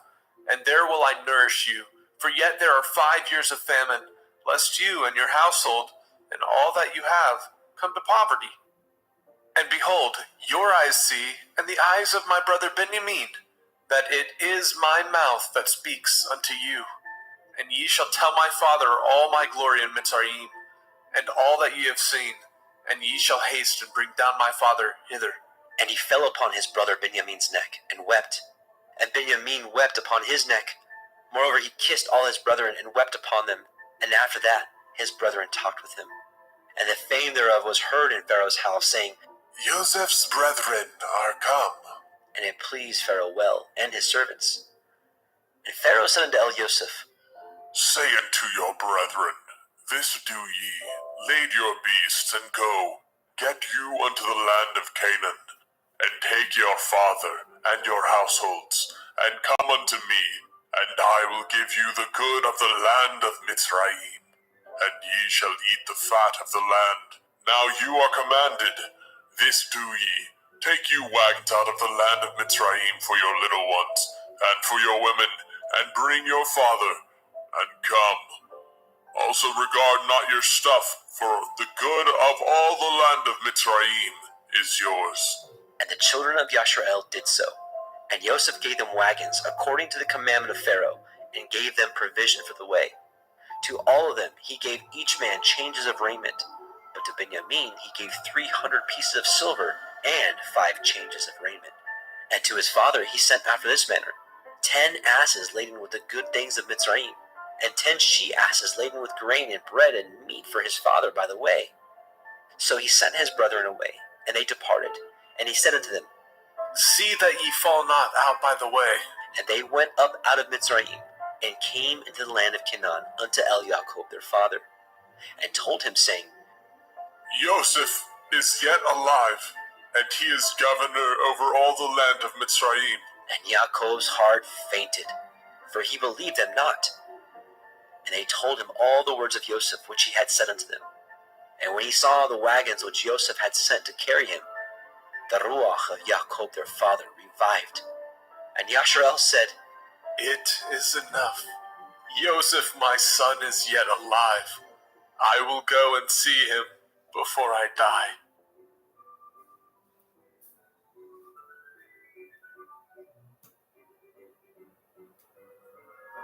Bereshit, Genesis chapter 46. And Yashrael took his journey with all that he had, and came to Beersheba, and offered sacrifices unto the Elohim of his father Yitzchak. And Elohim spoke unto Yashrael in the visions of the night, and said, Yaakov, Yaakov. And he said, Here am I. And he said, I am El, the Elohai of your father.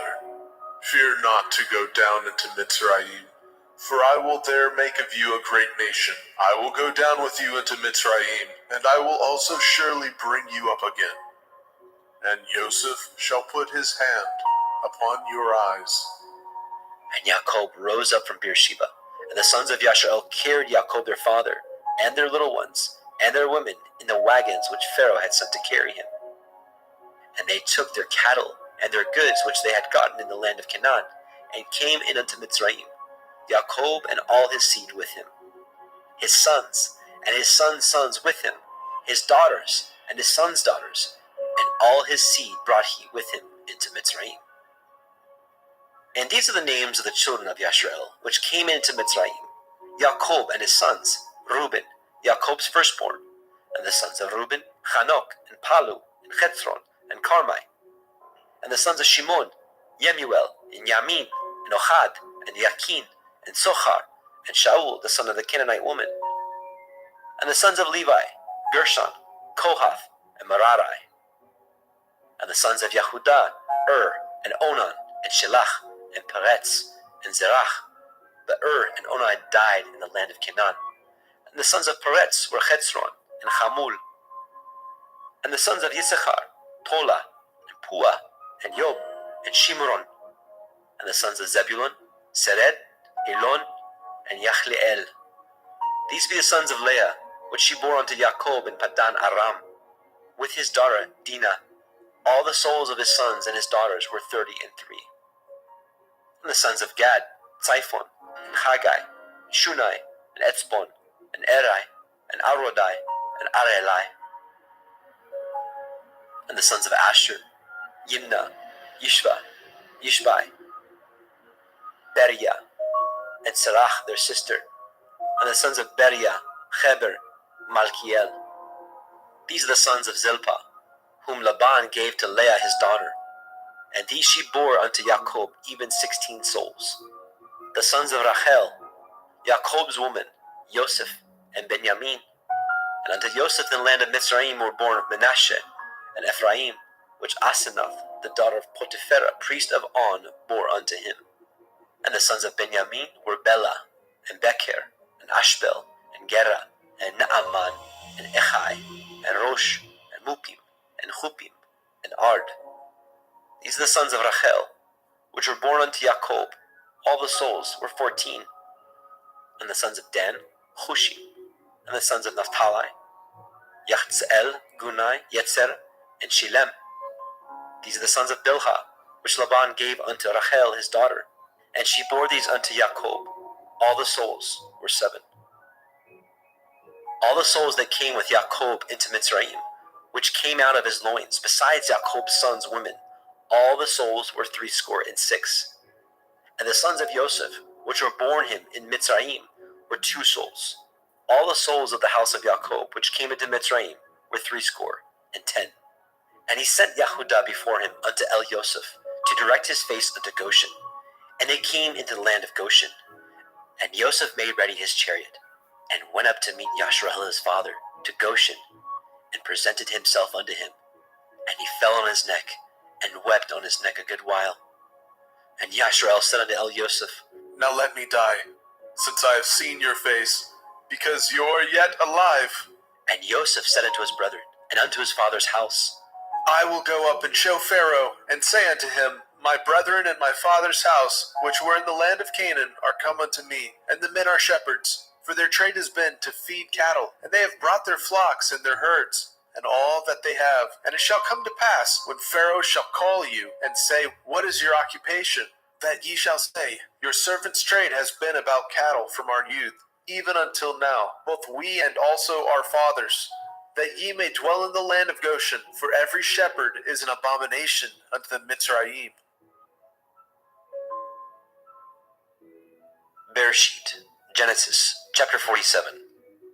Then Joseph came and told Pharaoh and said, My father and my brethren, and their flocks, and their herds, and all that they have, are come out of the land of Canaan. And behold, they are in the land of Goshen. And he took some of his brethren, even 5 men, and presented them unto Pharaoh. And Pharaoh said unto his brethren, What is your occupation? And they said unto Pharaoh, Your servants are shepherds, both we and also our fathers. They said moreover unto Pharaoh, For to sojourn in the land are we come, for your servants have no pasture for their flocks, for the famine is sore in the land of Canaan. Now therefore we pray you, let your servants dwell in the land of Goshen. And Pharaoh spoke unto El Yosef, saying, Your father and your brethren are come unto you. The land of Mitzrayim is before you. In the best of the land make your father and your brethren to dwell. In the land of Goshen let them dwell. And if you know any men of activity among them, then make them rulers over my cattle. And Joseph brought in Jacob his father, and set him before Pharaoh. And Jacob blessed Pharaoh. And Pharaoh said unto El Jacob, How old are you? And Jacob said unto Pharaoh, The days of the years of my pilgrimage are 130 years. Few and evil have the days of the years of my life been, and have not attained unto the days of the years of the life of my fathers, in the days of their pilgrimage. And Jacob blessed Pharaoh, and went out from before Pharaoh. And Joseph placed his father and his brethren, and gave them a possession in the land of Mitzrayim, in the best of the land, in the land of Ramesses, as Pharaoh had commanded. And Joseph nourished his father and his brethren, and all his father's household, with bread according to their families. And there was no bread in all the land, for the famine was very sore, so that the land of Mitzrayim and all the land of Canaan fainted by reason of the famine.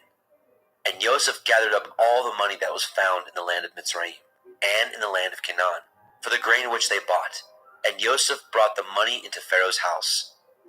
And when the money failed in the land of Mitzrayim and in the land of Canaan, all the Mitzrayim came unto El Yosef and said, Give us bread, for why should we die in your presence? For the money fails. And Joseph said, Give your cattle, and I will give you for your cattle, if money fail. And they brought their cattle unto Elioseph. And Joseph gave them bread in exchange for horses, and for the flocks, and for the cattle of the herds, and for the asses. And he fed them with bread for all their cattle for that year. When that year was ended, they came unto him the second year, and said unto him, We will not hide it from my lord, how that our money is spent. My lord also has our herds of cattle. There is not aught left in the sight of my lord, but our bodies and our lands. Wherefore shall we die before your eyes, both we and our land? Buy us and our land for bread, and we and our land will be servants unto Pharaoh. And give us seed, that we may live and not die, and the land be not desolate. And Joseph bought all the land of Mitzrayim for Pharaoh. For the Mitzrayim sold every man his field, because the famine prevailed over them. So the land became Pharaoh's. And as for the people, he removed them to cities from the one end of the borders of Mitzrayim even to the other end thereof. Only the land of the priests bought he not, for the priests had a portion assigned them of Pharaoh, and did eat their portion which Pharaoh gave them. Wherefore they sold not their lands. Then Joseph said unto the people, Behold, I have bought you this day in your land for Pharaoh. Lo, here is seed for you, and ye shall sow the land. And it shall come to pass in the increase that ye shall give the 5th part unto Pharaoh, and 4 parts shall be your own, for seed of the field, and for your food, and for them of your household, and for food of your little ones. And they said, You have saved our lives. Let us find grace in the sight of my lord, and we will be Pharaoh's servants. And Joseph made it a law over the land of Mitzrayim unto this day, that Pharaoh should have the 5th part, except the land of the priests only, which became not Pharaoh's. And Yasharel dwelt in the land of Mitzrayim, in the country of Goshen, and they had possessions therein, and grew, and multiplied exceedingly. And Jacob lived in the land of Mitzrayim 17 years. So the whole age of Jacob was 147 years. And the time drew nigh that Yasharel must die. And he called his son Joseph, and said unto him, If now I have found grace in your sight, put, I pray you, your hand under my thigh, and deal kindly and truly with me. Bury me not, I pray you, in Mitzrayim. But I will lie with my fathers, and you shall carry me out of Mitzrayim, and bury me in their burying place. And he said, I will do as you have said. And he said, Swear unto me. And he swore unto him. And Yasharel bowed himself upon the bed's head. Bereshit, Genesis, chapter 48. And it came to pass, after these things, that one told Joseph, Behold, your father is sick. And he took with him his 2 sons, Manasseh and Ephraim. And one told Jacob and said, Behold, your son Joseph comes unto you. And Yasharel strengthened himself, and sat upon the bed. And Jacob said unto Elioseph, El Shaddai appeared unto me at Luz, in the land of Canaan, and blessed me, and said unto me, Behold, I will make you fruitful and multiply you, and will make you a multitude of people, and will give you this land to your seed after you for an everlasting possession. And now your 2 sons, Ephraim and Manasseh, which were born unto you in the land of Mitzrayim, before I came unto you in Mitzrayim, are mine. As Reuben and Shimon, they shall be mine, and your issue, which you beget after them, shall be yours, and shall be called after the name of their brethren in their inheritance. And as for me, when I came from Padan Aram, Rachel died by me in the land of Canaan in the way, when yet there was but a little way to come unto Ephratah, and I buried her there in the way of Ephratah. The same is Bethlehem.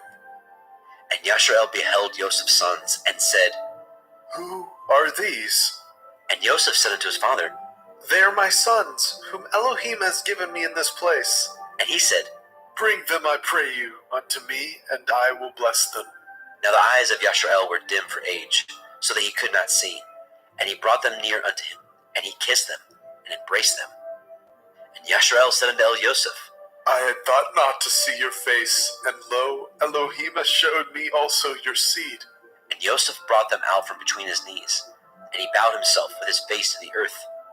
And Joseph took them both, Ephraim in his right hand toward Yasharel's left hand, and Manasseh in his left hand toward Yasharel's right hand, and brought them near unto him. And Yasharel stretched out his right hand, and laid it upon Ephraim's head, who was the younger, and his left hand upon Manasseh's head. guiding his hands wittingly, for Manasseh was the firstborn.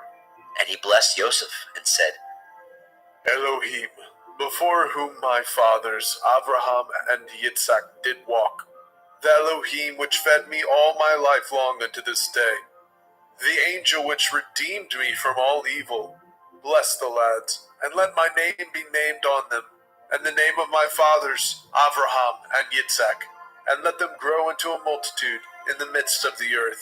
And when Joseph saw that his father laid his right hand upon the head of Ephraim, it displeased him. And he held up his father's hand to remove it from Ephraim's head unto Manasseh's head. And Joseph said unto his father, Not so, my father, this is the firstborn. Put your right hand upon his head. And his father refused and said, I know it, my son, I know it. He also shall become a people, and he also shall be great. But truly his younger brother shall be greater than he, and his seed shall become a multitude of nations. And he blessed them that day, saying, In you shall Yasharel bless, saying, Elohim make you as Ephraim and as Manasseh. And he set Ephraim before Manasseh. And Yasharel said unto Elioseph, Behold, I die, but Elohim shall be with you, and bring you again unto the land of your fathers. Moreover, I have given to you one portion above your brethren, which I took out of the hand of the Amorite, with my sword and with my bow. Bereshit, Genesis chapter 49. And Jacob called unto his sons, and said, Gather yourselves together, that I may tell you that which shall befall you in the last days. Gather yourselves together, and hear, ye sons of Yaakov, and hearken unto Yasharel your father. Reuben, you are my firstborn, my might, and the beginning of my strength, the excellency of dignity, and the excellency of power. Unstable as water, you shall not excel, because you went up to your father's bed, then defiled it. You went up to my couch. Shimon and Levi are brethren. Instruments of cruelty are in their habitations. O my soul, come not into their secret. Unto their assembly my honor be not united. For in their anger they slew a man, and in their self-will they dug down a wall. Cursed be their anger, for it was fierce, and their wrath, for it was cruel. I will divide them in Yaakov, and scatter them in Yasharel. Yehuda, you are he whom your brethren shall praise. Your hand shall be in the neck of your enemies. Your father's children shall bow down before you. Yehuda is a lion's whelp from the prey. My son, you are gone up. He stooped down. He couched as a lion, and as an old lion, who shall rouse him up? The scepter shall not depart from Yehuda, nor a Torah giver from between his feet, until Shiloh come. And unto him shall the gathering of the people be, binding his foal into the vine, and his ass's colt unto the choice vine. He washed his garments in wine, and his clothes in the blood of grapes. His eyes shall be red with wine, and his teeth white with milk. Zebulun shall dwell at the haven of the sea. He shall be for a haven of ships, and his border shall be unto Sidon. Issachar is a strong ass, couching down between two burdens. And he saw that the rest was good, and the land that it was pleasant, and bowed his shoulder to bear, and became a servant unto tribute. Dan shall judge his people, as one of the tribes of Yasharel. Dan shall be a serpent by the way, an adder in the path, that bites the horse heels, so that his rider shall fall backward. I have waited for your Yeshua, O Yahuwah. Gad, a troop shall overcome him, but he shall overcome at the last. Out of Asher his bread shall be fat, and he shall yield royal dainties. Naphtali is a hind let loose. He gives goodly words. Joseph is a fruitful bough, even a fruitful bough by a well, whose branches run over the wall. The archers have sorely grieved him, and shot at him, and hated him. But his bow abode in strength, and the arms of his hands were made strong, by the hands of the mighty Elohim of Yaakov. Even by the Elohim of your father, who shall help you, and by El Shaddai, who shall bless you, with blessings of heaven above, blessings of the deep that lie under, blessings of the breast and of the womb. The blessings of your father have prevailed above the blessings of my progenitors, unto the utmost bound of the everlasting hills. They shall be on the head of Joseph, and on the crown of the head of him that was separated from his brethren. Benjamin shall raven as a wolf. In the morning he shall devour the prey, and at night he shall divide the spoil. All these are the 12 tribes of Yasharel, and this is it that their father spoke unto them, and blessed them. Every one according to his blessing he blessed them.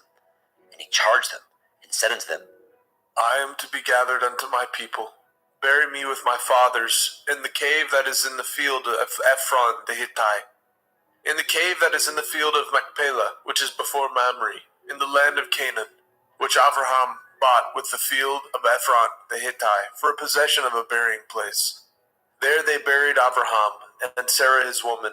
There they buried Yitzhak and Rivkah his woman. And there I buried Leah. The purchase of the field and of the cave that is therein was from the children of Heth. And when Yaakov had made an end of commanding his sons, he gathered up his feet into the bed, and yielded up his ruach, and was gathered unto his people. Bereshit, Genesis chapter 50. And Joseph fell upon his father's face, and wept upon him, and kissed him. And Joseph commanded his servants, the physicians, to embalm his father, and the physicians embalmed Yasharel. And 40 days were fulfilled for him, for so are fulfilled the days of those which are embalmed. And the Mitzrayim mourned for him 70 days. And when the days of his mourning were past, Joseph spoke unto the house of Pharaoh, saying, If now I have found grace in your eyes, speak, I pray you, in the ears of Pharaoh, saying, My father made me swear, saying, Lo, I die. In my grave, which I have dug for me in the land of Canaan, there shall you bury me. Now therefore let me go up, I pray you, and bury my father, and I will come again. And Pharaoh said, Go up, bury your father, according as he made you swear. And Joseph went up to bury his father, and with him went up all the servants of Pharaoh, the elders of his house, and all the elders of the land of Mitzrayim, and all the house of Joseph and his brethren, and his father's house. Only their little ones, and their flocks, and their herds, they left in the land of Goshen. And there went up with him both chariots and horsemen, and it was a very great company. And they came to the threshing floor of Atad, which is beyond the Yarden. And there they mourned with a great and very sore lamentation. And he made a mourning for his father 7 days. And when the inhabitants of the land, the Canaanim, saw the mourning in the floor of Atad, they said, This is a grievous mourning to the Mitzrayim. Wherefore, the name of it was called Abel Mitzrayim, which is beyond the Yarden. And his sons did unto him according as he commanded them. For his sons carried him into the land of Canaan, and buried him in the cave of the field of Machpelah, which Abraham bought with the field for a possession of a burying place of Ephron the Hittite, before Mamre. And Joseph returned into Mitzrayim, he and his brethren, and all that went up with him to bury his father, after he had buried his father. And when Joseph's brethren saw that their father was dead, they said, Joseph will perchance hate us, and will certainly requite us with all the evil which we did unto him. And they sent a messenger unto Joseph, saying, Your father did command before he died, saying, So shall ye say unto Joseph, Forgive, I pray you now, the transgression of your brethren, and their sin, for they did unto you evil. And now we pray you, forgive the transgression of the servants of the Elohai of your father. And Joseph wept when they spoke to him. And his brethren also went and fell down before his face, and they said, Behold, we be your servants.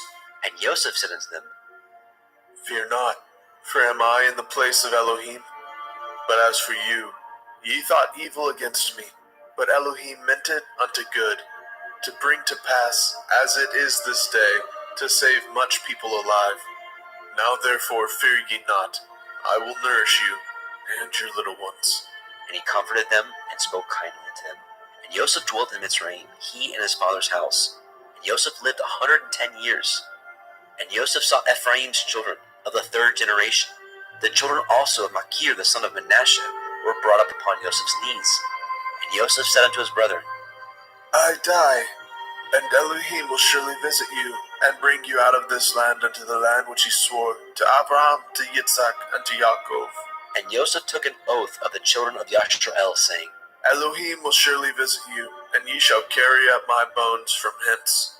So Joseph died, being 110 years old, and they embalmed him, and he was put in a coffin in Mitzrayim.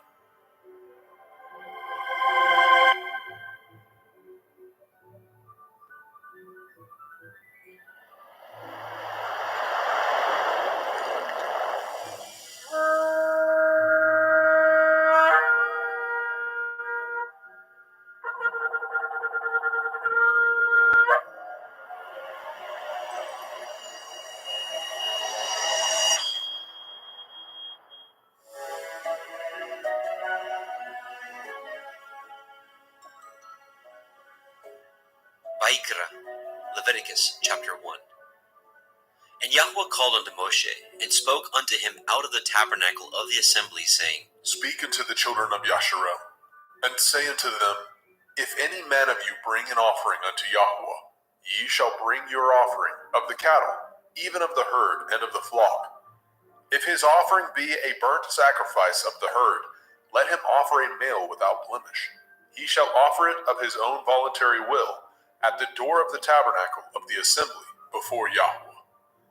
And he shall put his hand upon the head of the burnt offering, and it shall be accepted for him, to make an atonement for him.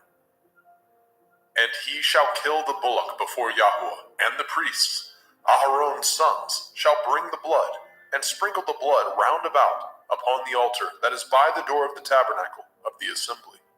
And he shall flay the burnt offering, and cut it into his pieces. And the sons of Aharon the priest shall put fire upon the altar, and lay the wood in order upon the fire. And the priests, Aharon's sons, shall lay the parts, the head, the fat, in order upon the wood that is on the fire, which is upon the altar. But his inwards and his legs shall he wash in water, and the priest shall burn all on the altar, to be a burnt sacrifice, an offering made by fire, of sweet savor unto Yahweh.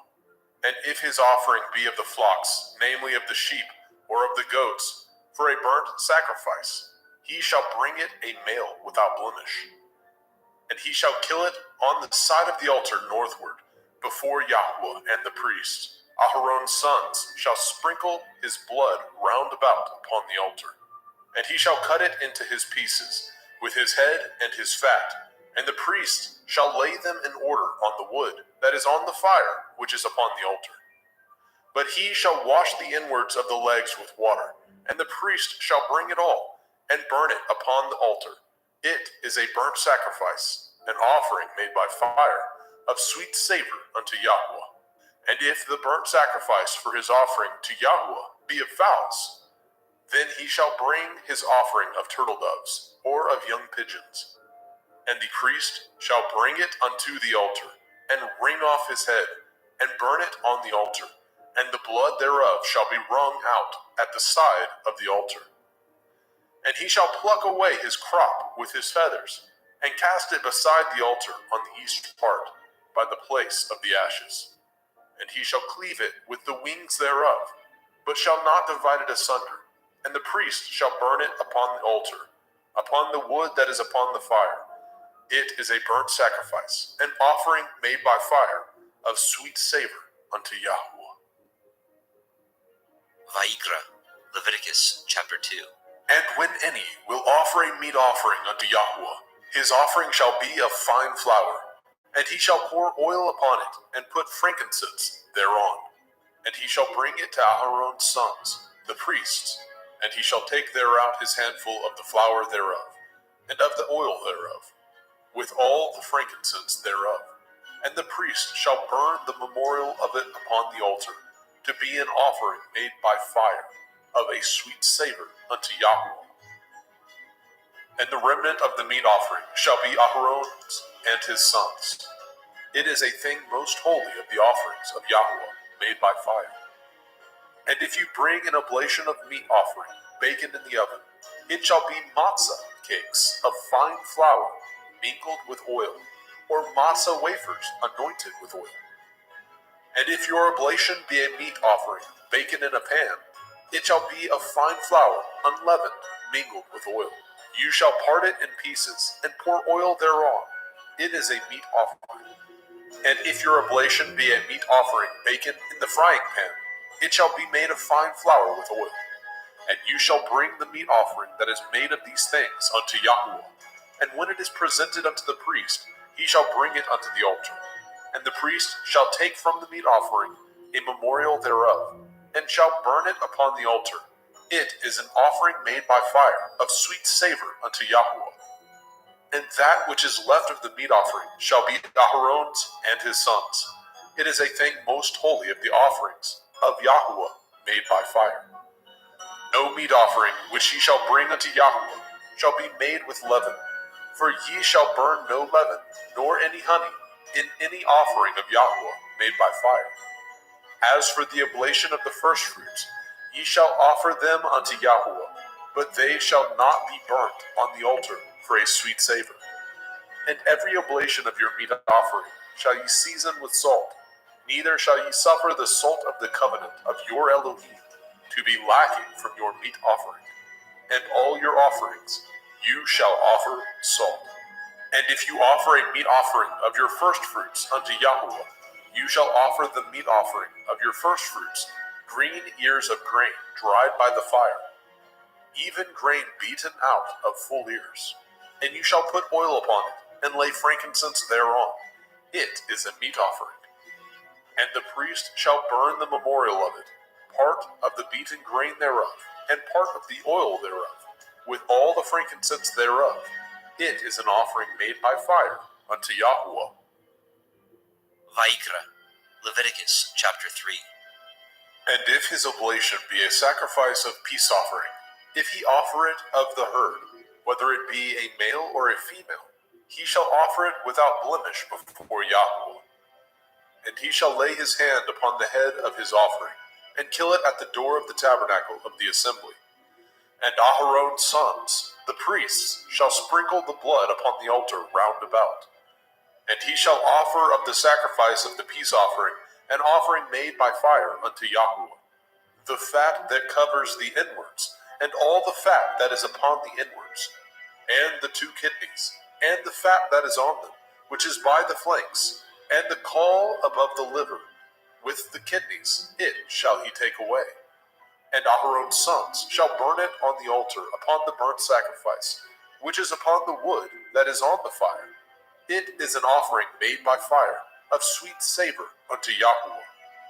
And if his offering for a sacrifice of peace offering unto Yahweh be of the flock, male or female, he shall offer it without blemish. If he offer a lamb for his offering, then shall he offer before Yahweh. And he shall lay his hand upon the head of his offering, and kill it before the tabernacle of the assembly. And Aharon's sons shall sprinkle the blood thereof round about upon the altar. And he shall offer of the sacrifice of the peace offering an offering made by fire unto Yahweh, the fat thereof, and the whole rump. It shall he take off hard by the backbone, and the fat that covers the inwards, and all the fat that is upon the inwards, and the 2 kidneys, and the fat that is upon them, which is by the flanks, and the caul above the liver, and the kidneys, it shall he take away. And the priest shall burn it upon the altar. It is the food of the offering made by fire unto Yahweh. And if his offering be a goat, then he shall offer it before Yahweh. And he shall lay his hand upon the head of it, and kill it before the tabernacle of the assembly. And the sons of Aharon shall sprinkle the blood thereof upon the altar round about. And he shall offer thereof his offering, even an offering made by fire unto Yahweh, the fat that covers the inwards, and all the fat that is upon the inwards, and the 2 kidneys, and the fat that is upon them, which is by the flanks, and the caul above the liver, with the kidneys, it shall he take away. And the priest shall burn them upon the altar. It is the food of the offering, made by fire for a sweet savor. All the fat is Yahweh's. It shall be a perpetual statute for your generations throughout all your dwellings, that ye eat neither fat nor blood. Vayikra, Leviticus chapter 4.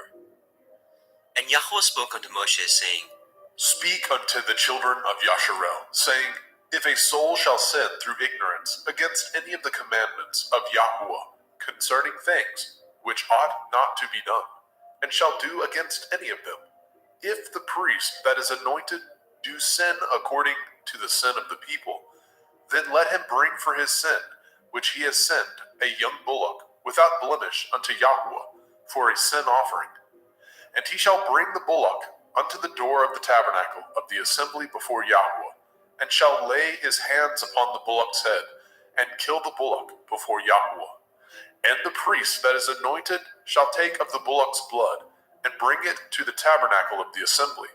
And the priest shall dip his finger in the blood, and sprinkle of the blood 7 times before Yahweh, before the veil of the sanctuary. And the priest shall put some of the blood upon the horns of the altar of sweet incense before Yahweh, which is in the tabernacle of the assembly, and shall pour all the blood of the bullock at the bottom of the altar of the burnt offering, which is at the door of the tabernacle of the assembly. And he shall take off from it all the fat of the bullock for the sin offering, the fat that covers the inwards, and all the fat that is upon the inwards, and the 2 kidneys, and the fat that is upon them, which is by the flanks, and the caul above the liver, with the kidneys it shall he take away. As it was taken off from the bullock of the sacrifice of peace offerings, and the priest shall burn them upon the altar of the burnt offering. And the skin of the bullock, and all his flesh, with his head, and with his legs, and his inwards, and his dung, even the whole bullock shall he carry forth without the camp, unto a clean place, where the ashes are poured out, and burn him on the wood with fire. Where the ashes are poured out shall he be burnt. And if the whole assembly of Yasharel sin through ignorance, and the thing be hid from the eyes of the assembly, and they have done somewhat against any of the commandments of Yahweh, concerning things which should not be done, and are guilty, when the sin which they have sinned against it is known, then the assembly shall offer a young bullock for the sin, and bring him before the tabernacle of the assembly. And the elders of the assembly shall lay their hands upon the head of the bullock before Yahweh, and the bullock shall be killed before Yahweh. And the priest that is anointed shall bring of the bullock's blood to the tabernacle of the assembly. And the priest shall dip his finger in some of the blood, and sprinkle it 7 times before Yahweh, even before the veil. And he shall put some of the blood upon the horns of the altar, which is set before Yahweh, that is in the tabernacle of the assembly, and shall pour out all the blood at the bottom of the altar of the burnt offering, which is at the door of the tabernacle of the assembly. And he shall take all his fat from him, and burn it upon the altar. And he shall do with the bullock as he did with the bullock for a sin offering, so shall he do with this. And the priest shall make an atonement for them, and it shall be forgiven them. And he shall carry forth the bullock without the camp, and burn him as he burned the first bullock. It is a sin offering for the assembly. When a ruler has sinned, and done somewhat through ignorance against any of the commandments of Yahweh, Elohiah, concerning things which should not be done, and is guilty, or if his sin, wherein he has sinned, come to his knowledge, he shall bring his offering, a kid of the goats, a male without blemish, and he shall lay his hand upon the head of the goats, and kill it in the place where they killed the burnt offering before Yahweh. It is a sin offering. And the priest shall take of the blood of the sin offering with his finger, and put it upon the horns of the altar of burnt offering, and shall pour out his blood at the bottom of the altar of burnt offering. And he shall burn all his fat upon the altar, as the fat of the sacrifice of peace offerings.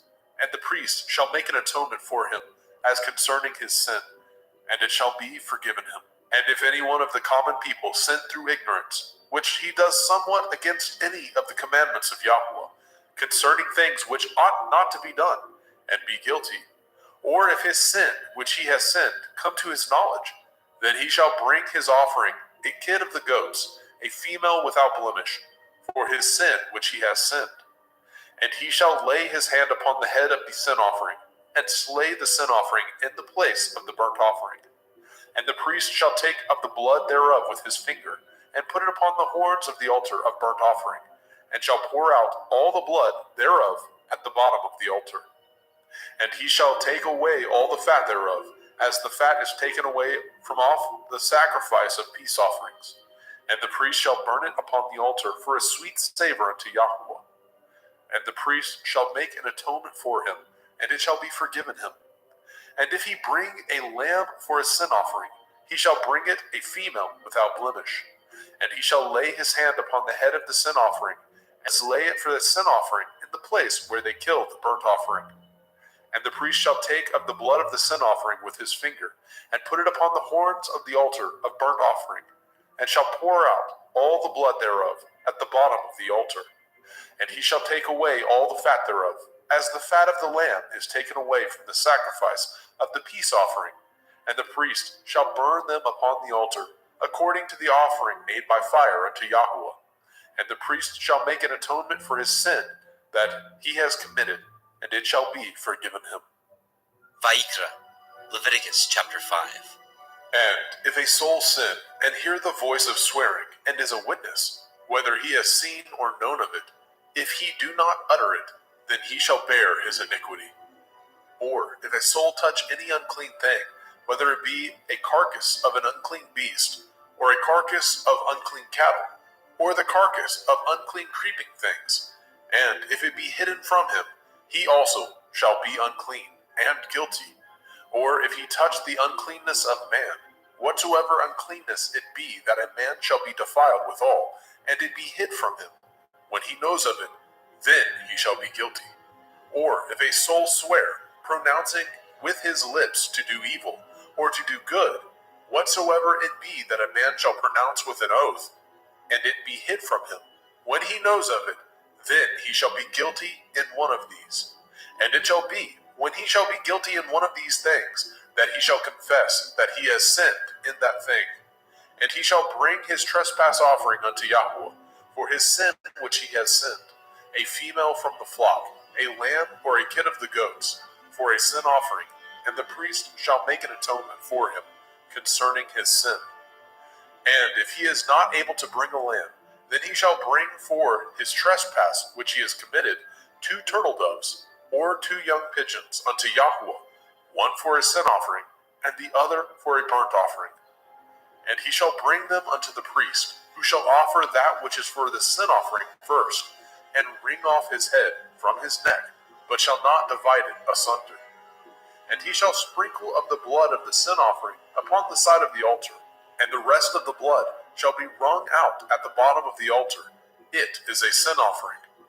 And he shall offer the second for a burnt offering, according to the manner, and the priest shall make an atonement for him, for his sin which he has sinned, and it shall be forgiven him. But if he be not able to bring 2 turtle doves, or 2 young pigeons, then he that sinned shall bring for his offering the 10th part of an ephah of fine flour for a sin offering. He shall put no oil upon it, neither shall he put any frankincense thereon, for it is a sin offering. Then shall he bring it to the priest, and the priest shall take his handful of it, even a memorial thereof, and burn it on the altar, according to the offerings made by fire unto Yahweh. It is a sin offering. And the priest shall make an atonement for him, as touching his sin, that he has sinned in one of these, and it shall be forgiven him, and the remnant shall be the priest's, as a meat offering. And Yahweh spoke unto Moshe, saying, If a soul commit a trespass, and sin through ignorance, in the holy things of Yahweh, then he shall bring for his trespass unto Yahweh a ram without blemish, out of the flocks, with your estimation by shekels of silver, after the shekel of the sanctuary, for a trespass offering. And he shall make the amends for the harm that he has done in the holy thing, and shall add the 5th part thereto, and give it unto the priest, and the priest shall make an atonement for him with the ram of the trespass offering, and it shall be forgiven him. And if a soul sin, and commit any of these things which are forbidden to be done by the commandment of Yahweh, though he knew it not, yet is he guilty, and shall bear his iniquity. And he shall bring a ram without blemish out of the flock, with your estimation, for a trespass offering, unto the priest, and the priest shall make an atonement for him concerning his ignorance, wherein he erred, and knew it not, and it shall be forgiven him. It is a trespass offering. He has certainly trespassed against Yahweh. Vayikra, Leviticus chapter 6. And Yahweh spoke unto Moshe, saying, If a soul sin, and commit a transgression against Yahweh, and lie unto his neighbor, in that which was delivered him to keep, or in fellowship, or in a thing taken away by violence, or has deceived his neighbor, or have found that which was lost, and lies concerning it, and swears falsely, in any of these that a man does, sinning therein, then it shall be, because he has sinned and is guilty, that he shall restore that which he took violently away, or the thing which he has deceitfully gotten, or that which was delivered him to keep, or the lost thing which he found, or all that which he has sworn falsely, he shall even restore it in the principal, and shall add the 5th part more thereto, and give it unto him to whom it appertains. in the day of his trespass offering. And he shall bring his trespass offering unto Yahweh, a ram without blemish out of the flock, with your estimation for a trespass offering unto the priest. And the priest shall make an atonement for him before Yahweh, and it shall be forgiven him for anything of all that he has done in trespass therein. And Yahweh spoke unto Moshe, saying, Command Aharon and his sons, saying, This is the Torah of the burnt offering. It is the burnt offering because of the burning upon the altar all night unto the morning, and the fire of the altar shall be burning in it. And the priest shall put on his linen garment, and his linen breeches shall he put upon his flesh, and take up the ashes which the fire has consumed with the burnt offering on the altar, and he shall put them beside the altar. And he shall put off his garments, and put on other garments, and carry forth the ashes without the camp unto a clean place. And the fire upon the altar shall be burning in it. It shall not be put out. And the priest shall burn wood on it every morning, and lay the burnt offering in order upon it, and he shall burn thereon the fat of the peace offerings. The fire shall ever be burning upon the altar. It shall never go out. And this is the Torah of the meat offering. The sons of Aharon shall offer it before Yahweh, before the altar. And he shall take of it his handful of the flour of the meat offering, and of the oil thereof, and all the frankincense which is upon the meat offering, and shall burn it upon the altar for a sweet savor, even the memorial of it unto Yahweh. And the remainder thereof shall Aharon and his sons eat with matzah, unleavened bread, shall it be eaten in the holy place, in the court of the tabernacle of the assembly they shall eat it. It shall not be baken with leaven. I have given it unto them for their portion of my offering made by fire. It is most holy, as is the sin offering, and as the trespass offering. All the males among the children of Aharon shall eat of it. It shall be a statute forever in your generations, concerning the offerings of Yahweh made by fire. Everyone that touches them shall be holy. And Yahweh spoke unto Moshe, saying, This is the offering of Aharon and his sons, which they shall offer unto Yahweh in the day when he is anointed. The 10th part of an ephah of fine flour for a meat offering perpetual, half of it in the morning, and half thereof at night. In a pan it shall be made with oil, and when it is baken, you shall bring it in, and the baken pieces of the meat offering shall you offer for a sweet savor unto Yahweh. And the priest of his sons, that is anointed in his stead, shall offer it. It is a statute forever unto Yahweh. It shall be wholly burnt. For every meat offering for the priest shall be wholly burnt. It shall not be eaten. And Yahweh spoke unto Moshe, saying, Speak unto Aharon and to his sons, saying, This is the Torah of the sin offering. In the place where the burnt offering is killed, shall the sin offering be killed before Yahweh. It is most holy. The priest that offers it for sin shall eat it. In the holy place shall it be eaten, in the court of the tabernacle of the assembly. Whatsoever shall touch the flesh thereof shall be holy. And when there is sprinkled of the blood thereof upon any garment, you shall wash that whereon it was sprinkled in the holy place. But the earthen vessel wherein it was sodden shall be broken. And if it be sodden in a brazen pot, it shall be both scoured and rinsed in water. All the males among the priests shall eat thereof. It is most holy. And no sin offering, whereof any of the blood is brought into the tabernacle of the assembly, to reconcile withal, in the holy place, shall be eaten. It shall be burnt in the fire. Vayikra, Leviticus chapter 7.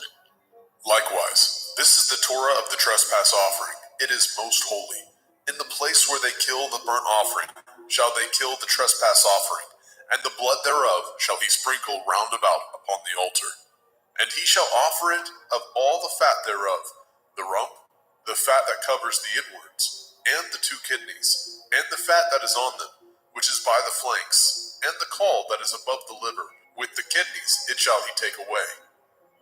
And the priest shall burn them upon the altar for an offering made by fire unto Yahweh. It is a trespass offering. Every male among the priests shall eat thereof. It shall be eaten in the holy place. It is most holy. As the sin offering is, so is the trespass offering. There is one Torah for them. The priest that makes atonement therewith shall have it. And the priest that offers any man's burnt offering, even the priest shall have to himself the skin of the burnt offering which he has offered. And all the meat offering that is baken in the oven, and all that is dressed in the frying pan, and in the pan, shall be the priest's that offer it. And every meat offering mingled with oil, and dry, shall all the sons of Aharon have, one as much as another. And this is the Torah of the sacrifice of peace offerings, which he shall offer unto Yahweh. If he offer it for thanksgiving, then he shall offer with the sacrifice of thanksgiving matzah, unleavened cakes, mingled with oil, and matzah wafers, anointed with oil, and cakes mingled with oil, of fine flour, fried. Besides the cakes, he shall offer for his offering hametz, leavened bread, with the sacrifice of thanksgiving of his peace offerings.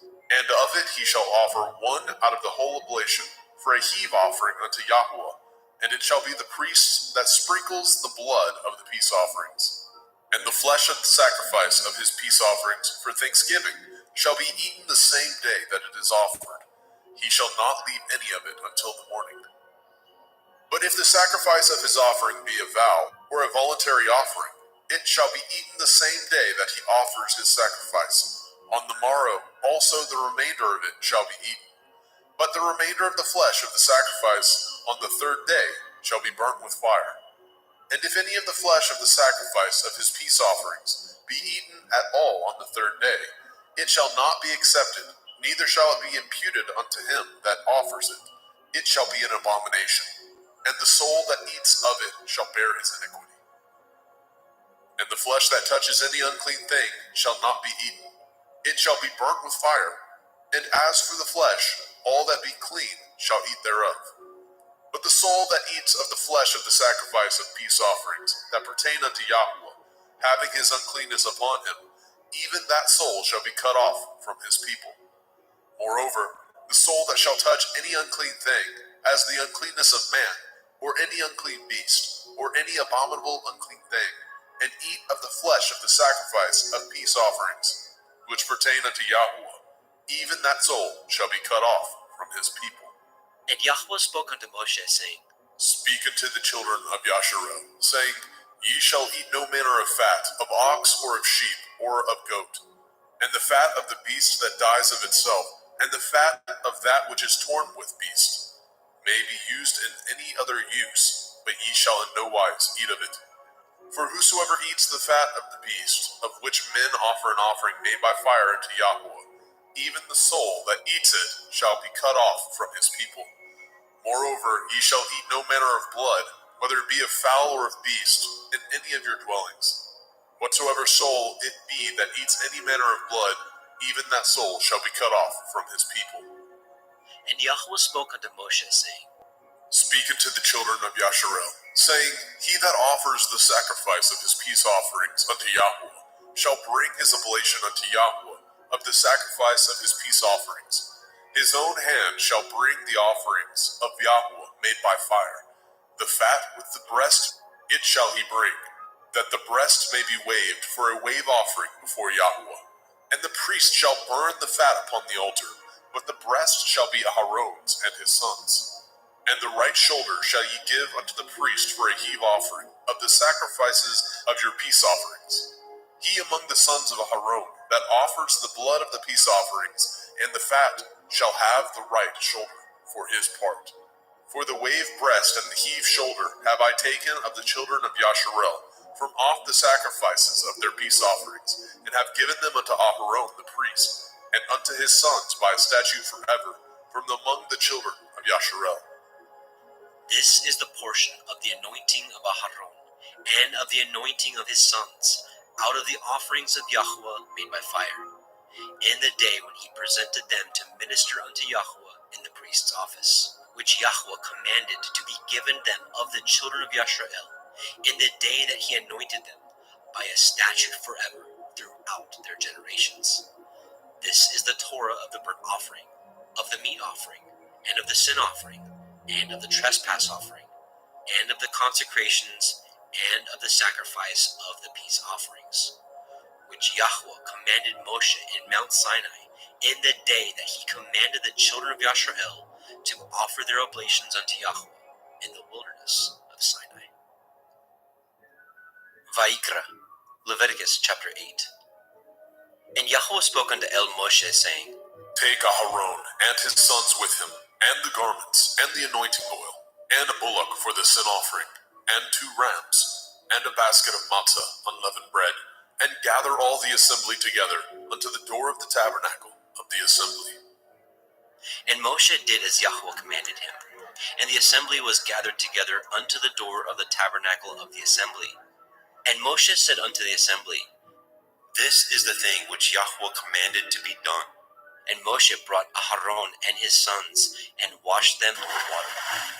And he put upon him the coat, and girded him with the belt, and clothed him with the robe, and put the ephod upon him. And he girded him with the belt of the ephod, and bound it unto him therewith. And he put the breastplate upon him. Also he put in the breastplate the Urim and the Tumim.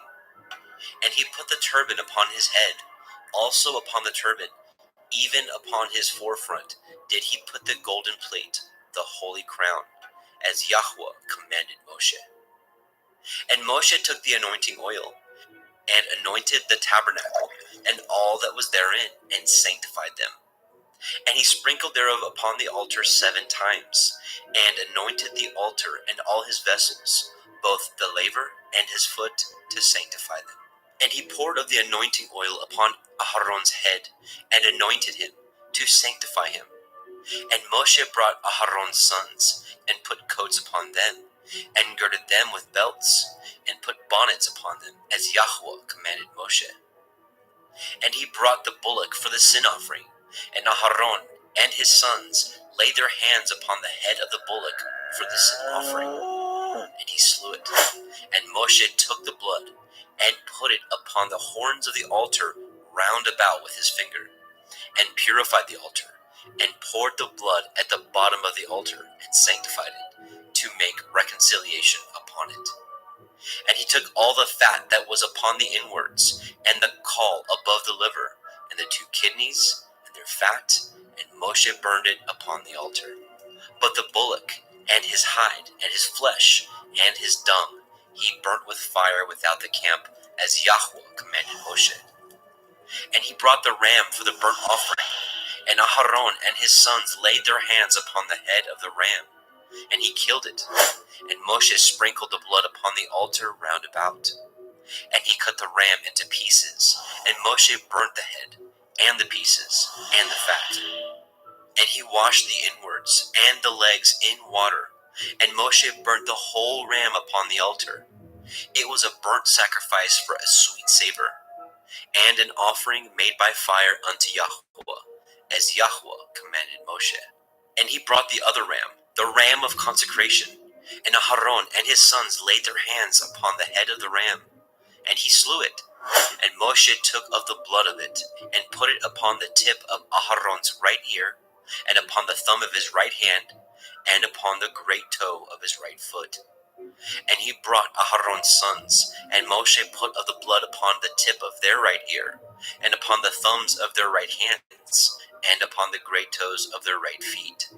And Moshe sprinkled the blood upon the altar round about.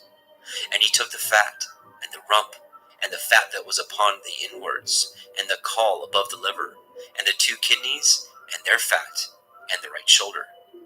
And out of the basket of matzah that was before Yahweh, he took 1 matzah cake, and a cake of oiled bread, and 1 wafer, and put them on the fat, and upon the right shoulder. And he put all upon Aharon's hands, and upon his sons' hands, and waved them for a wave offering before Yahweh. And Moshe took them from off their hands, and burnt them on the altar upon the burnt offering. They were consecrations for a sweet savor. It is an offering made by fire unto Yahweh.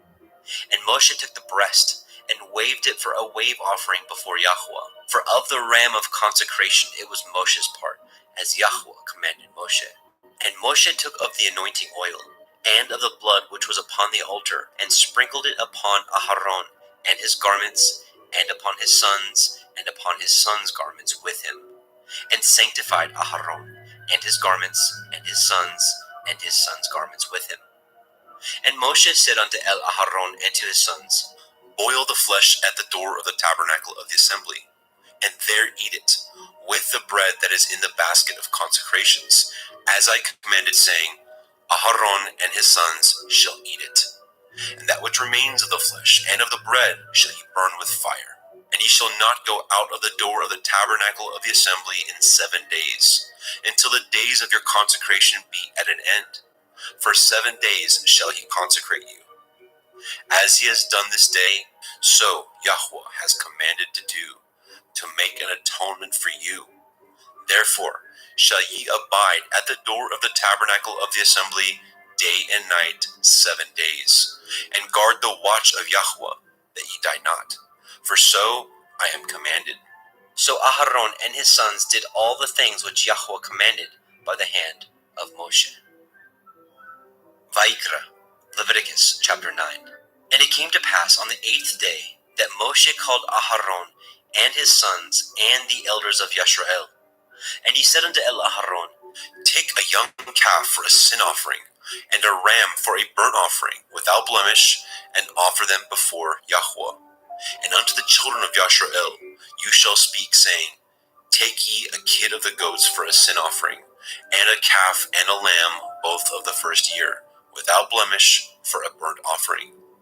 Also a bullock and a ram for peace offerings, to sacrifice before Yahweh, and a meat offering mingled with oil. For today Yahweh will appear unto you. And they brought which Moshe commanded before the tabernacle of the assembly. And all the assembly drew near and stood before Yahweh. And Moshe said, This is the thing which Yahweh commanded that you should do, and the glory of Yahweh shall appear unto you. And Moshe said unto Aharon, Go unto the altar, and offer your sin offering, and your burnt offering, and make an atonement for yourself and for the people, and offer the offering of the people, and make an atonement for them, as Yahweh commanded. Aharon therefore went unto the altar, and slew the calf of the sin offering, which was for himself. And the sons of Aharon brought the blood unto him, and he dipped his finger in the blood, and put it upon the horns of the altar, and poured out the blood at the bottom of the altar. But the fat, and the kidneys, and the caul above the liver of the sin offering he burnt upon the altar, as Yahweh commanded Moshe. And the flesh and the hide he burnt with fire without the camp. And he slew the burnt offering, and Aharon's sons presented unto him the blood, which he sprinkled round about upon the altar. And they presented the burnt offering unto him, with the pieces thereof, and the head, and he burnt them upon the altar. And he did wash the inwards and the legs, and burnt them upon the burnt offering on the altar. And he brought the people's offering, and took the goat, which was the sin offering for the people, and slew it, and offered it for sin as the first. And he brought the burnt offering, and offered it according to the manner. And he brought the meat offering, and took a handful thereof, and burnt it upon the altar, beside the burnt sacrifice of the morning. He slew also the bullock and the ram for a sacrifice of peace offerings, which was for the people. And Aharon's sons presented unto him the blood, which he sprinkled upon the altar round about. And the fat of the bullock and of the ram, the rump, and that which covers the inwards, and the kidneys, and the caul above the liver, and they put the fat upon the breasts, and he burnt the fat upon the altar. And the breasts and the right shoulder Aharon waved for a wave offering before Yahweh, as Moshe commanded. And Aharon lifted up his hand toward the people, and blessed them, and came down from offering of the sin offering, and the burnt offering, and peace offerings. And Moshe and Aharon went into the tabernacle of the assembly, and came out, and blessed the people. And the glory of Yahweh appeared unto all the people. And there came a fire out from before Yahweh, and consumed upon the altar the burnt offering and the fat, which when all the people saw, they shouted and fell on their face. Vaikra, Leviticus chapter 10. And Nadab and Abihu, the sons of Aharon, took either of them his censer and put fire therein, and put incense thereon, and offered strange fire before Yahweh, which he commanded them not. And there went out fire from Yahweh, and devoured them, and they died before Yahweh. Then Moshe said unto El Aharon, This is that Yahweh spoke, saying, I will be sanctified in them that come nigh me, and before all the people I will be glorified. And Aharon held his peace. And Moshe called Mishael and Elishaphan, the sons of Uzziel, the uncle of Aharon, and said unto them, Come near, carry your brethren from before the sanctuary out of the camp. So they went near, and carried them in their coats out of the camp, as Moshe had said. And Moshe said unto Aharon, and unto Eleazar, and unto Ithamar his sons, Uncover not your heads, neither rend your clothes, lest ye die, and lest the wrath come upon all the people. But let your brethren, the whole house of Yashrael, bewail the burning which Yahweh has kindled. And ye shall not go out from the door of the tabernacle of the assembly, lest ye die. For the anointing oil of Yahweh is upon you. And they did according to the word of Moshe. And Yahweh spoke unto Aharon, saying, Do not drink wine, nor strong drink, you nor your sons with you, when ye go into the tabernacle of the assembly, lest ye die. It shall be a statute forever throughout your generations, and that ye may put difference between holy and unholy, and between unclean and clean, and that ye may teach the children of Yasharel all the statutes which Yahweh has spoken unto them by the hand of Moshe.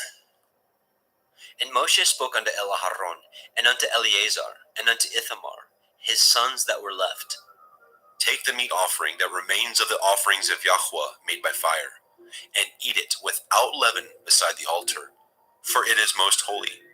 And ye shall eat it in the holy place, because it is your due, and your sons' due, of the sacrifices of Yahweh made by fire.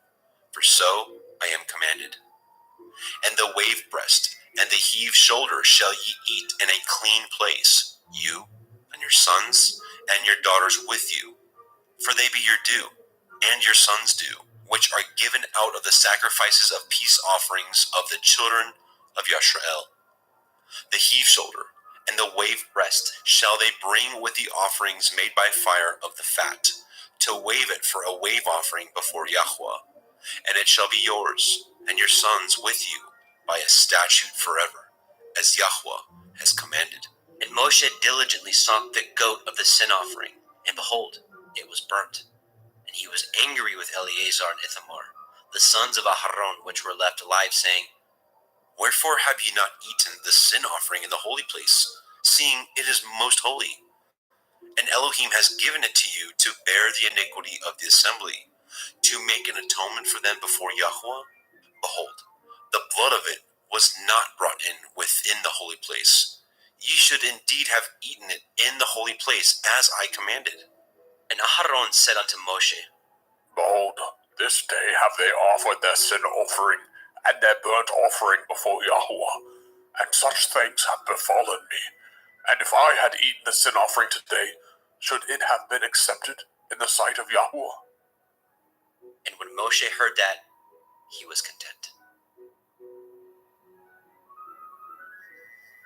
Vayikra, Leviticus chapter 11. And Yahweh spoke unto Moshe and to Aharon, saying unto them, Speak unto the children of Yasharel, saying, These are the beasts which ye shall eat among all the beasts that are on the earth. Whatsoever parts the hoof, and is cloven-footed, and chews the cud, among the beasts, that shall ye eat. Nevertheless, these shall ye not eat of them that chew the cud, or of them that divide the hoof. As the camel, because he chews the cud, but divides not the hoof, he is unclean unto you. And the coney, because he chews the cud, but divides not the hoof, he is unclean unto you. And the hare, because he chews the cud, but divides not the hoof, he is unclean unto you. And the swine, though he divide the hoof, and be cloven-footed, yet he chews not the cud, he is unclean to you. Of their flesh shall ye not eat, and their carcass shall ye not touch, they are unclean to you. These shall ye eat of all that are in the waters. Whatsoever has fins and scales in the waters, in the seas, and in the rivers, them shall you eat. And all that have not fins and scales in the seas and in the rivers, of all that move in the waters, and of any living thing which is in the waters, they shall be an abomination unto you. They shall be even an abomination unto you. Ye shall not eat of their flesh, but ye shall have their carcasses in abomination. Whatsoever has no fins nor scales in the water, that shall be an abomination unto you. And these are they which ye shall have an abomination among the fowls. They shall not be eaten. They are an abomination: the eagle, the ossifrage, and the osprey, and the vulture, and the kite after his kind, every raven after his kind, and the owl, and the nighthawk, and the cuckow, and the hawk after his kind, and the little owl, and the cormorant, and the great owl, and the swan, and the pelican, and the gier eagle, and the stork, and the heron after her kind, and the lapwing, and the bat. All fowls that creep going upon all four shall be an abomination unto you. Yet these may ye eat of every flying creeping thing that goes upon all four, which have legs above their feet, to leap withal upon the earth. Even these of them ye may eat: the locust after his kind, and the bald locust after his kind, and the beetle after his kind, and the grasshopper after his kind. But all other flying creeping things, which have 4 feet, shall be an abomination unto you. And for these ye shall be unclean. Whosoever touches the carcass of them shall be unclean until the evening. And whosoever bears aught of the carcass of them shall wash his clothes, and be unclean until the evening. The carcass of every beast which divides the hoof, and is not cloven-footed, nor chews the cud, are unclean unto you. Every one that touches them shall be unclean. And whatsoever goes upon his paws, among all manner of beasts that go on all fours, those are unclean unto you. Whoso touches their carcass shall be unclean until the evening. And he that bears the carcass of them shall wash his clothes, and be unclean unto the evening. They are unclean unto you. These also shall be unclean unto you. Among the creeping things that creep upon the earth, the weasel, the mouse, and the tortoise, after his kind, and the ferret, and the chameleon, and the lizard, and the snail, and the mole, these are unclean to you among all that creep. Whosoever touches them, when they be dead, shall be unclean until the evening.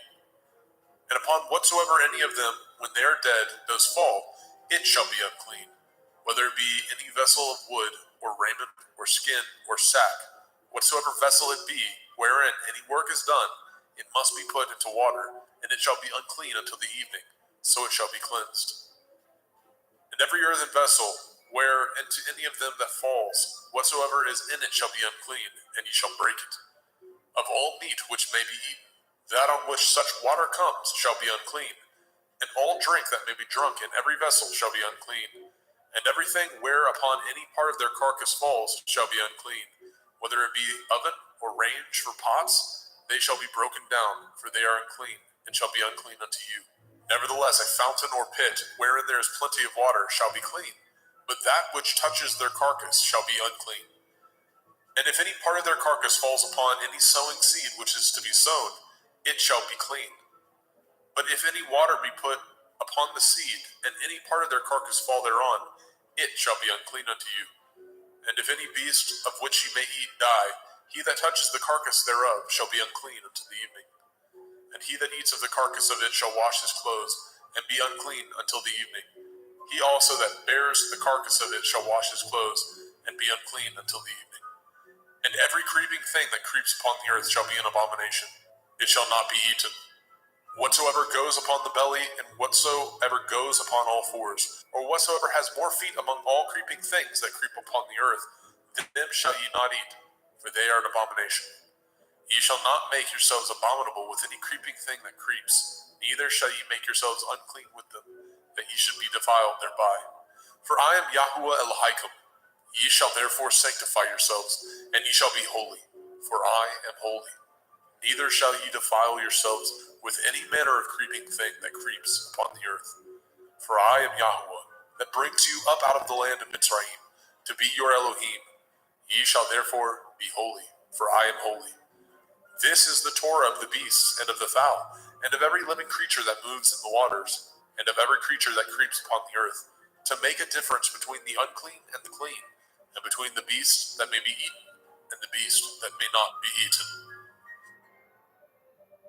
Vaikra, Leviticus chapter 12. And Yahweh spoke unto Moshe, saying, Speak unto the children of Yasharel, saying, If a woman have conceived seed, and born a male child, then she shall be unclean 7 days. According to the days of the separation for her infirmity, shall she be unclean. And in the 8th day, the flesh of his foreskin shall be circumcised. And she shall then continue in the blood of her purifying 33 days. She shall touch no hallowed thing, nor come into the sanctuary, until the days of her purifying be fulfilled. But if she bear a female child, then she shall be unclean 2 weeks, as in her separation, and she shall continue in the blood of her purifying 66 days. And when the days of her purifying are fulfilled, for a son or for a daughter, she shall bring a lamb of the first year for a burnt offering, and a young pigeon or a turtle dove for a sin offering, unto the door of the tabernacle of the assembly, unto the priest, who shall offer it before Yahweh, and make an atonement for her, and she shall be cleansed from the issue of her blood. This is the Torah for her that has borne a male or a female. And if she be not able to bring a lamb, then she shall bring 2 turtle doves or 2 young pigeons, the one for the burnt offering, and the other for a sin offering. And the priest shall make an atonement for her, and she shall be clean. Vaikra, Leviticus chapter 13. And Yahweh spoke unto El Moshe and El Aharon, saying, When a man shall have in the skin of his flesh a rising, a scab, or a bright spot, and it be in the skin of his flesh, like the plague of leprosy, then he shall be brought unto El Aharon the priest, or unto one of his sons the priests. And the priest shall look on the plague in the skin of the flesh, and when the hair in the plague is turned white, and the plague in sight be deeper than the skin of his flesh, it is a plague of leprosy, and the priest shall look on him and pronounce him unclean. If the bright spot be white in the skin of his flesh, and in sight be not deeper than the skin, and the hair thereof be not turned white, then the priest shall shut up him that has the plague 7 days. And the priest shall look on him the 7th day, and behold, if the plague in his sight be at a stay, and the plague spread not in the skin, then the priest shall shut him up 7 days more. And the priest shall look on him again the 7th day, and behold, if the plague be somewhat dark, and the plague spread not in the skin, the priest shall pronounce him clean. It is but a scab, and he shall wash his clothes and be clean. But if the scab spread much abroad in the skin, after that he has been seen of the priest for his cleansing, he shall be seen of the priest again. And if the priest see that, behold, the scab spreads in the skin, then the priest shall pronounce him unclean. It is a leprosy. When the plague of leprosy is in a man, then he shall be brought unto the priest.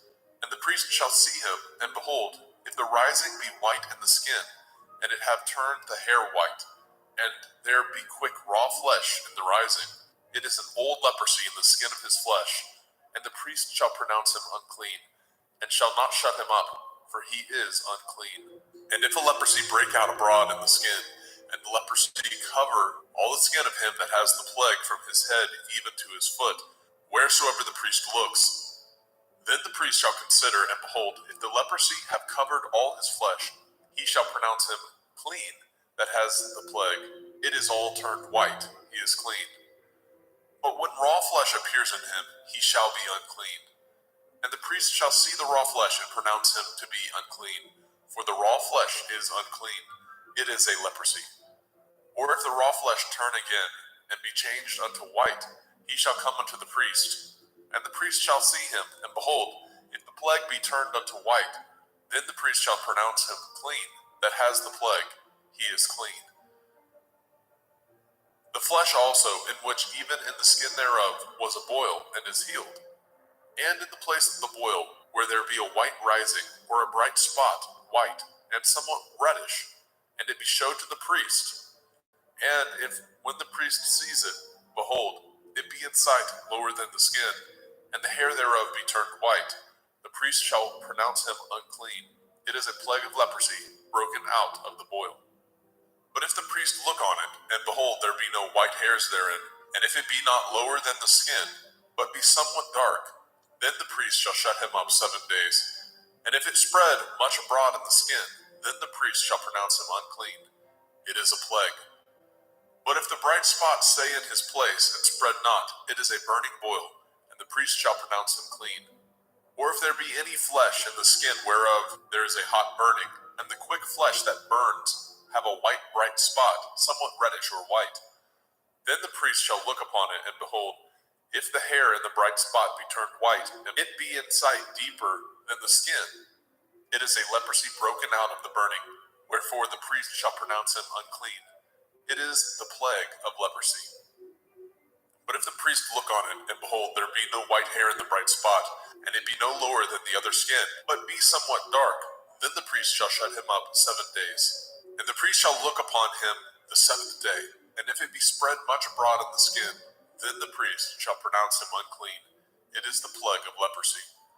And if the bright spot stay in his place, and spread not in the skin, but it be somewhat dark, it is a rising of the burning, and the priest shall pronounce him clean, for it is an inflammation of the burning. If a man or woman have a plague upon the head or the beard, then the priest shall see the plague, and behold, if it be in sight deeper than the skin, and there be in it a yellow thin hair, then the priest shall pronounce him unclean. It is a dry skull, even a leprosy upon the head or beard. And if the priest shall look on the plague of the skull, and behold, it be not in sight deeper than the skin, and that there is no black hair in it, then the priest shall shut up him that has the plague of the skull 7 days. And in the 7th day the priest shall look on the plague, and behold, if the skull spread not, and there be in it no yellow hair, and the skull be not in sight deeper than the skin, he shall be shaven, and the skull shall he not shave. And the priest shall shut him up that has the skull 7 days more. And in the 7th day the priest shall look on the skull, and behold, if the skull be not spread in the skin, nor be in sight deeper than the skin, then the priest shall pronounce him clean, and he shall wash his clothes and be clean.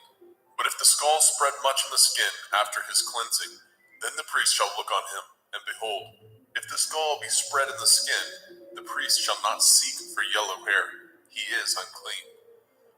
But if the skull be in his sight at his stay, and that there is a black hair grown up therein, the skull is healed, he is clean, and the priest shall pronounce him clean. If a man also or a woman have in the skin of their flesh bright spots, even white bright spots, then the priest shall look, and behold, if the bright spot in the skin of their flesh be darkish white, it is a freckled spot that grows in the skin, he is clean. And the man whose hair is fallen off his head, he is bald, yet is he clean. And he that has his hair fallen off from the part of his head towards his face, he is forehead bald, yet he is clean. And if there be in the bald head or bald forehead a white reddish sore, it is a leprosy sprung up in his bald head or his bald forehead. Then the priest shall look upon it, and behold, if the rising of the sore be white reddish in the bald head or in his bald forehead, as the leprosy appears in the skin of the flesh, he is a leprous man, he is unclean. The priest shall pronounce him utterly unclean, his plague is in his head. And the leper in whom the plague is, his clothes shall be rent, and his head bare, and he shall put a covering upon his upper lip, and shall cry, unclean, unclean. All the days wherein the plague shall be in him shall he be defiled. He is unclean. He shall dwell alone, without the camp shall his habitation be. The garment also that the plague of leprosy is in, whether it be a woolen garment or a linen garment, whether it be in the warp, the woof of linen, or of woolen, whether in a skin or anything made of skin.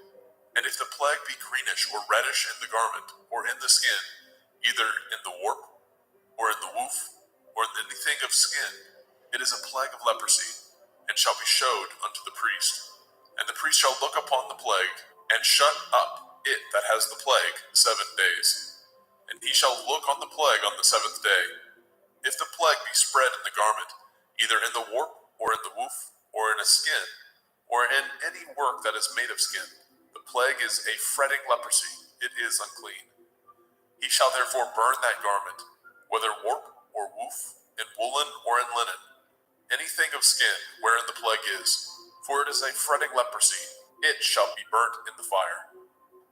And if the priest shall look and behold, the plague be not spread in the garment, either in the warp or in the woof, or in anything of skin, then the priest shall command that they wash the thing wherein the plague is, and he shall shut it up 7 days more.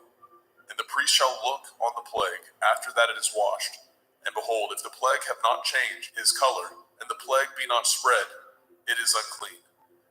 You shall burn it in the fire. It is a fret inward, whether it be bare within or without.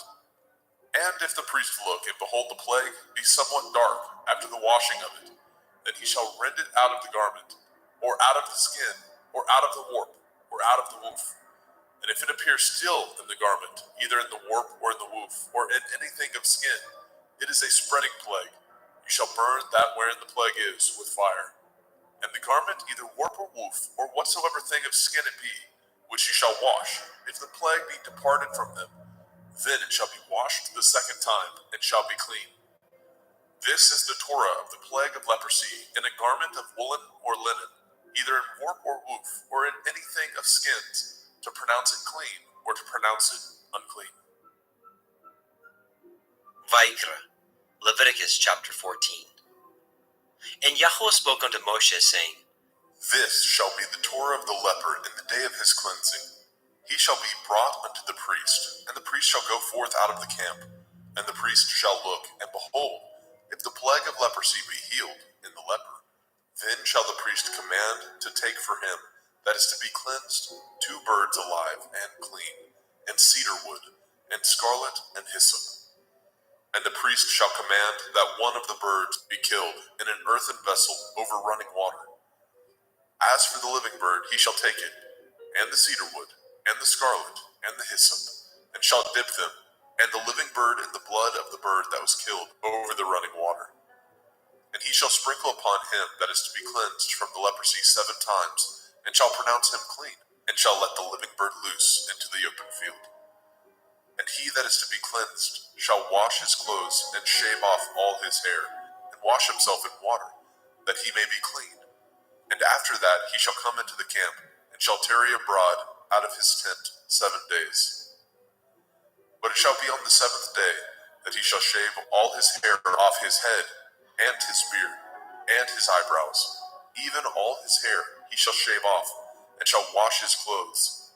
Also shall he wash his flesh in water, and shall be clean. And on the 8th day he shall take 2 he-lambs without blemish, and 1 ewe-lamb of the first year without blemish, and 3/10 deal of fine flour for a meat offering, mingled with oil, and 1 log of oil. And the priest that makes him clean shall present the man that is to be made clean, and those things before Yahweh at the door of the tabernacle of the assembly. And the priest shall take 1 he-lamb, and offer him for a trespass offering, and the log of oil, and wave them for a wave offering before Yahweh. And he shall slay the lamb in the place where he shall kill the sin offering and the burnt offering in the holy place. For as the sin offering is the priest's, so is the trespass offering. It is most holy. And the priest shall take some of the blood of the trespass offering, and the priest shall put it upon the tip of the right ear of him that is to be cleansed, and upon the thumb of his right hand, and upon the great toe of his right foot. And the priest shall take some of the log of oil, and pour it into the palm of his own left hand. And the priest shall dip his right finger in the oil that is in his left hand, and shall sprinkle up the oil with his finger 7 times before Yahweh. And of the rest of the oil that is in his hand shall the priest put upon the tip of the right ear of him that is to be cleansed, and upon the thumb of his right hand, and upon the great toe of his right foot, upon the blood of the trespass offering. And the remnant of the oil that is in the priest's hand he shall pour upon the head of him that is to be cleansed, and the priest shall make an atonement for him before Yahweh. And the priest shall offer the sin offering, and make an atonement for him that is to be cleansed from his uncleanness, and afterwards he shall kill the burnt offering. And the priest shall offer the burnt offering and the meat offering upon the altar, and the priest shall make an atonement for him, and he shall be clean. And if he be poor, and cannot get so much, then he shall take 1 lamb for a trespass offering to be waved, to make an atonement for him, and 1/10 deal of fine flour mingled with oil for a meat offering, and a log of oil, and 2 turtle doves, or 2 young pigeons, such as he is able to get, and the one shall be a sin offering, and the other a burnt offering. And he shall bring them on the 8th day for his cleansing unto the priest, unto the door of the tabernacle of the assembly before Yahweh. And the priest shall take the lamb of the trespass offering, and the log of oil, and the priest shall wave them for a wave offering before Yahweh. And he shall kill the lamb of the trespass offering, and the priest shall take some of the blood of the trespass offering, and put it upon the tip of the right ear of him that is to be cleansed, and upon the thumb of his right hand, and upon the great toe of his right foot. And the priest shall pour of the oil into the palm of his own left hand. And the priest shall sprinkle with his right finger some of the oil that is in his left hand 7 times before Yahweh. And the priest shall put of that oil that is in his hand upon the tip of the right ear of him that is to be cleansed, and upon the thumb of his right hand, and upon the great toe of his right foot, upon the place of the blood of the trespass offering. And the rest of the oil that is in the priest's hand he shall put upon the head of him that is to be cleansed, to make an atonement for him before Yahweh. And he shall offer the one of the turtle doves, or of the young pigeons, such as he can get, even such as he is able to get, the one for a sin offering, and the other for a burnt offering, with the meat offering. And the priest shall make an atonement for him that is to be cleansed before Yahweh. This is the Torah of him in whom is the plague of leprosy, whose hand is not able to get that which pertains to his cleansing. And Yahweh spoke unto El Moshe and unto El Aharon, saying, When ye are come into the land of Canaan, which I give to you for a possession, and I put the plague of leprosy in a house of the land of your possession, and he that owns the house shall come and tell the priest, saying, It seems to me there is, as it were, a plague in the house. Then the priest shall command that they empty the house before the priest go into it, to see the plague, that all that is in the house be not made unclean. And afterward the priest shall go in to see the house. And he shall look on the plague, and behold, if the plague be in the walls of the house, with hollow strakes, greenish or reddish, which in sight are lower than the wall, then the priest shall go out of the house to the door of the house, and shut up the house 7 days. And the priest shall come again the 7th day, and shall look, and behold, if the plague be spread in the walls of the house, then the priest shall command that they take away the stones in which the plague is, and they shall cast them into an unclean place without the city. And he shall cause the house to be scraped within round about, and they shall pour out the dust that they scrape off without the city into an unclean place. And they shall take other stones, and put them in the place of those stones, and he shall take other mortar, and shall plaster the house. And if the plague come again, and break out in the house, after that he has taken away the stones, and after he has scraped the house, and after it is plastered, then the priest shall come and look, and behold, if the plague be spread in the house, it is a fretting leprosy in the house, it is unclean. And he shall break down the house, the stones of it, and the timber thereof, and all the mortar of the house, and he shall carry them forth out of the city into an unclean place. Moreover, he that goes into the house all the while that it is shut up shall be unclean until the evening. And he that lies in the house shall wash his clothes, and he that eats in the house shall wash his clothes. And if the priest shall come in and look upon it, and behold, the plague has not spread in the house, after the house was plastered, then the priest shall pronounce the house clean, because the plague is healed. And he shall take to cleanse the house 2 birds, and cedar wood, and scarlet, and hyssop. And he shall kill the one of the birds in an earthen vessel over running water. And he shall take the cedar wood, and the hyssop, and the scarlet, and the living bird, and dip them in the blood of the slain bird, and in the running water, and sprinkle the house 7 times. And he shall cleanse the house with the blood of the bird, and with the running water, and with the living bird, and with the cedar wood, and with the hyssop, and with the scarlet. But he shall let go of the living bird out of the city into the open field, and make an atonement for the house, and it shall be clean. This is the Torah for all manner of plague, of leprosy and scald, and for the leprosy of a garment and of a house, and for a rising, and for a scab, and for a bright spot, to teach when it is unclean and when it is clean. This is the Torah of leprosy. Vayikra, Leviticus chapter 15. And Yahweh spoke unto El Moshe and to El Aharon, saying, Speak unto the children of Yasharel, and say unto them, when any man has a running issue out of his flesh, because of his issue he is unclean. And this shall be his uncleanness in his issue, whether his flesh run with his issue, or his flesh be stopped from his issue. It is his uncleanness. Every bed whereon he lies that has the issue is unclean, and everything whereon he sits shall be unclean. And whosoever touches his bed shall wash his clothes, and bathe himself in water, and be unclean until the evening. And he that sits on anything whereon he sat that has the issue shall wash his clothes, and bathe himself in water, and be unclean until the evening. And he that touches the flesh of him that has the issue shall wash his clothes, and bathe himself in water, and be unclean until the evening. And if he that has the issue spit upon him that is clean, then he shall wash his clothes, and bathe himself in water, and be unclean until the evening. And what saddle soever he rides upon that has the issue shall be unclean. And whosoever touches anything that was under him shall be unclean until the evening. And he that bears any of those things shall wash his clothes, and bathe himself in water, and be unclean until the evening. And whomsoever he touches that has the issue, and has not rinsed his hands in water, he shall wash his clothes, and bathe himself in water, and be unclean until the evening.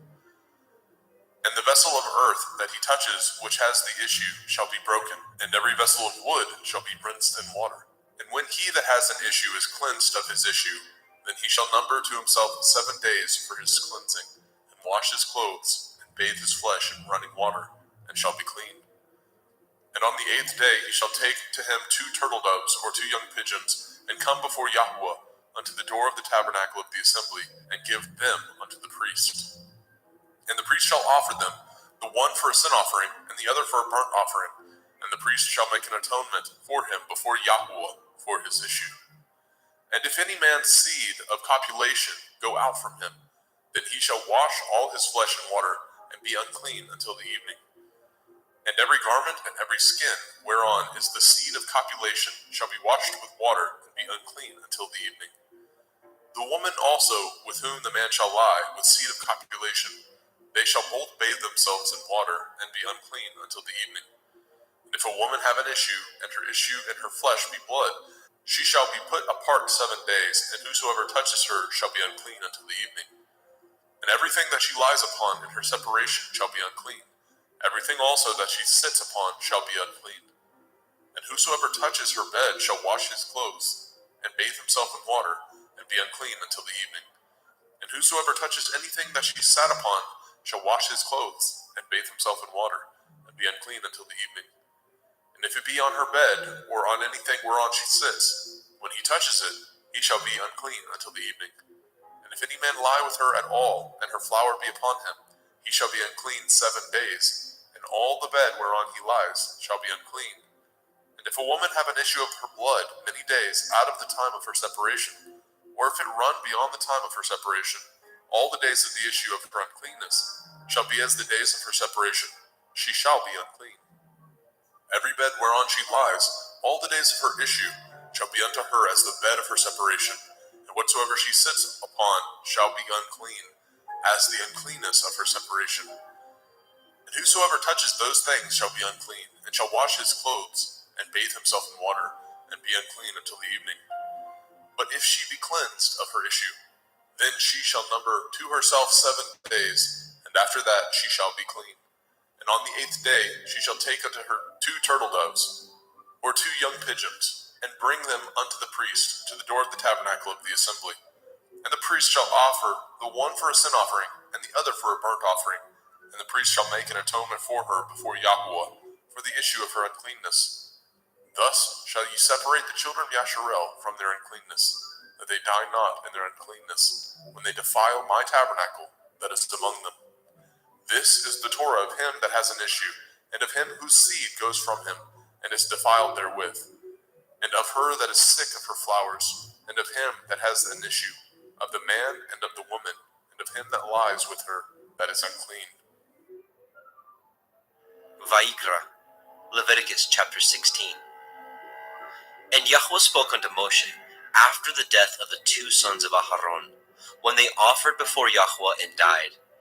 And Yahweh said unto El Moshe, Speak unto El Aharon your brother, that he come not at all times into the holy place within the veil before the mercy seat, which is upon the ark, that he die not. For I will appear in the cloud upon the mercy seat. Thus shall Aharon come into the holy place with a young bullock for a sin offering, and a ram for a burnt offering. He shall put on the holy linen coat, and he shall have the linen breeches upon his flesh, and shall be girded with a linen belt, and with the linen turban shall he be attired. These are holy garments. Therefore shall he wash his flesh in water, and so put them on. And he shall take of the assembly of the children of Yasharel 2 kids of the goats for a sin offering, and 1 ram for a burnt offering. And Aharon shall offer his bullock of the sin offering, which is for himself, and make an atonement for himself and for his house. And he shall take the 2 goats, and present them before Yahweh at the door of the tabernacle of the assembly. And Aharon shall cast lots upon the 2 goats, 1 lot for Yahuwah, and the other lot for Azazel. And Aharon shall bring the goat upon which Yahuwah's lot fell, and offer him for a sin offering. But the goat on which the lot fell to be for Azazel shall be presented alive before Yahuwah, to make an atonement with him, and to let him go for Azazel into the wilderness. And Aharon shall bring the bullock of the sin offering, which is for himself, and shall make an atonement for himself and for his house, and shall kill the bullock of the sin offering, which is for himself. And he shall take a censer full of burning coals of fire from off the altar before Yahuwah, and his hands full of sweet incense beaten small, and bring it within the veil. And he shall put the incense upon the fire before Yahuwah, that the cloud of the incense may cover the mercy seat that is upon the testimony, that he die not. And he shall take of the blood of the bullock, and sprinkle it with his finger upon the mercy seat eastward.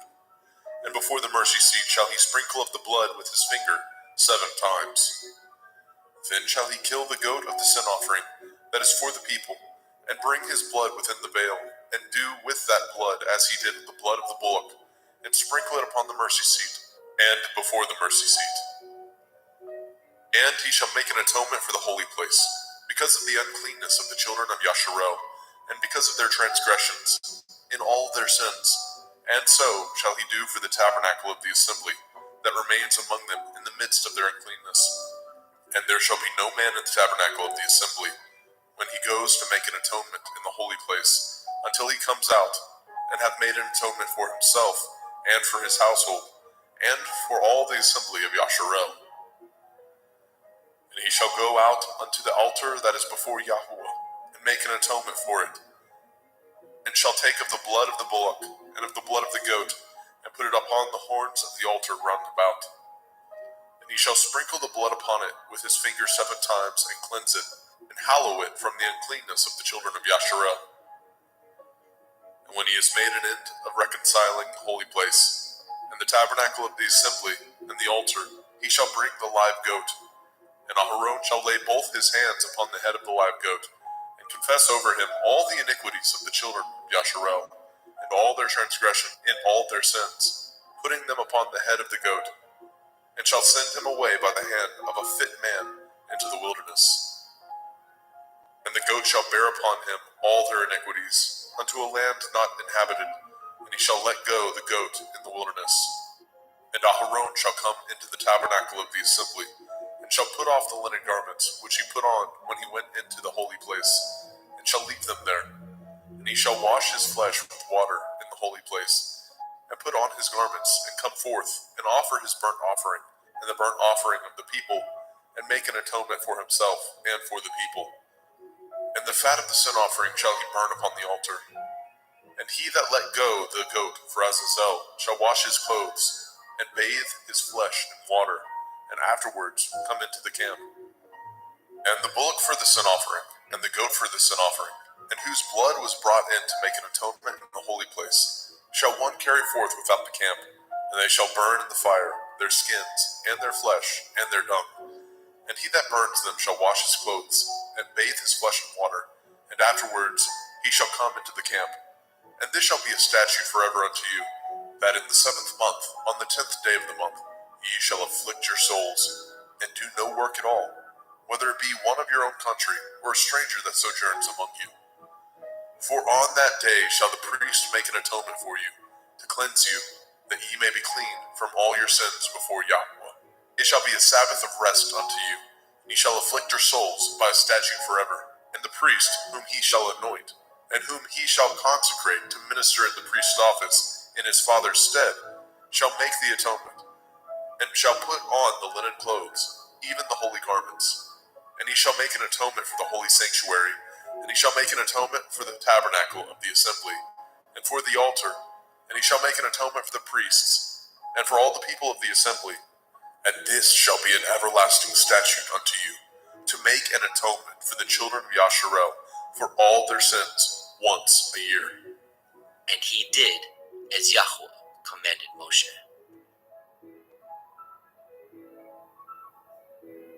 Vayikra, Leviticus chapter 17.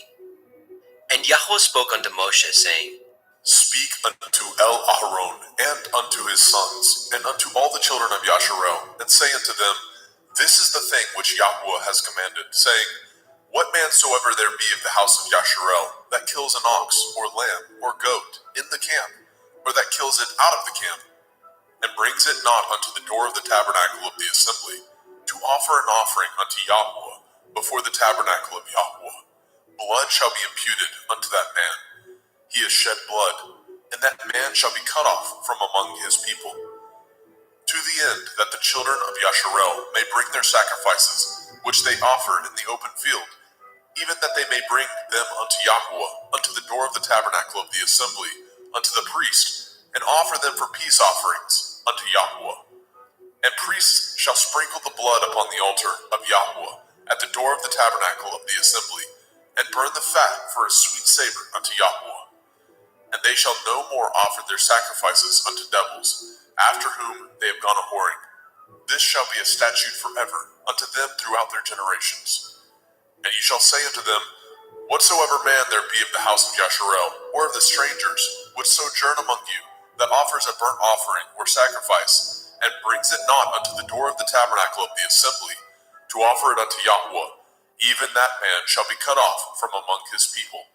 And whatsoever man there be of the house of Yasharel, or of the strangers that sojourn among you, that eats any manner of blood, I will even set my face against that soul that eats the blood, and will cut him off from among his people. For the soul of the flesh is in the blood. He and I have given it to you upon the altar, to make an atonement for your souls. For it is the blood of him that makes an atonement in the soul. Therefore I said unto the children of Yasharel, No soul of you shall eat blood, neither shall any stranger that sojourns among you eat blood.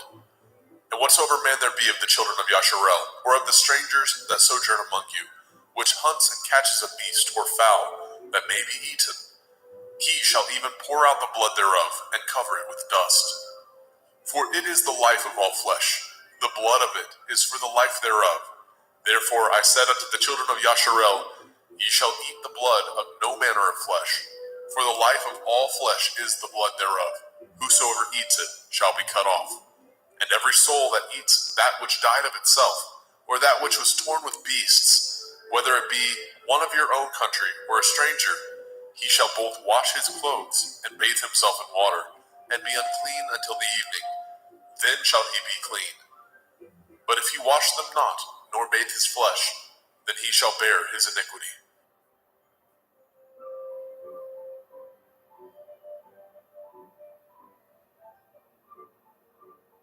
Vayikra, Leviticus chapter 18.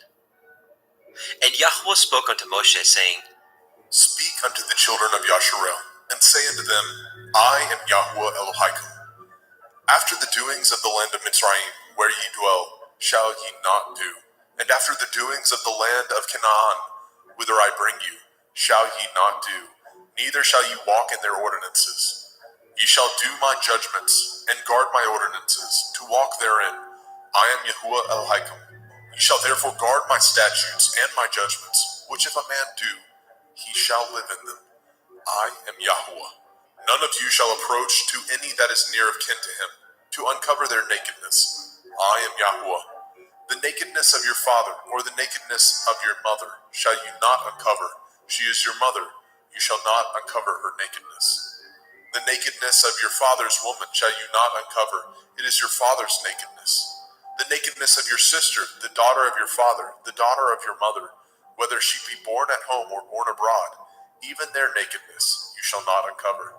The nakedness of your son's daughter, or of your daughter's daughter, even their nakedness you shall not uncover, for theirs is your own nakedness. The nakedness of your father's woman's daughter, begotten of your father, she is your sister. You shall not uncover her nakedness. You shall not uncover the nakedness of your father's sister. She is your father's near kinswoman. You shall not uncover the nakedness of your mother's sister, for she is your mother's near kinswoman. You shall not uncover the nakedness of your father's brother. You shall not approach to his woman. She is your aunt. You shall not uncover the nakedness of your daughter-in-law. She is your son's woman. You shall not uncover her nakedness.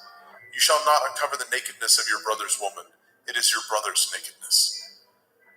You shall not uncover the nakedness of a woman and her daughter. Neither shall you take her son's daughter or her daughter's daughter to uncover her nakedness, for they are your near kinswoman. It is wickedness. Neither shall you take a woman to her sister to vex her, to uncover her nakedness, beside the other in her lifetime. Also you shall not approach unto a woman to uncover her nakedness, as long as she is put apart for her uncleanness. Moreover, you shall not lie carnally with your neighbor's woman to defile yourself with her. And you shall not let any of your seed pass through the fire to Molech, neither shall you profane the name of your Elohim. I am Yahweh. You shall not lie with mankind as with womankind.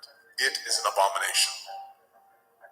Neither shall you lie with any beast to defile yourself therewith. Neither shall any woman stand before a beast to lie down thereto. It is confusion. Defile not ye yourselves in any of these things, for in all these the nations are defiled, which I cast out before you. And the land is defiled, therefore I do visit the iniquity thereof upon it, and the land itself vomits out her inhabitants. Ye shall therefore guard my statutes and my judgments, and shall not commit any of these abominations, neither any of your own nation, nor any stranger that sojourns among you. For all these abominations have the men of the land done, which were before you, and the land is defiled, that the land spew not you out also, when ye defile it, as it spewed out the nations that were before you. For whosoever shall commit any of these abominations, even the souls that commit them shall be cut off from among their people. Therefore shall ye guard my ordinance, that ye commit not any of these abominable customs, which were committed before you, and that ye defile not yourselves therein. I am Yahweh Elohim.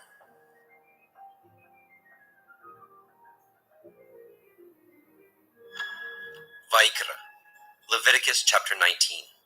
And Yahweh spoke unto Moshe, saying, Speak unto all the assembly of the children of Yasharel, and say unto them, Ye shall be holy, for I, Yahweh Elohim, am holy. Ye shall fear every man his mother and his father, and guard my Shabbathot.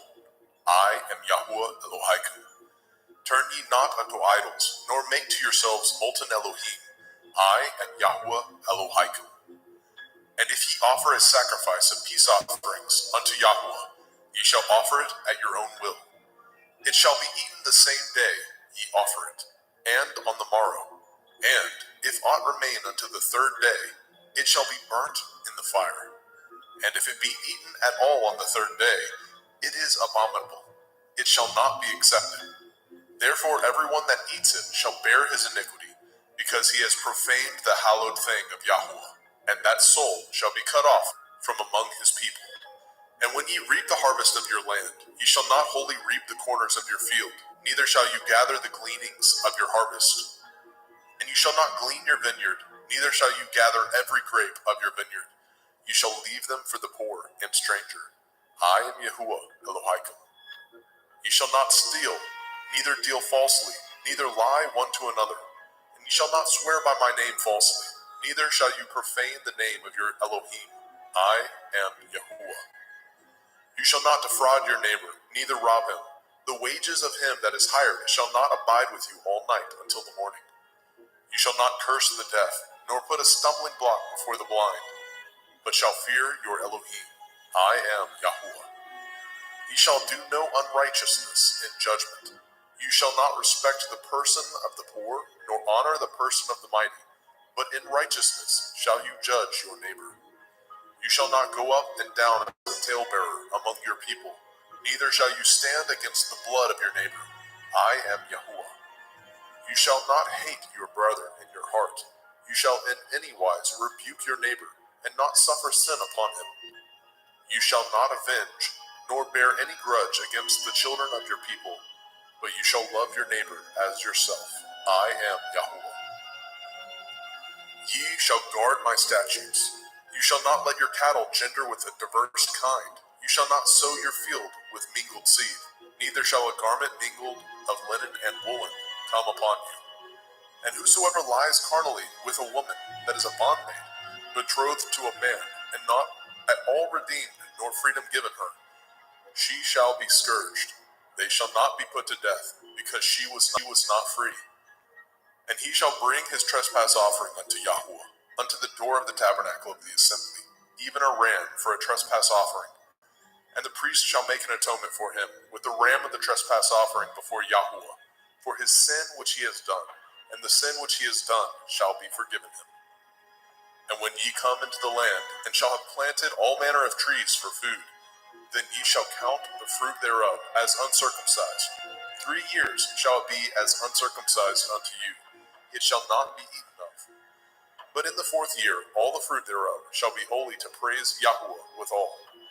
And in the 5th year shall ye eat of the fruit thereof, that it may yield unto you the increase thereof. I am Yahuwah Elohim. Ye shall not eat anything with the blood, neither shall ye use enchantment, nor practice sorcery. You shall not round the corners of your heads, neither shall you mar the corners of your beard. You shall not make any cuttings in your flesh for the dead, nor print any marks upon you. I am Yahuwah. Do not prostitute your daughter, to cause her to be a whore, lest the land fall to whoredom, and the land become full of wickedness. Ye shall guard my Shabbath and reverence my sanctuary. I am Yahuwah. Regard not them that have familiar spirits, neither seek after wizards to be defiled by them. I am Yahuwah Elohim. You shall rise up before the gray head, and honor the face of the old man, and fear your Elohim. I am Yahuwah. And if a stranger sojourn with you in your land, ye shall not vex him. But the stranger that dwells with you shall be unto you as one born among you, and you shall love him as yourself. For ye were strangers in the land of Mitzrayim.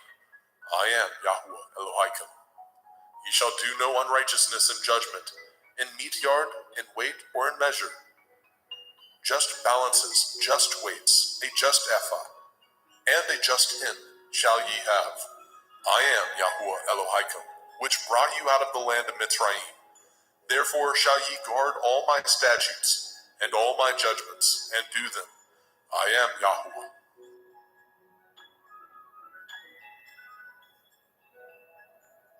Vaikra, Leviticus chapter 20.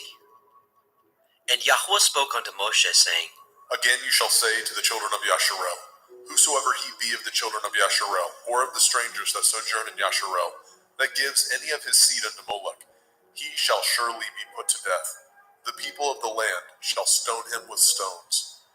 And I will set my face against that man, and I will cut him off from among his people, because he has given of his seed unto Molech, to defile my sanctuary, and to profane my holy name. And if the people of the land do any ways hide their eyes from the man, when he gives of his seed unto Molech, and kill him not, then I will set my face against that man, and against his family, and will cut him off, and all that go a-whoring after him, to commit whoredom with Molech, from among their people. And the soul that turns after such as have familiar spirits, and after wizards, to go a-whoring after them, I will even set my face against that soul, and will cut him off from among his people. Sanctify yourselves, therefore, and be ye holy, for I am Yahuwah Elohim, and ye shall guard my statutes, and do them. I am Yahuwah Mekodishkim. For everyone that curses his father or his mother shall surely be put to death. He has cursed his father or his mother. His blood shall be upon him. And the man that breaks wedlock with another man's woman, even he that breaks wedlock with his neighbor's woman, the man and the woman that breaks wedlock shall surely be put to death.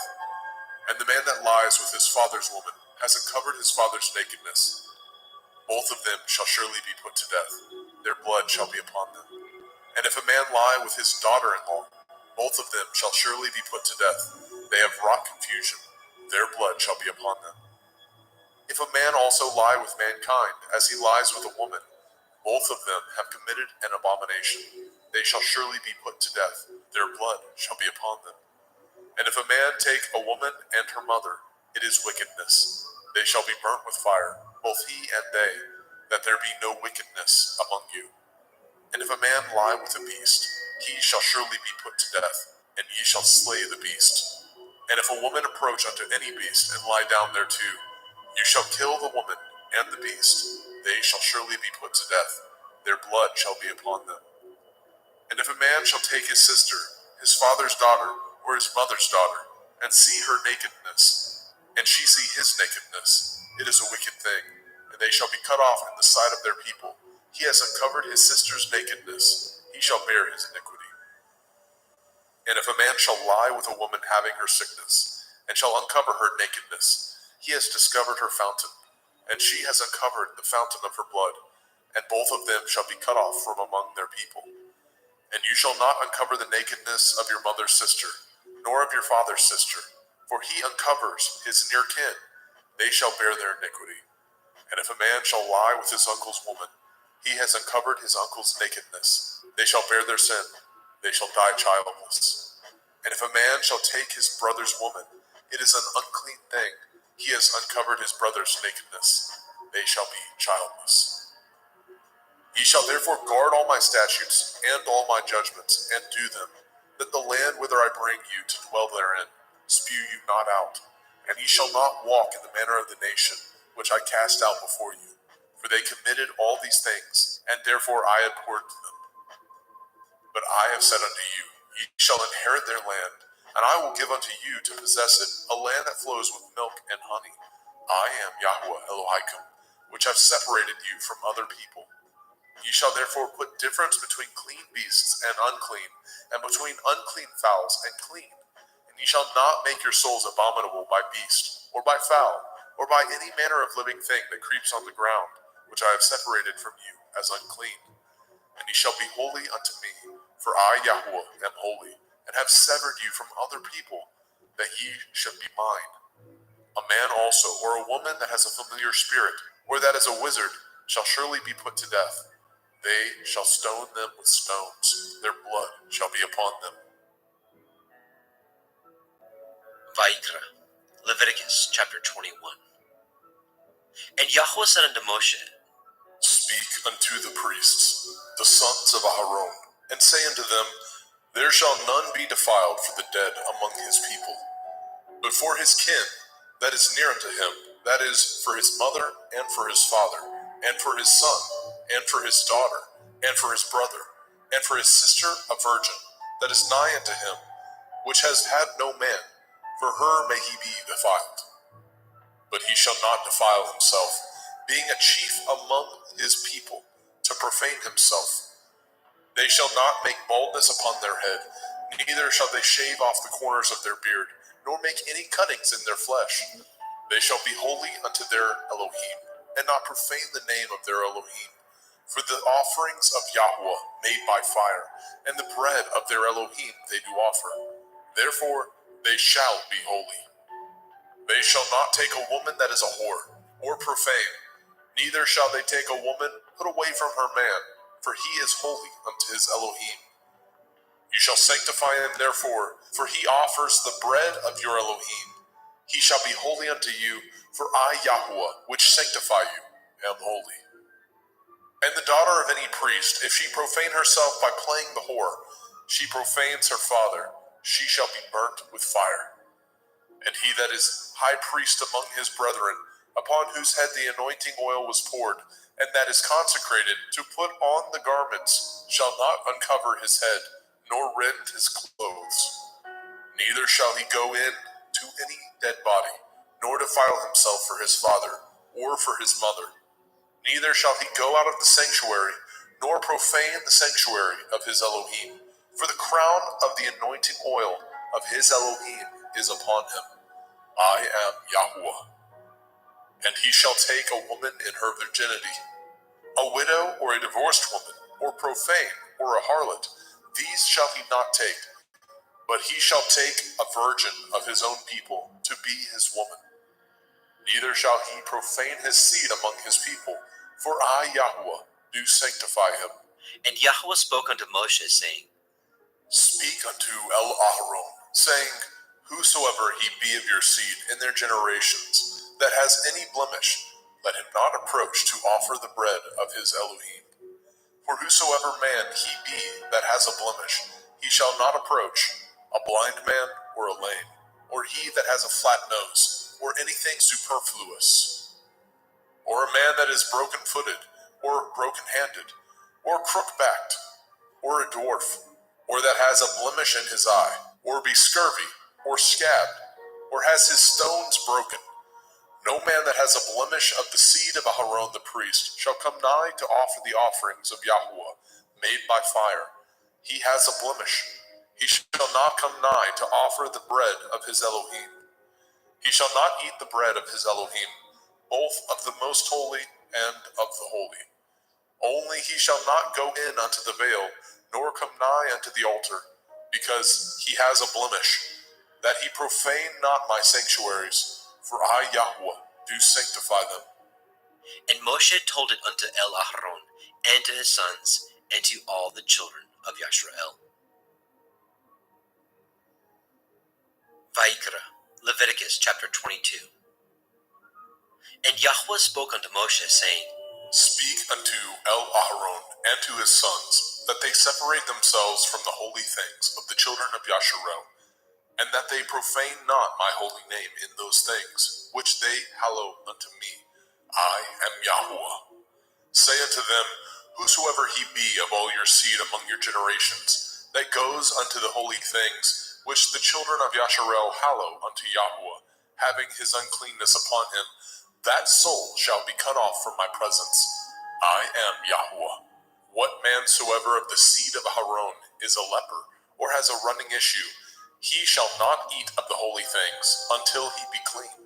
And whoso touches anything that is unclean by the dead, or a man whose seed goes from him, or whosoever touches any creeping thing whereby he may be made unclean, or a man of whom he may take uncleanness, whatsoever uncleanness he has, the soul which has touched any such thing shall be unclean until evening, and shall not eat of the holy things, unless he wash his flesh with water. And when the sun is down, he shall be clean, and shall afterward eat of the holy things, because it is his food. That which dies of itself, or is torn with beasts, he shall not eat, to defile himself therewith. I am Yahuwah. They shall therefore guard my ordinance, lest they bear sin for it, and die therefore. If they profane it, I, Yahuwah, do sanctify them. There shall no stranger eat of the holy thing. A sojourner of the priest, or a hired servant, shall not eat of the holy thing. But if the priest buy any soul with his money, he shall eat of it. And he that is born in his house, they shall eat of his meat. If the priest's daughter also be married unto a stranger, she may not eat of an offering of the holy things. But if the priest's daughter be a widow, or divorced, and have no child, and is returned unto her father's house, as in her youth, she shall eat of her father's meat, but there shall no stranger eat thereof.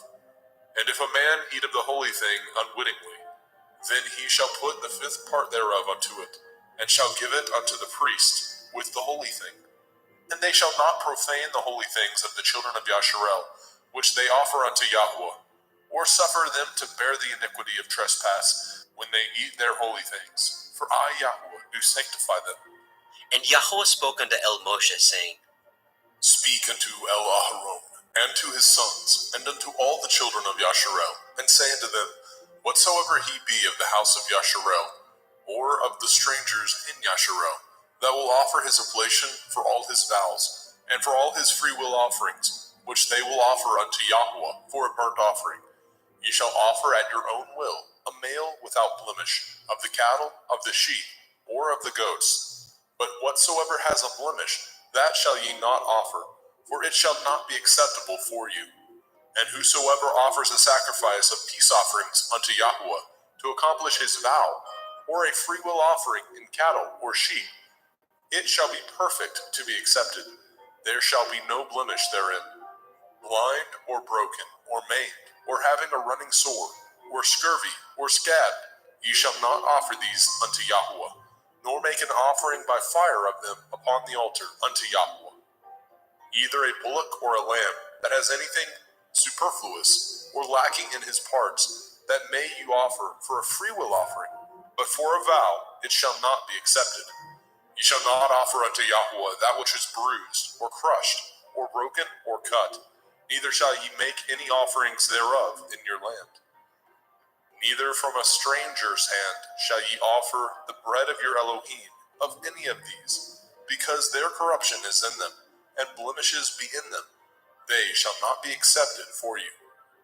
And Yahweh spoke unto Moshe, saying, When a bullock or a sheep or a goat is brought forth, then it shall be 7 days under the dam, and from the 8th day and thenceforth it shall be accepted for an offering made by fire unto Yahweh.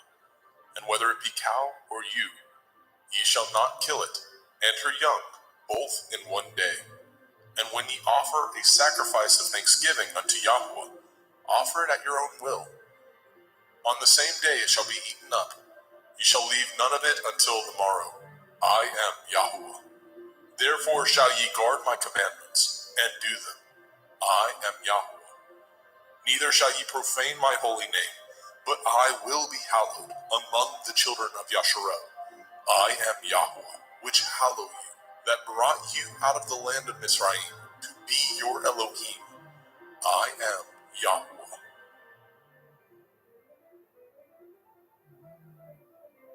Vayikra, Leviticus chapter 23. And Yahweh spoke unto Moshe, saying, Speak unto the children of Yasharel, and say unto them concerning the feasts of Yahweh, which ye shall proclaim to be holy assemblies.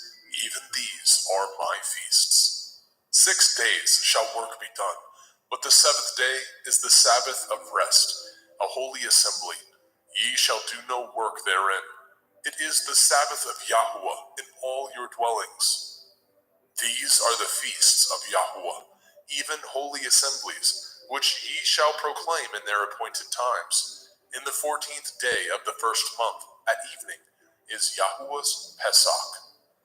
And on the 15th day of the same month is the feast of Matzah unto Yahweh. 7 days ye must eat matzah, unleavened bread. In the 1st day ye shall have a holy assembly. Ye shall do no servile work therein, but ye shall offer an offering made by fire unto Yahweh 7 days. In the 7th day is a holy assembly. Ye shall do no servile work therein. And Yahweh spoke unto Moshe, saying, Speak unto the children of Yasharel, and say unto them, When ye are come into the land which I give unto you, and shall reap the harvest thereof, then ye shall bring a sheaf of the first fruits of your harvest unto the priest. And he shall wave the sheaf before Yahweh, to be accepted for you. On the morrow after the Sabbath, the priest shall wave it. And ye shall offer that day when ye wave the sheaf, a he-lamb without blemish, of the 1st year, for a burnt offering unto Yahweh. And the meat offering thereof shall be 2/10 deals of fine flour mingled with oil, an offering made by fire unto Yahweh, for a sweet savor. And the drink offering thereof shall be of wine, the 4th part of a hin. And ye shall eat neither bread nor parched grain, nor green ears, until the selfsame day that ye have brought an offering unto your Elohim. It shall be a statute forever throughout your generations in all your dwellings. And ye shall count unto you from the morrow after the Sabbath from the day that ye brought the sheaf of the wave offering, 7 Shavuot. Sabbaths shall be complete. Even unto the morrow after the 7th Sabbath shall ye number 50 days, and ye shall offer a new meat offering unto Yahweh. Ye shall bring out of your habitations 2 wave loaves of 2/10 deals. They shall be of fine flour. They shall be baken with leaven. They are the first fruits unto Yahweh. And ye shall offer with the bread 7 lambs, without blemish of the first year, and 1 bullock, and 2 rams. They shall be for a burnt offering unto Yahweh, with their meat offering, and their drink offerings, even an offering made by fire of sweet savor unto Yahweh. Then ye shall sacrifice 1 kid of the goats for a sin offering, and 2 lambs of the first year for a sacrifice of peace offerings. And the priest shall wave them with the bread of the first fruits for a wave offering before Yahweh. With the 2 lambs, they shall be holy to Yahweh for the priest. And ye shall proclaim on the selfsame day that it may be a holy assembly unto you. Ye shall do no servile work therein. It shall be a statute forever in your dwellings throughout your generations. And when ye reap the harvest of your land, you shall not make clean riddance of the corners of your field when you reap.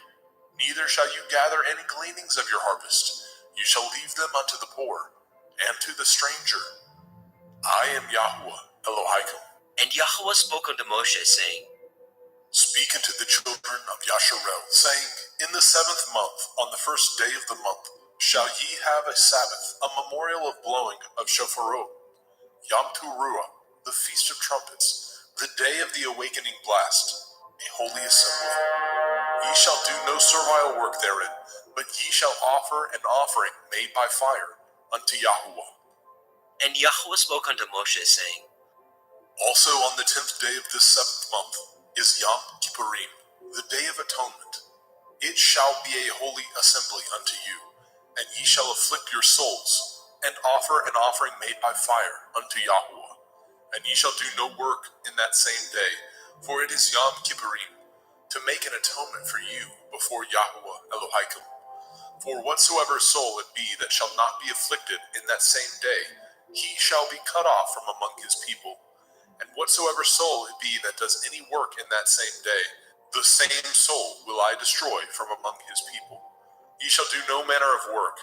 It shall be a statute forever throughout your generations, in all your dwellings. It shall be unto you a Sabbath of rest, and ye shall afflict your souls in the 9th day of the month at evening.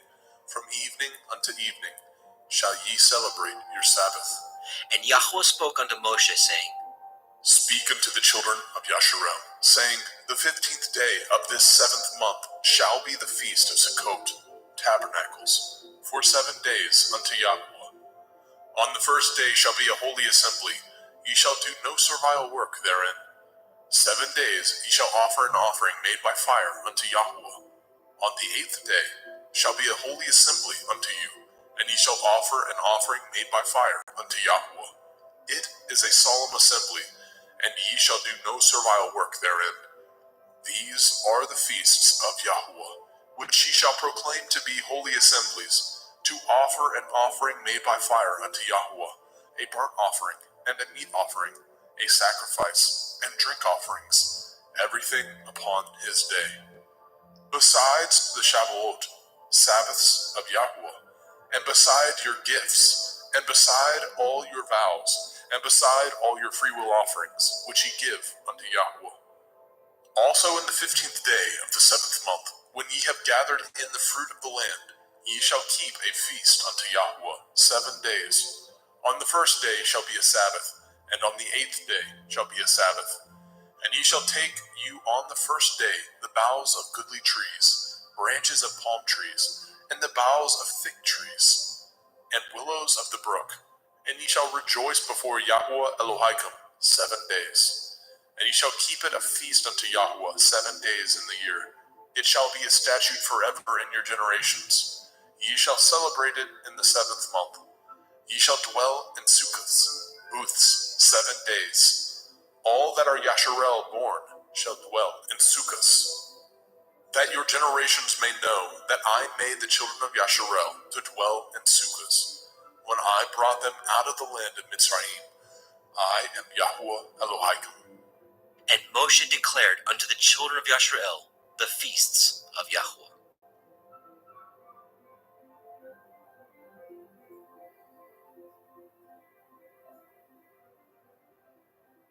Vayikra, Leviticus chapter 24. And Yahuwah spoke unto Moshe, saying, Command the children of Yasharel that they bring unto you pure olive oil, beaten for the light, to cause the lamps to burn continually, without the veil of the testimony. In the tabernacle of the assembly shall Aharon order it from the evening unto the morning before Yahuwah continually. It shall be a statute forever in your generations. He shall order the lamps upon the pure menorah, 7-branched candlestick, before Yahuwah continually. And you shall take fine flour, and bake 12 cakes thereof. 2/10 deals shall be in one cake. And you shall set them in 2 rows, 6 on a row, upon the pure table before Yahuwah. And you shall put pure frankincense upon each row, that it may be on the bread for a memorial, even a memorial made by fire unto Yahuwah. Every Sabbath he shall set it in order before Yahuwah continually, being taken from the children of Yasharel by an everlasting covenant.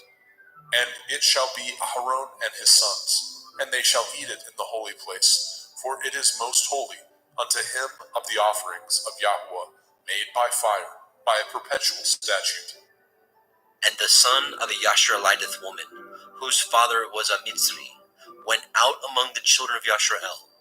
And this son of the Yashareliteth woman and a man of Yasharel strove together in the camp. And the Yashareliteth woman's son blasphemed the name of Yahuwah, and cursed.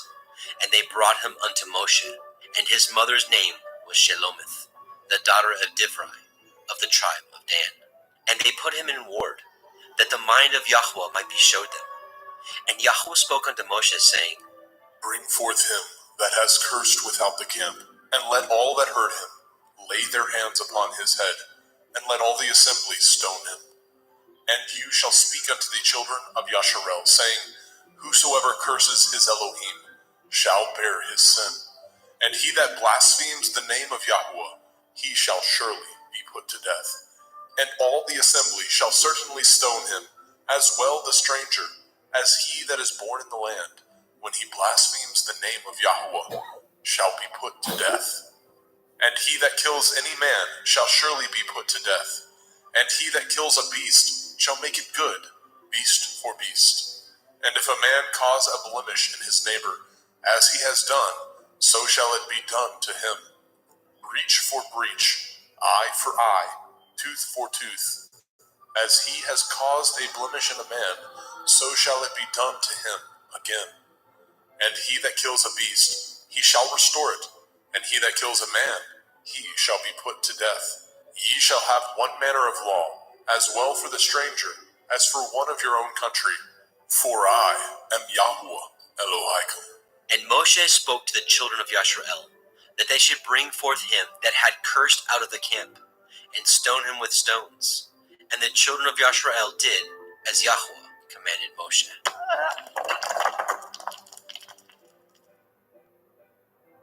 Vayikra, Leviticus chapter 25.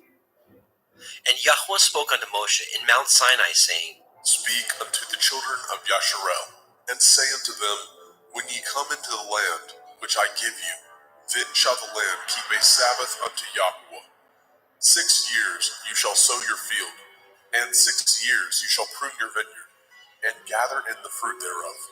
But in the 7th year shall be a Sabbath of rest unto the land, a Sabbath for Yahuwah. You shall neither sow your field, nor prune your vineyard. That which grows of its own accord of your harvest you shall not reap, neither gather the grapes of your vine undressed, for it is a year of rest unto the land. And the Sabbath of the land shall be food for you and for your servant, and for your maid, and for your hired servant, and for your stranger that sojourns with you, and for your cattle, And for the beasts that are in your land shall all the increase thereof be meat. And you shall number 7 Shabbathot, Sabbaths of years unto you, 7 times 7 years, and the space of the 7 Shabbathot of years shall be unto you 49 years. Then shall you cause the shofar of the Jubilee to sound on the 10th day of the 7th month. In Yom Kippurim, the Day of Atonement, shall ye make the shofar sound throughout all your land. And ye shall hallow the 50th year, and proclaim liberty throughout all the land unto all the inhabitants thereof. It shall be a jubilee unto you, and ye shall return every man unto his possession, and ye shall return every man unto his family. A jubilee shall that 50th year be unto you. Ye shall not sow, neither reap that which grows of itself in it, nor gather the grapes in it of your vine undressed. For it is the jubilee, it shall be holy unto you. Ye shall eat the increase thereof out of the field. In the year of this jubilee, ye shall return every man unto his possession. And if ye sell aught unto your neighbor, or buy aught of your neighbor's hand, ye shall not oppress one another. According to the number of years after the jubilee, you shall buy of your neighbor, and according unto the number of years of the fruits, he shall sell unto you. According to the multitude of years, you shall increase the price thereof, and according to the fewness of years, you shall diminish the price of it. For according to the number of the years of the fruits, he sells unto you. Ye shall not therefore oppress one another, but you shall fear your Elohim, for I am Yahuwah Elohaikum. Wherefore ye shall do my statutes, and guard my judgments, and do them, and ye shall dwell in the land in safety. And the land shall yield her fruit, and ye shall eat your fill, and dwell therein in safety. And if ye say, what shall we eat the 7th year? Behold, we shall not sow, nor gather in our increase. Then I will command my blessing upon you in the 6th year, and it shall bring forth fruit for 3 years. And ye shall sow the 8th year, and eat yet of old fruit until the 9th year. Until her fruits come in, ye shall eat of the old store. The land shall not be sold forever, for the land is mine, and ye are strangers and sojourners with me. And in all the land of your possession ye shall grant a redemption for the land. If your brother be waxen poor, and has sold away some of his possession, and if any of his kin come to redeem it, then shall he redeem that which his brother sold. And if the man have not to redeem it, and himself be able to redeem it, then let him count the years of the sale thereof, and restore the overplus unto the man whom he sold it, that he may return unto his possession. But if he be not able to restore it to him, then that which is sold shall remain in the hand of him that has bought it until the year of Jubilee. And in the Jubilee it shall go out, and he shall return unto his possession. And if a man sell a dwelling house in a walled city, then he may redeem it within a whole year after it is sold. Within a full year may he redeem it. And if it be not redeemed within the space of a full year, then the house that is in the walled city shall be established forever to him, that brought it throughout his generations. It shall not go out in the Jubilee. But the houses of the villages which have no wall round about them shall be counted as the fields of the country. They may be redeemed, and they shall go out in the Jubilee. Notwithstanding, the cities of the Leviim, of the houses of the cities of their possession, may the Leviim redeem at any time. And if a man purchases of the Leviim, then the house that was sold, and the city of his possession, shall go out in the year of Jubilee. For the houses of the cities of the Leviim are their possession, among the children of Yasharel. But the field of the suburbs of their cities may not be sold, for it is their perpetual possession. And if your brother be waxen poor, and fallen in decay with you, then you shall relieve him, yea, though he be a stranger or a sojourner, that he may live with you. Take no usury of him, or increase, but fear your Elohim, that your brother may live with you. You shall not give him your money upon usury, nor lend him your victuals for increase. I am Yahuwah Elohaikum, which brought you forth out of the land of Mitzrayim, to give you the land of Canaan, and to be your Elohim. And if your brother that dwells by you be waxen poor, and be sold unto you, you shall not compel him to serve as a bondservant, but as a hired servant, and as a sojourner. He shall be with you, and shall serve you unto the year of Jubilee. And then shall he depart from you, both he and his children with him, and shall return unto his own family, and unto the possession of his fathers shall he return. For they are my servants, which I brought forth out of the land of Mitzrayim. They shall not be sold as bondmen.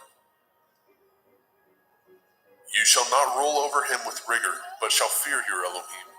Both your bondmen and your bondmaids, which you shall have, shall be of the heathen that are round about you.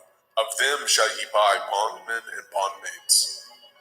Moreover, of the children of the strangers that do sojourn among you, of them shall ye buy, and of their families that are with you, which they begat in your land, and they shall be your possession.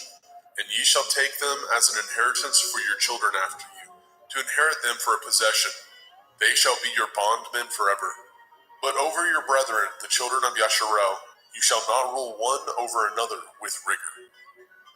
And if a sojourner or a stranger wax rich by you, and your brother that dwells by him wax poor, and sell himself unto the stranger or sojourner by you, or to the stock of the stranger's family, after that he is sold, he may be redeemed again.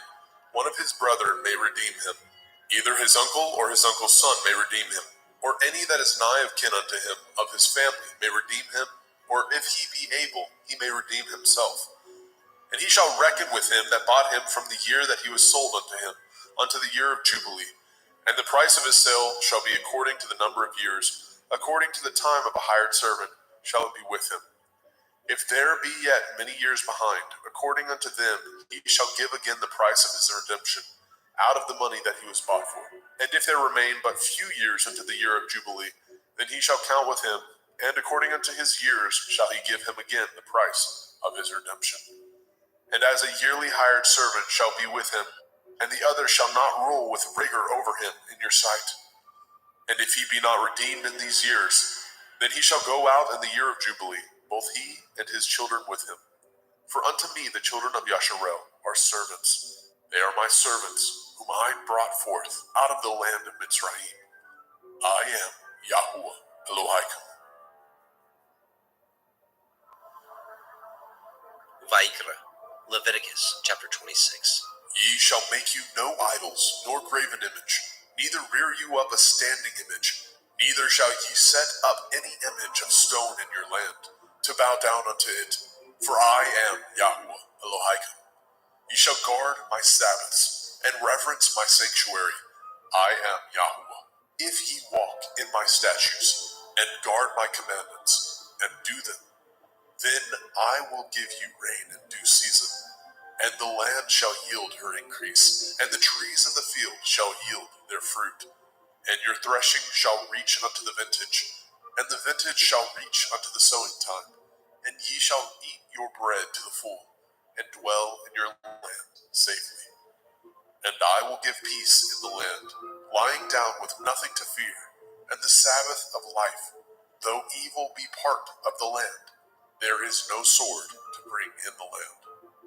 And ye shall chase your enemies, and they shall fall before you by the sword. And 5 of you shall chase 100, and 100 of you shall put 10,000 to flight. And your enemies shall fall before you by the sword. For I will have respect unto you, and make you fruitful, and multiply you, and establish my covenant with you. And ye shall eat old store, and bring forth the old because of the new. And I will set my tabernacle among you, and my soul shall not abhor you. And I will walk among you, and will be your Elohim, and ye shall be my people.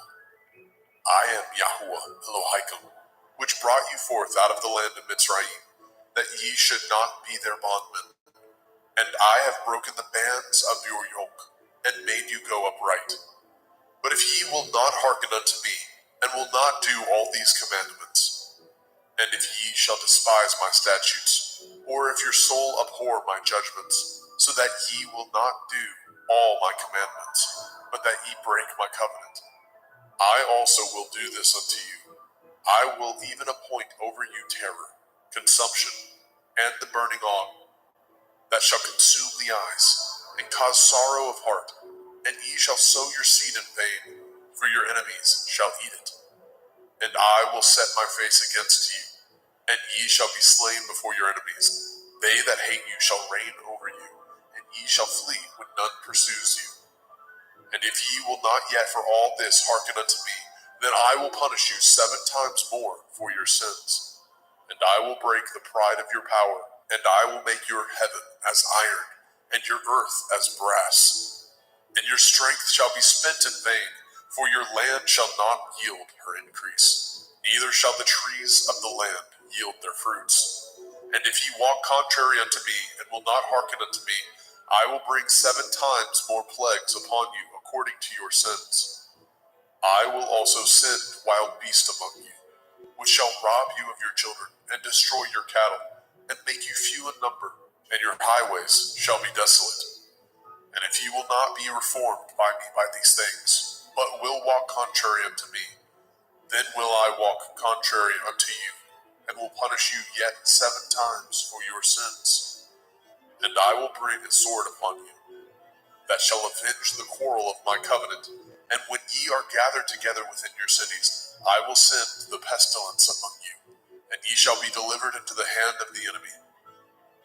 And when I have broken the staff of your bread, 10 women shall bake your bread in one oven, and they shall deliver you your bread again by weight, and ye shall eat and not be satisfied.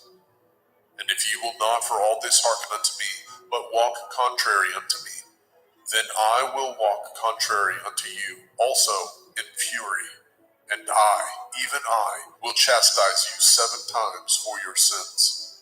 And ye shall eat the flesh of your sons, and the flesh of your daughters shall ye eat. And I will destroy your high places, and cut down your images, and cast your carcasses upon the carcasses of your idols, and my soul shall abhor you. And I will make your cities waste, and bring your sanctuaries unto desolation. And I will not smell the savor of your sweet odors. And I will bring the land unto desolation, and your enemies which dwell therein shall be astonished at it. And I will scatter you among the heathen, and will draw out my sword after you. And your land shall be desolate, and your cities waste. Then shall the land enjoy her Shabbathot, as long as it lies desolate, and ye be in your enemy's land. Even then shall the land rest, and enjoy her Shabbathot. As long as it lies desolate, it shall rest, because it did not rest in your Shabbathot, when ye dwelt upon it. And upon them that are left alive of you, I will send a faintness into their hearts, in the land of their enemies, and the sound of a shaken leaf shall chase them, and they shall flee as fleeing from a sword, and they shall fall when none pursues. And they shall fall one upon another, as it were before a sword, when none pursues. And ye have no power to stand before your enemies. And ye shall perish among the heathen, and the land of your enemies shall eat you up. And they that are left of you shall pine away in their iniquity, in your enemies' lands, and also in the iniquities of their fathers shall they pine away with them. If they shall confess their iniquity, and the iniquity of their fathers, with their transgressions which they transgressed against me, and that also they have walked contrary unto me, and that I also have walked contrary unto them, and have brought them into the land of their enemies, if then their uncircumcised heart be humbled, and they then accept of the punishment of their iniquity, then I will remember my covenant with Yaakov, and also my covenant with Yitzhak, and also my covenant with Abraham will I remember, and I will remember the land. The land also shall be left of them, and shall enjoy her Shabbathot, while she lies desolate without them. And they shall accept of the punishment of their iniquity, because they despised my judgments, and because their soul abhorred my statutes. And yet, for all that, when they be in the land of their enemies, I will not cast them away, neither will I abhor them, to destroy them utterly, and to break my covenant with them. for I am Yahweh Elohim. But I will for their sakes remember the covenant of their ancestors, whom I brought forth out of the land of Mitzrayim, in the sight of the heathen, that I might be their Elohim. I am Yahweh. These are the commandments and judgments and Torah, which Yahweh made between him and the children of Yisrael in Mount Sinai by the hand of Moshe.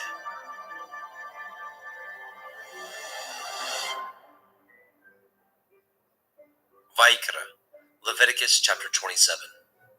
And Yahweh spoke unto Moshe, saying, Speak unto the children of Yasharel, and say unto them, When a man shall make a singular vow, the persons shall be for Yahuwah by your estimation. And your estimation shall be of the male from 20 years old, even unto 60 years old. Even your estimation shall be 50 shekels of silver, after the shekel of the sanctuary. And if it be a female, then your estimation shall be 30 shekels.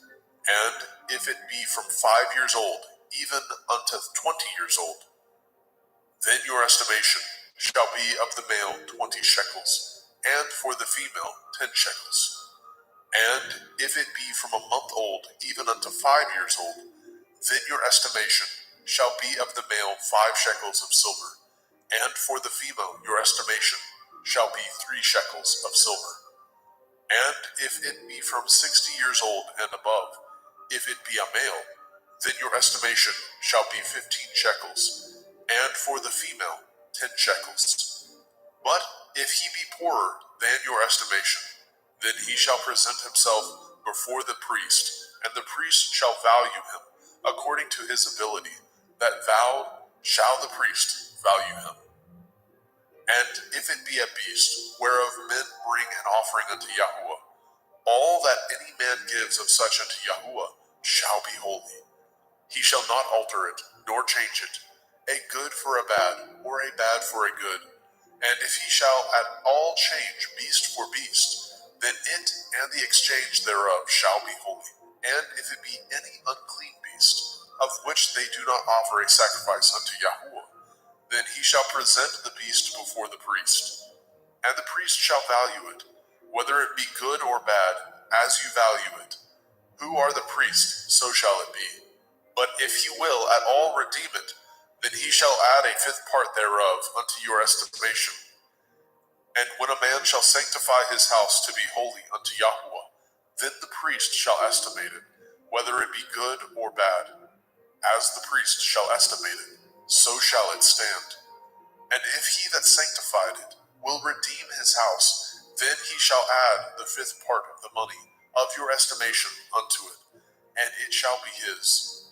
And if a man shall sanctify unto Yahuwah some part of a field of his possession, then your estimation shall be according to the seed thereof.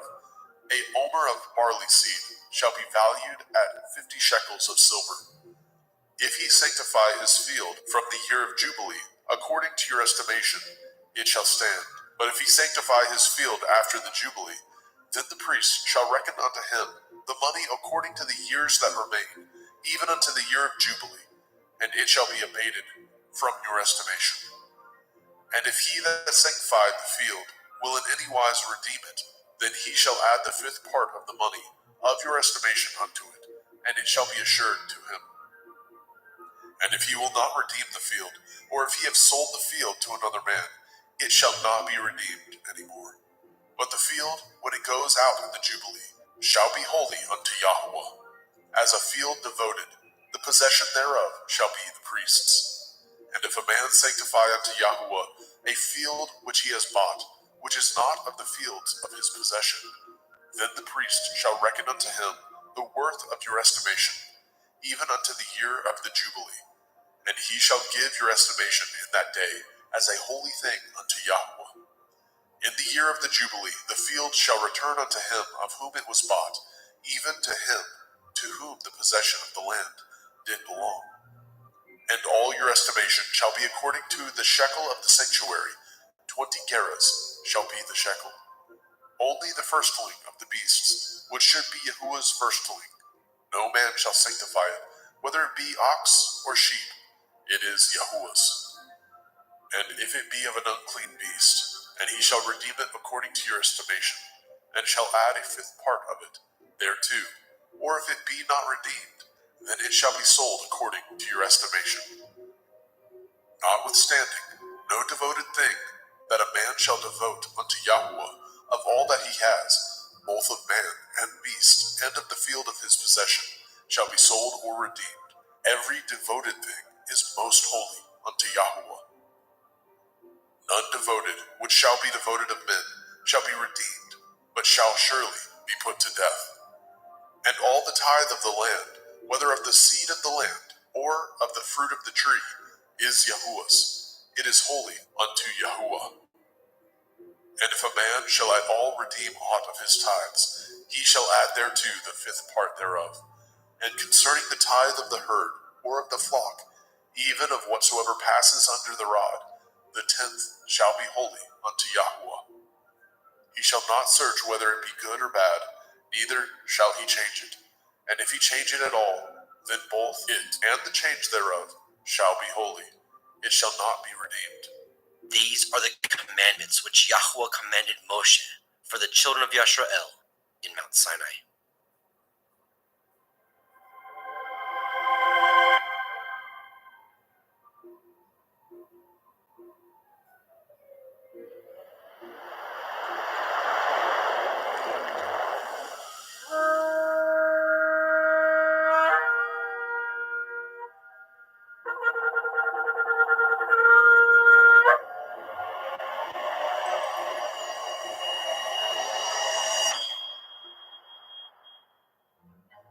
Bemidbar, Numbers, chapter 1.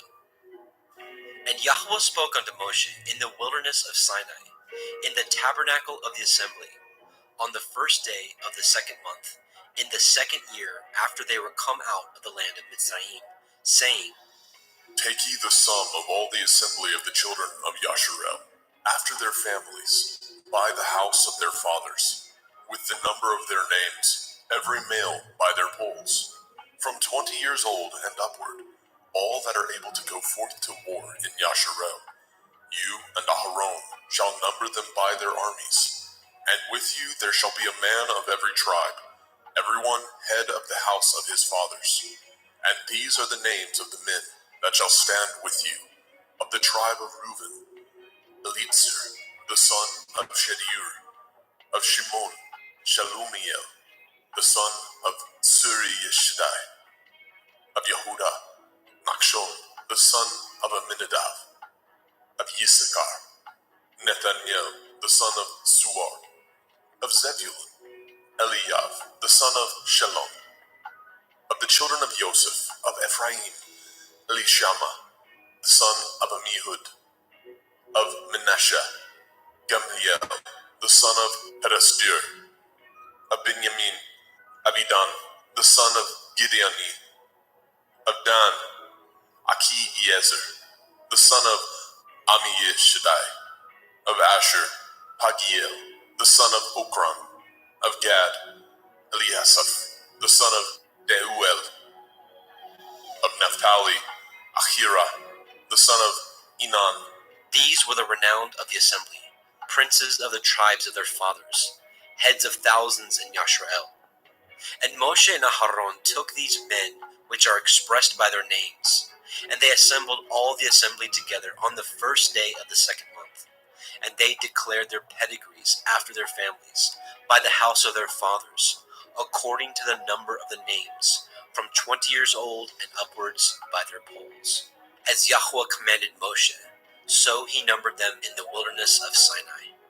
And the children of Reuben, Yasharel's eldest son, by their generations, after their families, by the house of their fathers, according to the number of the names, by their polls, every male from 20 years old and upward, all that were able to go forth to war. Those that were numbered of them, even of the tribe of Reuben, were 46,500. Of the children of Shimon, by their generations, after their families, by the house of their fathers, those that were numbered of them, according to the number of the names, by their polls, every male from 20 years old and upward, all that were able to go forth to war. Those that were numbered of them, even of the tribe of Shimon, were 59,300.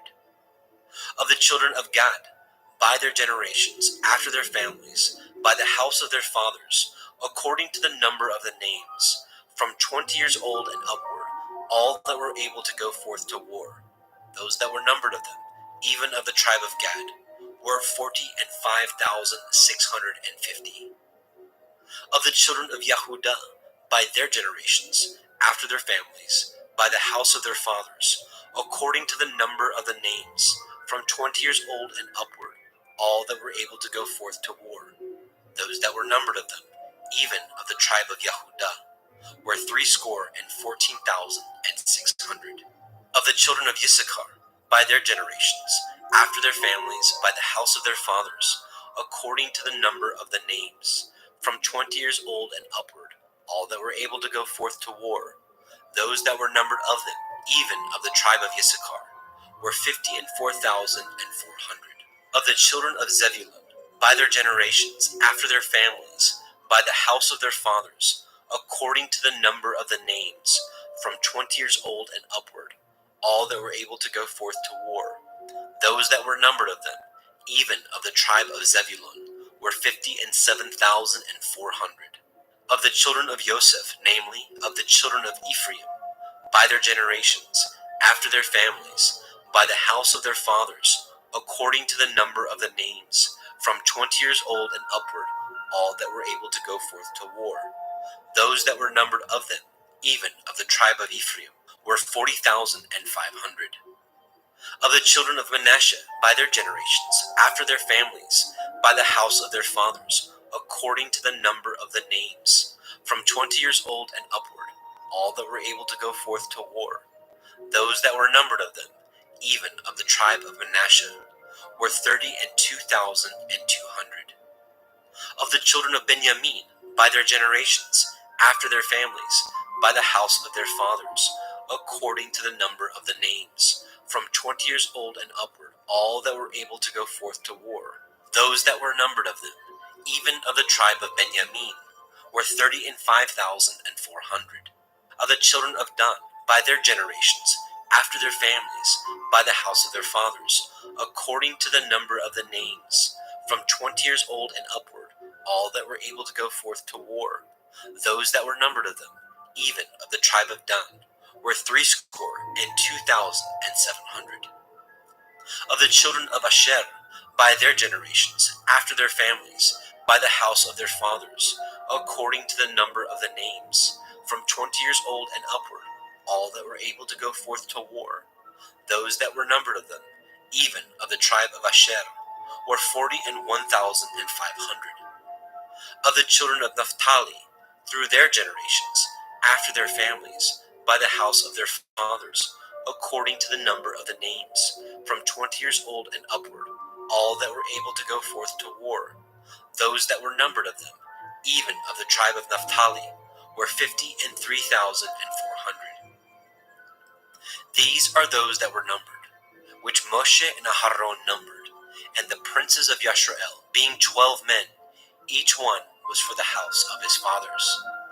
So were all those that were numbered of the children of Yashrael, by the house of their fathers, from 20 years old and upward, all that were able to go forth to war in Yashrael.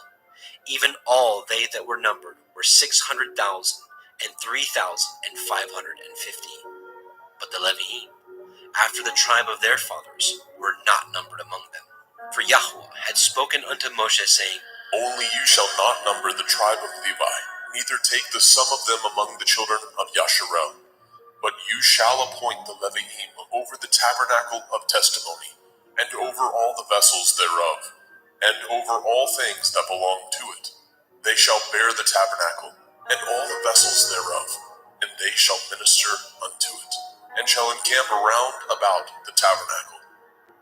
And when the tabernacle sets forth, the Leviim shall take it down, and when the tabernacle is to be pitched, the Leviim shall set it up, and the stranger that comes nigh shall be put to death.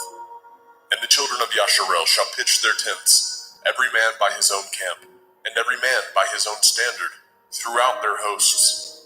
But the Leviim shall pitch round about the tabernacle of testimony, that there be no wrath upon the assembly of the children of Yasharel. And the Leviim shall guard the watch of the tabernacle of testimony. And the children of Yasharel did according to all that Yahweh commanded Moshe. So did they.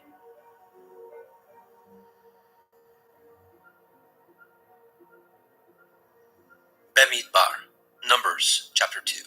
And Yahweh spoke unto El Moshe and unto El Aharon, saying, Every man of the children of Yasharel shall pitch by his own standard, with the ensign of their father's house far off about the tabernacle of the assembly shall they pitch.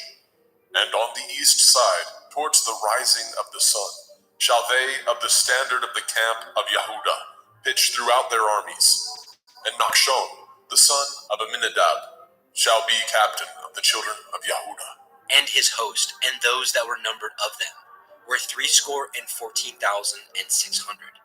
And those that do pitch next to him shall be the tribe of Issachar. And Nathaniel, the son of Zuar, shall be captain of the children of Issachar. And his host, and those that were numbered thereof, were 54,400. Then the tribe of Zebulun, and Eliav, the son of Chelon, shall be the captain of the children of Zebulun. And his host, and those that were numbered thereof, were 57,400.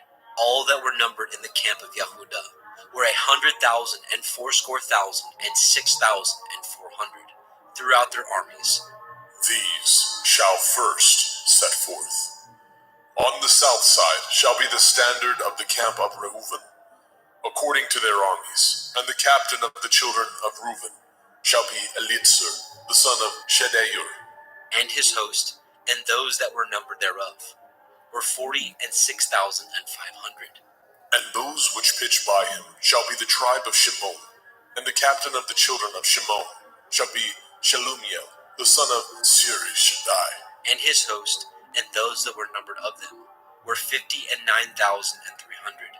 Then the tribe of Gad, and the captain of the sons of Gad shall be Eliasaph, the son of Reuel. And his host, and those that were numbered of them, were 45,650. All that were numbered in the camp of Reuven were 100,050 and 1,450 throughout their armies. And they shall set forth in the second rank. Then the tabernacle of the assembly shall set forward with the camp of the Leviim in the midst of the camp. As they encamp, so shall they set forward, every man in his place by their standards. On the west side shall be the standard of the camp of Ephraim, according to their armies. And the captain of the sons of Ephraim shall be Elishama, the son of Ammihud. And his host, and those that were numbered of them, were 40,500. And by him shall be the tribe of Manasseh. And the captain of the children of Manasseh shall be Gamliel, the son of Pedasjur. And his host, and those that were numbered of them, were 32,200. Then the tribe of Benjamin, and the captain of the sons of Benjamin shall be Abidan, the son of Gideoni. And his host, and those that were numbered of them, were 35,400.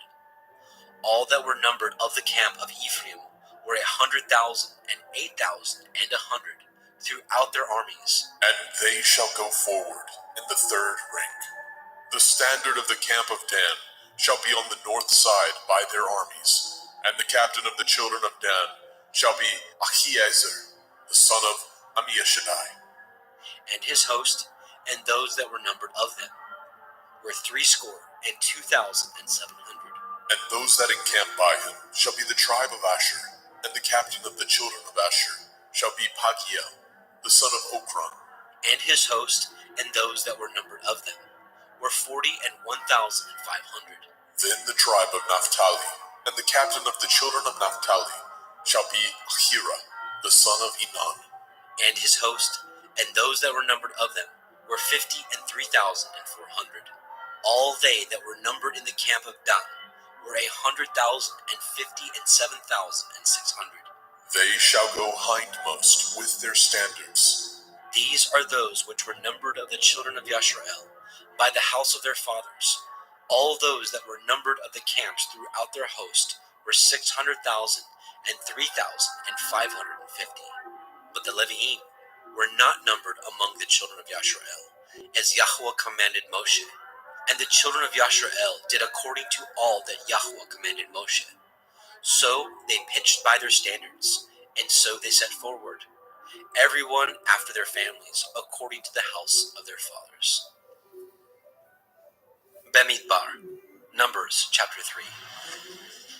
These also are the generations of Aharon and Moshe, in the day that Yahweh spoke with Moshe in Mount Sinai. And these are the names of the sons of Aharon: Nadav, the firstborn, and Avihu, Eleazar, and Ithamar. These are the names of the sons of Aharon, the priests which were anointed, whom he consecrated to minister in the priest's office. And Nadav and Avihu died before Yahweh, when they offered strange fire before Yahweh, in the wilderness of Sinai, and they had no children. And Eleazar and Ithamar ministered in the priest's office, in the sight of Aharon their father. And Yahweh spoke unto Moshe, saying, Bring the tribe of Levi near, and present them before Aharon the priest, that they may minister unto him. And they shall guard his watch, and the watch of the whole assembly before the tabernacle of the assembly, to do the service of the tabernacle. And they shall guard all the instruments of the tabernacle of the assembly, and the charge of the children of Yasharel, to do the service of the tabernacle. And you shall give the Levi'im unto Aharon and to his sons. They are wholly given unto him out of the children of Yasharel.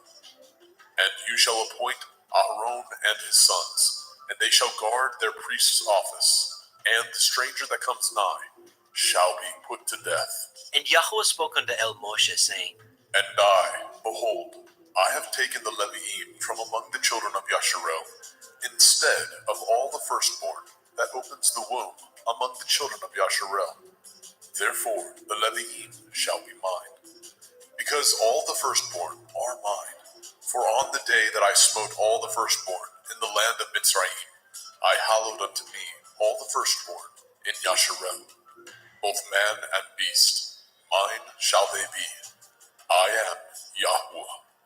And Yahweh spoke unto Moshe in the wilderness of Sinai, saying, Number the children of Levi after the house of their fathers, by their families.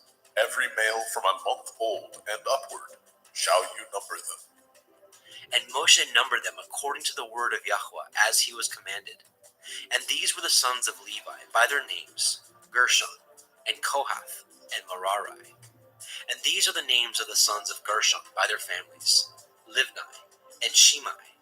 And the sons of Kohath by their families, Amram, and Yitzchar, Chevron, and Uziel. And the sons of Merari by their families, Machli, and Mushi. These are the families of the Levi'im, according to the house of their fathers. Of Gershon was the family of the Libniim, and the family of the Shimeim. These are the families of the Gershonim. Those that were numbered of them, according to the number of all the males, from a month old and upward, even those that were numbered of them were 7,500. The families of the Gershonim shall pitch behind the tabernacle westward, and the chief of the house of the father of the Gershonim shall be Eliasaph, the son of Lael. And the charge of the sons of Gershon in the tabernacle of the assembly shall be the tabernacle, and the tent, the covering thereof, and the hanging for the door of the tabernacle of the assembly, and the hangings of the court, and the curtain for the door of the court, which is by the tabernacle, and by the altar round about, and the cords of it for all the service thereof. And of Kohath was the family of the Amramim, and the family of the Yitzharim, and the family of the Chevronim, and the family of the Uzielim. These are the families of the Kohathim. In the number of all the males, from a month old and upward, were 8,600, guarding the watch of the sanctuary. The families of the sons of Kohath shall pitch on the side of the tabernacle southward, and the chief of the house of the father of the families of the Kohathim shall be Elitzaphan, the son of Uziel. And their charge shall be the ark, and the table, and the menorah, 7-branched candlestick, and the altars, and the vessels of the sanctuary, wherewith they minister, and the hanging, and all the service thereof. And Eleazar, the son of Aharon the priest, shall be chief over the chief of the Leviim, and have the oversight of them, that guard the watch of the sanctuary. Of Merari was the family of the Machlim, and the family of the Mushim. These are the families of Merari, and those that were numbered of them, according to the number of all the males, from a month old and upward, were 6,200. And the chief of the house of the father of the families of Merari shall be Zuriel, the son of Avihail. These shall pitch on the side of the tabernacle northward. And under the custody and charge of the sons of Merari shall be the boards of the tabernacle, and the bars thereof, and the pillars thereof, and the sockets thereof, and all the vessels thereof, and all that serves thereto, and the pillars of the court round about, and their sockets, and their pins, and their cords.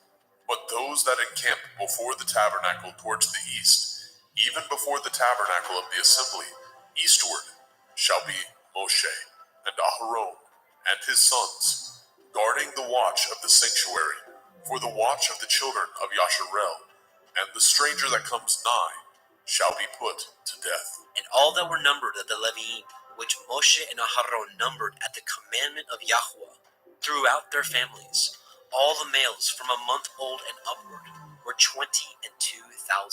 And Yahweh said unto El Moshe, Number all the firstborn of the males of the children of Yasharel, from a month old and upward, and take the number of their names, and you shall take the Leviim for me.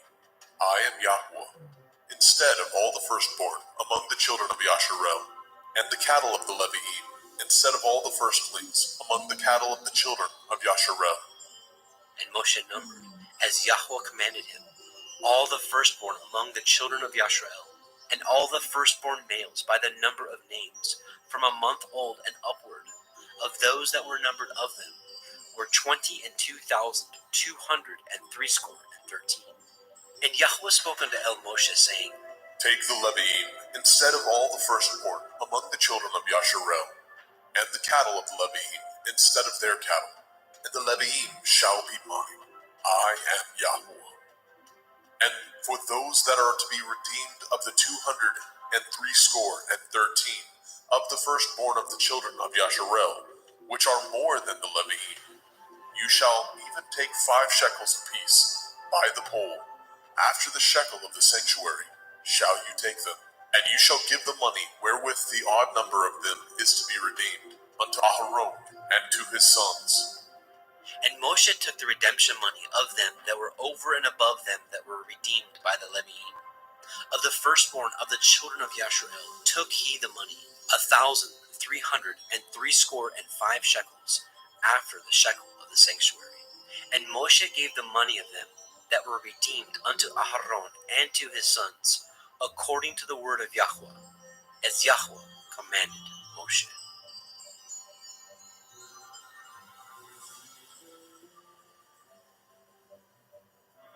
Bamidbar, Numbers chapter 4.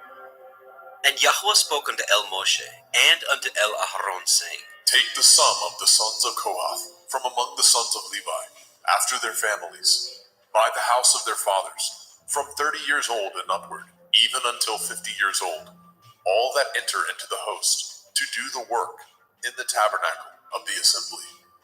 This shall be the service of the sons of Kohath in the tabernacle of the assembly, about the most holy things. And when the camp sets forward, Aharon shall come, and his sons, and they shall take down the covering veil, and cover the ark of the testimony with it, and shall put thereon the covering of badger skins, and shall spread over it a cloth wholly of blue, and shall put in the staves thereof, and upon the table of showbread they shall spread a cloth of blue, and put thereon the dishes, the spoons, the bowls, and covers to cover withal, and the continual bread shall be thereon. And they shall spread upon them a cloth of scarlet, and cover the same with a covering of badger skins, and shall put in the staves thereof. And they shall take a cloth of blue, and cover the menorah, 7-branched candlestick, of the light, and his lamps, and his tongs, and his snuff dishes, and all the oil vessels thereof, wherewith they minister unto it. And they shall put it, and all the vessels thereof, within a covering of badger skins, and shall put it upon a bar. And upon the golden altar they shall spread a cloth of blue, and cover it with a covering of badger skins, and shall put the staves thereof. And they shall take all the instruments of ministry, wherewith they minister in the sanctuary, and put them in a cloth of blue, and cover them with a covering of badger skins, and shall put them on a bar. And they shall take away the ashes from the altar, and spread a purple cloth thereon. And they shall put upon all the vessels thereof, wherewith they minister about it, even the censers, the flesh hooks, the shovels, the basins, all the vessels of the altar. And they shall spread upon it a covering of badger skins, and put to the staves of it. And when Aharon and his sons have made an end of covering the sanctuary, and all the vessels of the sanctuary, as the camp is to set forward, after that the sons of Kohath shall come to bear it, but they shall not touch any holy thing, lest they die. These things are the burden of the sons of Kohath in the tabernacle of the assembly. And to the office of Eleazar, the son of Aharon, the priest, pertains the oil for the light, and the sweet incense, and the daily meat offering, and the anointing oil, and the oversight of all the tabernacle, and of all that therein is, in the sanctuary, and in the vessels thereof. And Yahweh spoke unto El Moshe, and unto El Aharon, saying, Cut ye not off the tribe of the families of the Kohathim from among the Leviim, but thus do unto them, that they may live and not die. When they approach unto the most holy things, Aharon and his sons shall go in, and appoint them every one to his service and to his burden. But they shall not go in to see when the holy things are covered, lest they die. And Yahweh spoke unto El Moshe, saying, Take also the sum of the sons of Gershon throughout the houses of their fathers, by their families, from 30 years old and upward, until 50 years old, shall you number them. All that enter in to perform the service, to do the work in the tabernacle of the assembly. This is the service of the families of the Gershonim, to serve and for burdens. And they shall bear the curtains of the tabernacle, and the tabernacle of the assembly, his covering, and the covering of the badger skins that is above upon it, and the hanging for the door of the tabernacle of the assembly, and the hangings of the court, and the hangings for the door of the gate of the court, which is by the tabernacle, and by the altar round about, and their cords, and all the instruments of their service, and all that is made for them, so shall they serve. At the appointment of Aharon and his sons shall be all the service of the sons of the Gershonim, in all their burdens, and in all their service, and he shall appoint unto them in charge all their burdens. This is the service of the families of the sons of Gershon, in the tabernacle of the assembly, and their charge shall be under the hand of Itamar, the son of Aharon, the priest. As for the sons of Merari, you shall number them after their families, by the house of their fathers. From 30 years old and upward, even unto 50 years old, shall you number them. Every one that enters into the service, to do the work of the tabernacle of the assembly.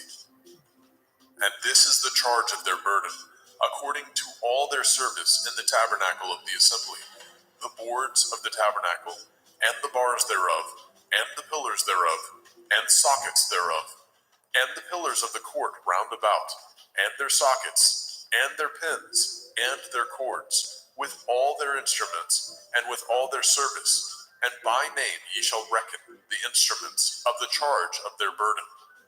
This is the service of the families of the sons of Merari, according to all their service in the tabernacle of the assembly, under the hand of Itamar, the son of Aharon, the priest. And Moshe and Aharon and the chief of the assembly numbered the sons of the Kohathim after their families, and after the house of their fathers, from 30 years old and upward, even unto 50 years old, everyone that enters into the service for the work in the tabernacle of the assembly. And those that were numbered of them by their families were 2,750. These were they that were numbered of the families of the Kohathim, all that might do service in the tabernacle of the assembly, which Moshe and Aharon did number according to the commandment of Yahweh by the hand of Moshe. And those that were numbered of the sons of Gershon throughout their families, and by the house of their fathers, from 30 years old and upward, even unto 50 years old, everyone that enters into the service for the work in the tabernacle of the assembly. Even those that were numbered of them throughout their families, by the house of their fathers, were 2,630. These are they that were numbered of the families of the sons of Gershon, of all that might do service in the tabernacle of the assembly, whom Moshe and Aharon did number according to the commandment of Yahweh. And those that were numbered of the families of the sons of Merari, throughout their families, by the house of their fathers, from 30 years old and upward, even unto 50 years old, everyone that entered into the service for the work in the tabernacle of the assembly. Even those that were numbered of them after their families were 3,200. These be those that were numbered of the families of the sons of Merari, whom Moshe and Aharon numbered according to the word of Yahweh by the hand of Moshe. All those that were numbered of the Leviim, whom Moshe and Aharon and the chief of Yisrael numbered, after their families, and after the house of their fathers, from 30 years old and upward, even unto 50 years old, everyone that came to do the service of the ministry, and the service of the burden in the tabernacle of the assembly, even those that were numbered of them, were 8,540. According to the commandment of Yahweh, they were numbered by the hand of Moshe, everyone according to his service, and according to his burden. Thus were they numbered of him, as Yahweh commanded Moshe.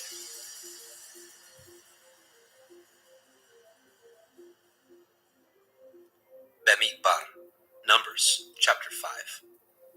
And Yahweh spoke unto El Moshe, saying, Command the children of Yasharel that they put out of the camp every leper, and every one that has an issue, whosoever is defiled by the dead. Both male and female shall ye put out, without the camp shall ye put them, that they defile not their camp in the midst whereof I dwell. And the children of Yasharel did so, and put them out without the camp, as Yahweh spoke unto Moshe. So did the children of Yasharel. And Yahweh spoke unto Moshe, saying, Speak unto the children of Yasharel, when a man or woman shall commit any sin that men commit, to do a trespass against Yahweh, and that person be guilty, then they shall confess their sin which they have done, and he shall recompense his trespass with the principal thereof, and add unto it the fifth part thereof, and give it unto him against whom he has trespassed. But if the man have no kinsman to recompense the trespass unto, let the trespass be recompensed unto Yahweh, even to the priest, beside the ram of the atonement, whereby an atonement shall be made for him. And every offering of all the holy things of the children of Yasharel, which they bring unto the priest, shall be his. And every man's hallowed thing shall be his. Whatsoever any man gives the priest, it shall be his. And Yahweh spoke unto Moshe, saying, Speak unto the children of Yasharel, and say unto them, If any man's woman go aside, and commit a trespass against him, and a man lie with her carnally, and it be hid from the eyes of her man, and be kept close, and she be defiled, and there be no witness against her, neither she be taken with the manner, and the ruach of jealousy come upon him, and he be jealous of his woman, and she be defiled, or if the ruach of jealousy come upon him, and he be jealous of his woman, and she be not defiled, then shall the man bring his woman unto the priest, and he shall bring her offering for her, the 10th part of an ephah of barley meal. He shall pour no oil upon it, nor put frankincense thereon, for it is an offering of jealousy, an offering of memorial, bringing iniquity to remembrance. And the priest shall bring her near, and set her before Yahweh. And the priest shall take holy water in an earthen vessel, and of the dust that is in the floor of the tabernacle the priest shall take, and put it into the water. And the priest shall set the woman before Yahweh, and uncover the woman's head, and put the offering of memorial in her hands, which is the jealousy offering. And the priest shall have in his hand the bitter water that causes the curse. And the priest shall charge her by an oath, and say unto the woman, If no man have lain with you, and if you have not gone aside to uncleanness with another instead of your man, be free from this bitter water that causes the curse. But if you have gone aside to another instead of your man, and if you be defiled, and some man have lain with you beside your man, then the priest shall charge the woman with an oath of cursing, and the priest shall say unto the woman, Yahweh make you a curse and an oath among your people, when Yahweh makes your thigh to rot, and your belly to swell. And this water that causes the curse shall go into your bowels, to make your belly to swell, and your thigh to rot. And the woman shall say, Amen, Amen. And the priest shall write these curses in a sefer, and he shall blot them out with the bitter water. And he shall cause the woman to drink the bitter water that causes the curse, and the water that causes the curse shall enter into her and become bitter. Then the priest shall take the jealousy offering out of the woman's hand, and shall wave the offering before Yahweh, and offer it upon the altar. And the priest shall take a handful of the offering, even the memorial thereof, and burn it upon the altar, and afterward shall cause the woman to drink the water. And when he has made her to drink the water, then it shall come to pass, that if she be defiled, and have done trespass against her man, that the water that causes the curse shall enter into her, and become bitter, and her belly shall swell, and her thigh shall rot, and the woman shall be a curse among her people. And if the woman be not defiled, but be clean, then she shall be free, and shall conceive seed. This is the Torah of jealousies, when a woman goes aside to another instead of her man, and is defiled. Or when the ruach of jealousy come upon him, and he be jealous over his woman, and shall set the woman before Yahweh, and the priest shall execute upon her all this Torah. Then shall the man be guiltless from iniquity, and his woman shall bear her iniquity. Bemidbar, Numbers chapter 6. And Yahweh spoke unto Moshe, saying, Speak unto the children of Yasharel, and say unto them, When either man or woman shall separate themselves to vow a vow of a Nazir, to separate themselves unto Yahweh, he shall separate himself from wine and strong drink, and shall drink no vinegar of wine, or vinegar of strong drink. Neither shall he drink any liquor of grapes, nor eat moist grapes, or dried. All the days of his separation shall he eat nothing that is made of the vine tree, from the kernels even to the husk. All the days of the vow of his separation there shall no razor come upon his head, until the days be fulfilled, in which he separates himself unto Yahweh. He shall be holy, and shall let the locks of the hair of his head grow. All the days that he separates himself unto Yahweh, he shall come at no dead body. He shall not make himself unclean for his father, or for his mother, for his brother, or for his sister, when they die, because the consecration of his Elohim is upon his head. All the days of his separation he is holy unto Yahweh. And if any man die very suddenly by him, and he has defiled the head of his consecration, then he shall shave his head in the day of his cleansing. On the 7th day shall he shave it. And on the 8th day he shall bring 2 turtle doves, or 2 young pigeons, to the priest, to the door of the tabernacle of the assembly.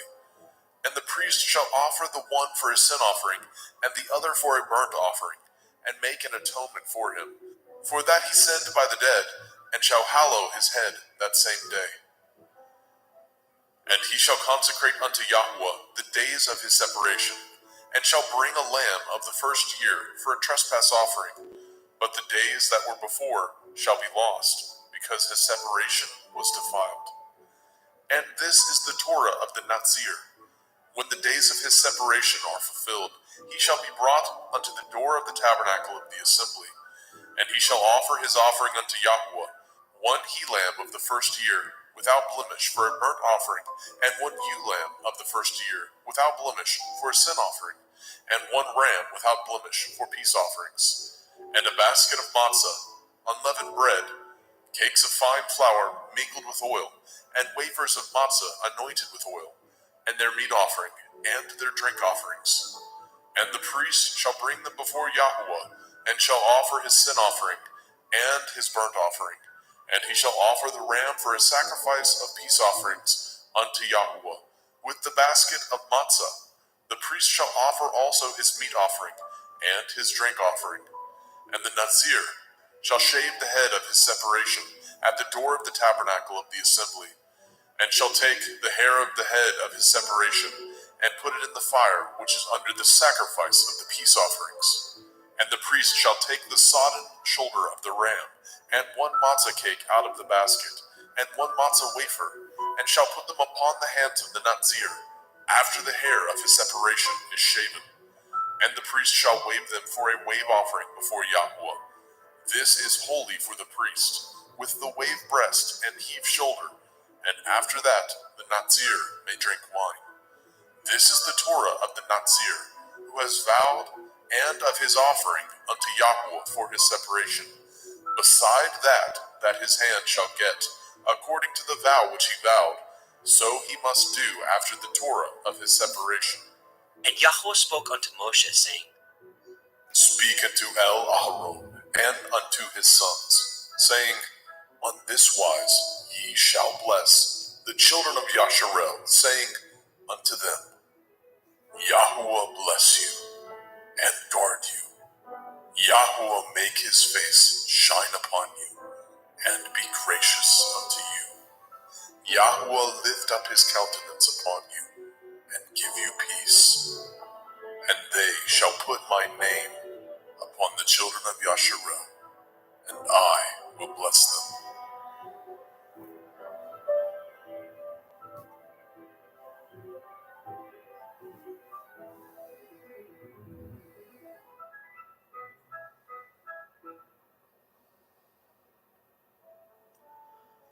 Bemidbar, Numbers chapter 7. And it came to pass on the day that Moshe had fully set up the tabernacle, and had anointed it, and sanctified it, and all the instruments thereof, both the altar and all the vessels thereof, and had anointed them, and sanctified them, that the princes of Yasharel, heads of the house of their fathers, who were the princes of the tribes, and were over them that were numbered, offered. And they brought their offering before Yahuwah, 6 covered wagons, and 12 oxen, a wagon for 2 of the princes, and for each 1 an ox. And they brought them before the tabernacle. And Yahuwah spoke unto Moshe, saying, Take it of them, that they may be to do the service of the tabernacle of the assembly, and you shall give them unto the Leviim, to every man according to his service. And Moshe took the wagons and the oxen, and gave them unto the Leviim. 2 wagons and 4 oxen he gave unto the sons of Gershon, according to their service. And 4 wagons and 8 oxen he gave unto the sons of Merari, according unto their service, under the hand of Ithamar, the son of Aharon the priest. But unto the sons of Kohath he gave none, because the service of the sanctuary belonging unto them was that they should bear upon their shoulders. And the princes offered for dedicating of the altar in the day that it was anointed. Even the princes offered their offering before the altar. And Yahuwah said unto El Moshe, They shall offer their offering, each prince on his day, for the dedicating of the altar. And he that offered his offering the first day was Nechshon, the son of Aminadav, of the tribe of Yehudah. And his offering was 1 silver charger, the weight thereof was 130 shekels, 1 silver bowl of 70 shekels, after the shekel of the sanctuary. Both of them were full of fine flour, mingled with oil for a meat offering. 1 spoon of 10 shekels of gold, full of incense. 1 young bullock, 1 ram, 1 lamb of the first year for a burnt offering. 1 kid of the goats for a sin offering, and for a sacrifice of peace offerings, 2 oxen, 5 rams, 5 he-goats, 5 lambs of the first year. This was the offering of Nechshon, the son of Amminadab. On the second day, Nethanel, the son of Tzuar, prince of Issachar, did offer. He offered for his offering 1 silver charger, the weight whereof was 130 shekels, 1 silver bowl of 70 shekels, after the shekel of the sanctuary, both of them full of fine flour mingled with oil for a meat offering, 1 spoon of gold of 10 shekels full of incense, 1 young bullock, 1 ram, 1 lamb of the first year for a burnt offering, 1 kid of the goats for a sin offering, and for a sacrifice of peace offerings, 2 oxen, 5 rams, 5 he-goats, 5 lambs of the first year. This was the offering of Nethanel, the son of Tzuar. On the third day, Eliav, the son of Chelon, prince of the children of Zebulun, did offer. His offering was 1 silver charger, the weight whereof was 130 shekels, 1 silver bowl of 70 shekels, after the shekel of the sanctuary, both of them full of fine flour mingled with oil for a meat offering, 1 golden spoon of 10 shekels full of incense, 1 young bullock, 1 ram, 1 lamb of the first year for a burnt offering, 1 kid of the goats for a sin offering, and for a sacrifice of peace offerings, 2 oxen, 5 rams, 5 he-goats, 5 lambs of the first year. This was the offering of Eliav, the son of Chelon. On the fourth day, Elitzur, the son of Shedur, prince of the children of Reuben, did offer. His offering was 1 silver charger of the weight of 130 shekels, 1 silver bowl of 70 shekels, after the shekel of the sanctuary, both of them full of fine flour mingled with oil for a meat offering, 1 golden spoon of 10 shekels, full of incense, 1 young bullock, 1 ram, 1 lamb of the first year for a burnt offering, 1 kid of the goats for a sin offering, and for a sacrifice of peace offerings, 2 oxen, 5 rams, 5 he-goats, 5 lambs of the first year. This was the offering of Elitzur, the son of Shedur. On the fifth day, Shelumiel, the son of Tzurishaddai, prince of the children of Shimon, did offer. His offering was 1 silver charger, the weight whereof was 130 shekels, 1 silver bowl of 70 shekels, after the shekel of the sanctuary, both of them full of fine flour mingled with oil for a meat offering, 1 golden spoon of 10 shekels, full of incense, 1 young bullock, 1 ram, 1 lamb of the first year for a burnt offering, 1 kid of the goats for a sin offering, and for a sacrifice of peace offerings, 2 oxen, 5 rams, 5 he-goats, 5 lambs of the first year. This was the offering of Shelumiel, the son of Tzurishaddai. On the sixth day, Elisaph, the son of Deuel, prince of the children of Gad, offered. His offering was 1 silver charger of the weight of 130 shekels, a silver bowl of 70 shekels, after the shekel of the sanctuary, both of them full of fine flour mingled with oil for a meat offering, 1 golden spoon of 10 shekels full of incense, 1 young bullock, 1 ram, 1 lamb of the first year for a burnt offering, 1 kid of the goats for a sin offering, and for a sacrifice of peace offerings, 2 oxen, 5 rams, 5 he-goats, 5 lambs of the first year. This was the offering of Elisaph, the son of Deuel. On the seventh day, Elishama, the son of Ammihud, prince of the children of Ephraim, offered. His offering was 1 silver charger, the weight whereof was 130 shekels, 1 silver bowl of 70 shekels, after the shekel of the sanctuary, both of them full of fine flour mingled with oil for a meat offering, 1 golden spoon of 10 shekels full of incense, 1 young bullock, 1 ram, 1 lamb of the first year for a burnt offering, 1 kid of the goats for a sin offering, and for a sacrifice of peace offerings, 2 oxen, 5 rams, 5 he-goats, 5 lambs of the first year. This was the offering of Elishama, the son of Amihud. On the 8th day offered Gamaliel, the son of Pedatsur, prince of the children of Manasseh. His offering was 1 silver charger of the weight of 130 shekels, 1 silver bowl of 70 shekels, after the shekel of the sanctuary, both of them full of fine flour mingled with oil for a meat offering.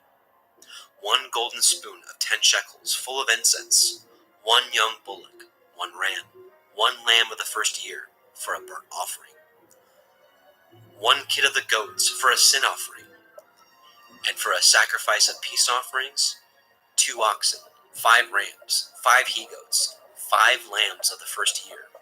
This was the offering of Gamaliel, the son of Pedatsur. On the 9th day, Avidan, the son of Gidonai, prince of the children of Benjamin, offered. His offering was 1 silver charger, the weight whereof was 130 shekels, 1 silver bowl of 70 shekels, after the shekel of the sanctuary, both of them full of fine flour mingled with oil for a meat offering, 1 golden spoon of 10 shekels full of incense, 1 young bullock, 1 ram, 1 lamb of the first year for a burnt offering, 1 kid of the goats for a sin offering, and for a sacrifice of peace offerings, 2 oxen, 5 rams, 5 he-goats, 5 lambs of the first year. This was the offering of Avidan, the son of Gidonai. On the 10th day, Achiezer, the son of Ammishaddai, prince of the children of Dan, offered. His offering was 1 silver charger, the weight whereof was 130 shekels, 1 silver bowl of 70 shekels, after the shekel of the sanctuary, both of them full of fine flour mingled with oil for a meat offering, 1 golden spoon of 10 shekels full of incense, 1 young bullock, 1 ram, 1 lamb of the first year for a burnt offering, 1 kid of the goats for a sin offering, and for a sacrifice of peace offerings, 2 oxen, 5 rams, 5 he-goats, 5 lambs of the first year. This was the offering of Achiezer, the son of Ammishaddai. On the 11th day, Pagiel, the son of Okran, prince of the children of Asher, offered. His offering was 1 silver charger, the weight whereof was 130 shekels, 1 silver bowl of 70 shekels, after the shekel of the sanctuary, both of them full of fine flour mingled with oil for a meat offering, 1 golden spoon of 10 shekels full of incense, 1 young bullock, 1 ram, 1 lamb of the first year for a burnt offering, 1 kid of the goats for a sin offering, and for a sacrifice of peace offerings, 2 oxen, 5 rams, 5 he-goats, 5 lambs of the first year. This was the offering of Pagiel, the son of Okran. On the 12th day, Achira, the son of Enan, prince of the children of Naphtali, offered. His offering was 1 silver charger, the weight whereof was 130 shekels, 1 silver bowl of 70 shekels, after the shekel of the sanctuary, both of them full of fine flour mingled with oil for a meat offering, 1 golden spoon of 10 shekels full of incense, 1 young bullock, 1 ram, 1 lamb of the first year for a burnt offering, 1 kid of the goats for a sin offering, and for a sacrifice of peace offerings, 2 oxen, 5 rams, 5 he-goats, 5 lambs of the first year. This was the offering of Achira, the son of Enan. This was the dedication of the altar, in the day when it was anointed, by the princes of Yashrael. 12 chargers of silver, 12 silver bowls, 12 spoons of gold, each charger of silver weighing 130 shekels, each bowl 70. All the silver vessels weighed 2,400 shekels, after the shekel of the sanctuary. The golden spoons were 12, full of incense, weighing 10 shekels apiece, after the shekel of the sanctuary. All the gold of the spoons was 120 shekels. All the oxen for the burnt offering were 12 bullocks, the rams 12, the lambs of the first year 12, with their meat offering, and the kids of the goats for sin offering 12. And all the oxen for the sacrifice of the peace offerings were 24 bullocks, the rams 60, the he-goats 60, the lambs of the first year 60. This was the dedication of the altar after that it was anointed. And when Moshe was gone into the tabernacle of the assembly to speak with him, then he heard the voice of one speaking unto him from off the mercy seat that was upon the ark of the testimony, from between the two cherubim. And he spoke unto him. Bamidbar, Numbers chapter 8. And Yahweh spoke unto El Moshe, saying, Speak unto El Aharon, and say unto him, When you light the lamps, the 7 lamps shall give light over against the menorah. And Aharon did so. He lighted the lamps thereof over against the menorah, as Yahweh commanded Moshe. And this work of the menorah was of beaten gold. Unto the shaft thereof, unto the flowers thereof, was beaten work, according unto the pattern which Yahweh had showed Moshe. So he made the menorah. And Yahweh spoke unto Moshe, saying, Take the Levi'im from among the children of Yasharel, and cleanse them. And thus shall you do unto them, to cleanse them. Sprinkle water purifying upon them, and let them shave all their flesh, and let them wash their clothes, and so make themselves clean. Then let them take a young bullock with his meat offering, even fine flour mingled with oil, and another young bullock shall you take for a sin offering. And you shall bring the Levi'im before the tabernacle of the assembly, and you shall gather the whole assembly of the children of Yasharel together. And you shall bring the Levi'im before Yahweh, and the children of Yasharel shall put their hands upon the Levi'im. And Aharon shall offer the Levi'im before Yahweh for an offering of the children of Yasharel, that they may execute the service of Yahweh. And the Levi'im shall lay their hands upon the heads of the bullocks, and you shall offer the one for a sin offering, and the other for a burnt offering unto Yahweh, to make an atonement for the Levi'im. And you shall set the Levi'im before Aharon and before his sons, and offer them for an offering unto Yahweh. Thus shall you separate the Levi'im from among the children of Yasharel, and the Levi'im shall be mine. And after that shall the Levi'im go in to do the service of the tabernacle of the assembly, and you shall cleanse them, and offer them for an offering. For they are wholly given unto me from among the children of Yasharel, instead of such as open every womb, even instead of the firstborn of all the children of Yasharel, have I taken them unto me. For all the firstborn of the children of Yasharel are mine, both man and beast. On the day that I smote every firstborn in the land of Mitzrayim, I sanctified them for myself. And I have taken the Levi'im for all the firstborn of the children of Yasharel. And I have given the Levi'im as a gift to Aharon and to his sons from among the children of Yasharel, to do the service of the children of Yasharel in the tabernacle of the assembly, and to make an atonement for the children of Yasharel, that there be no plague among the children of Yasharel, when the children of Yasharel come nigh unto the sanctuary.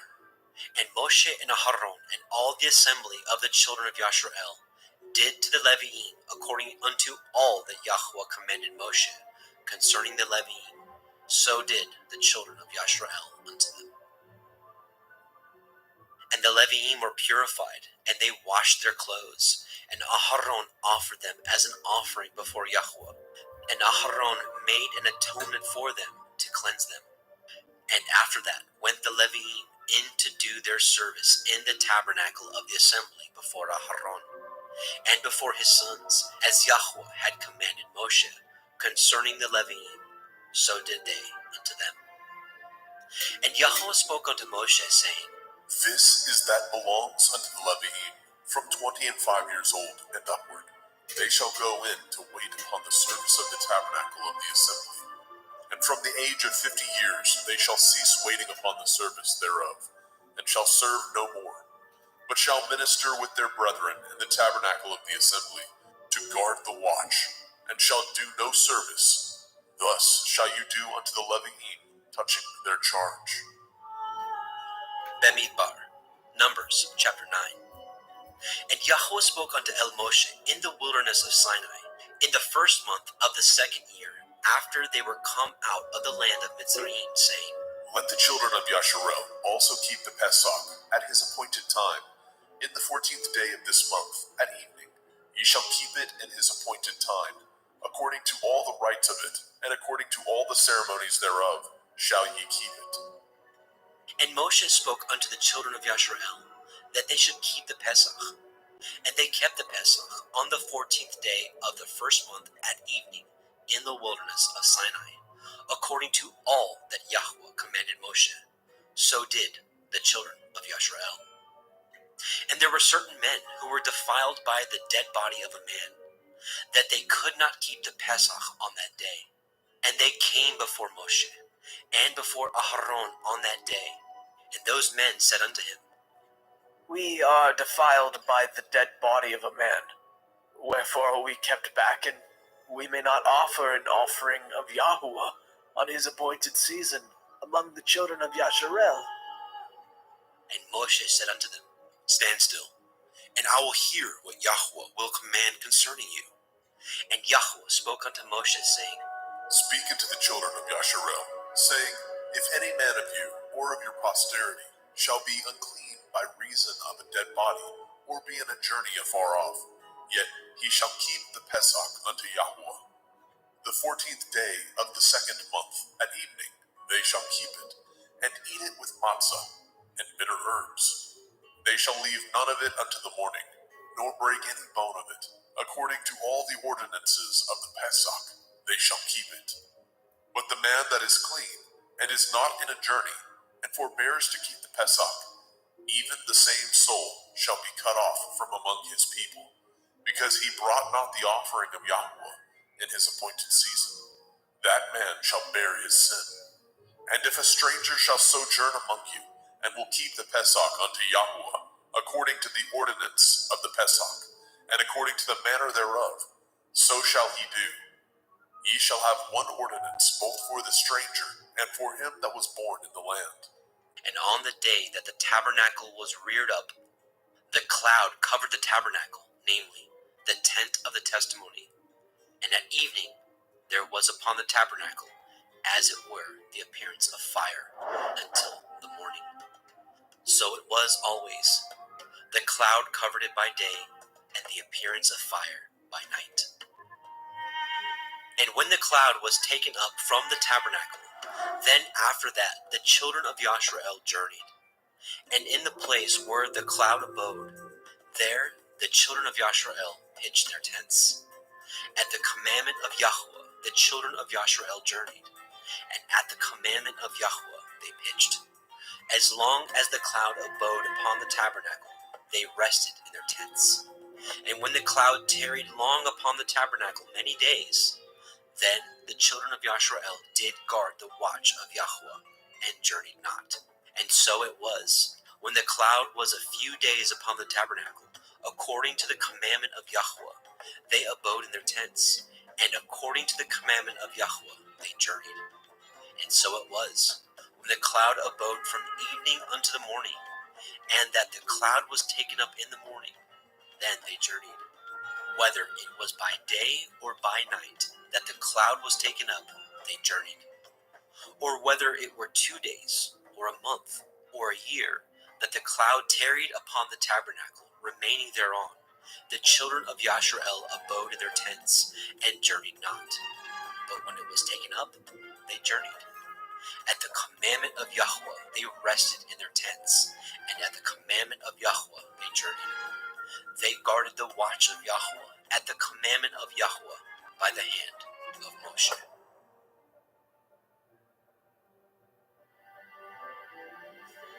Bemidbar, Numbers chapter 10. And Yahweh spoke unto El Moshe, saying, Make you 2 trumpets of silver, of a whole piece shall you make them, that you may use them for the calling of the assembly, and for the journeying of the camps.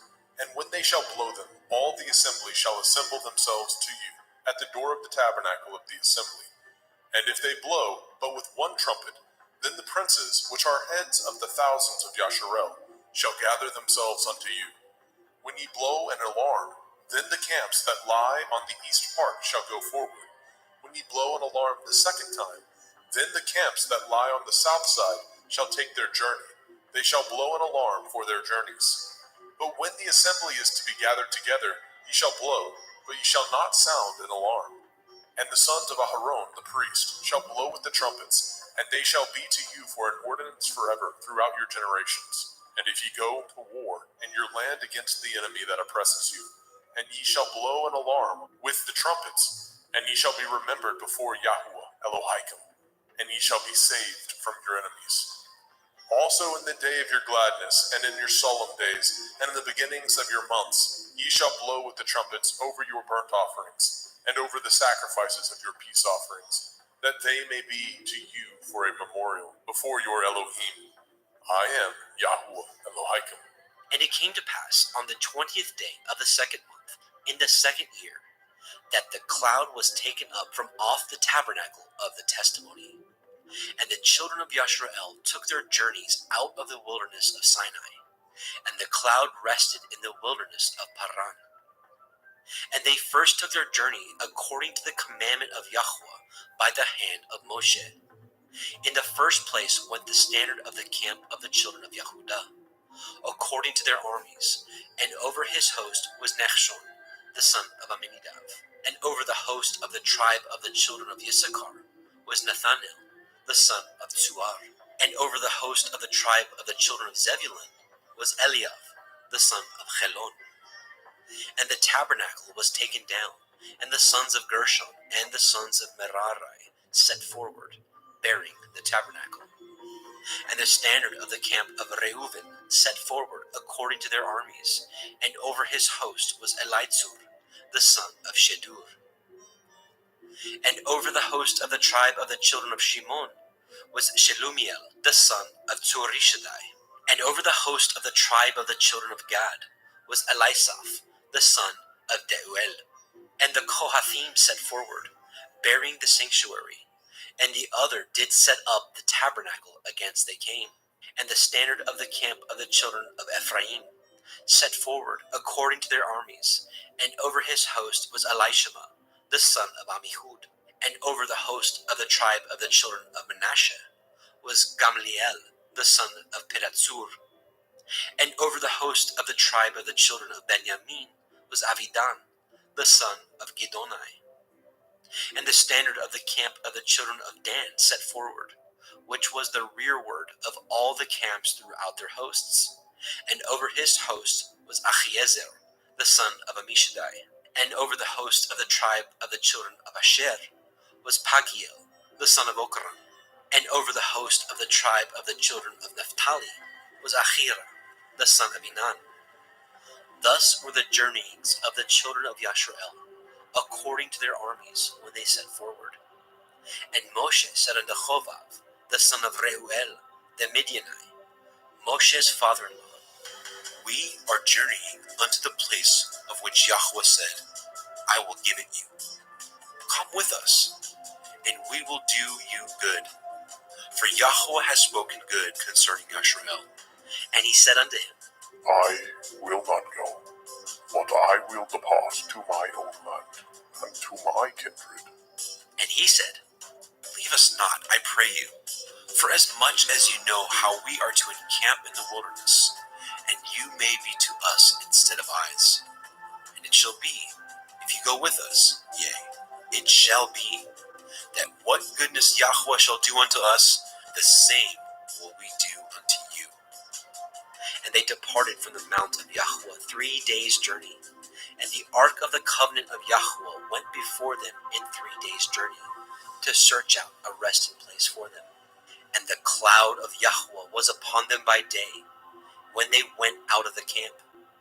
And it came to pass, when the ark set forward, that Moshe said, Rise up, Yahweh, and let your enemies be scattered, and let them that hate you flee before you. And when it rested, he said, Return, O Yahweh, unto the many thousands of Yashrael.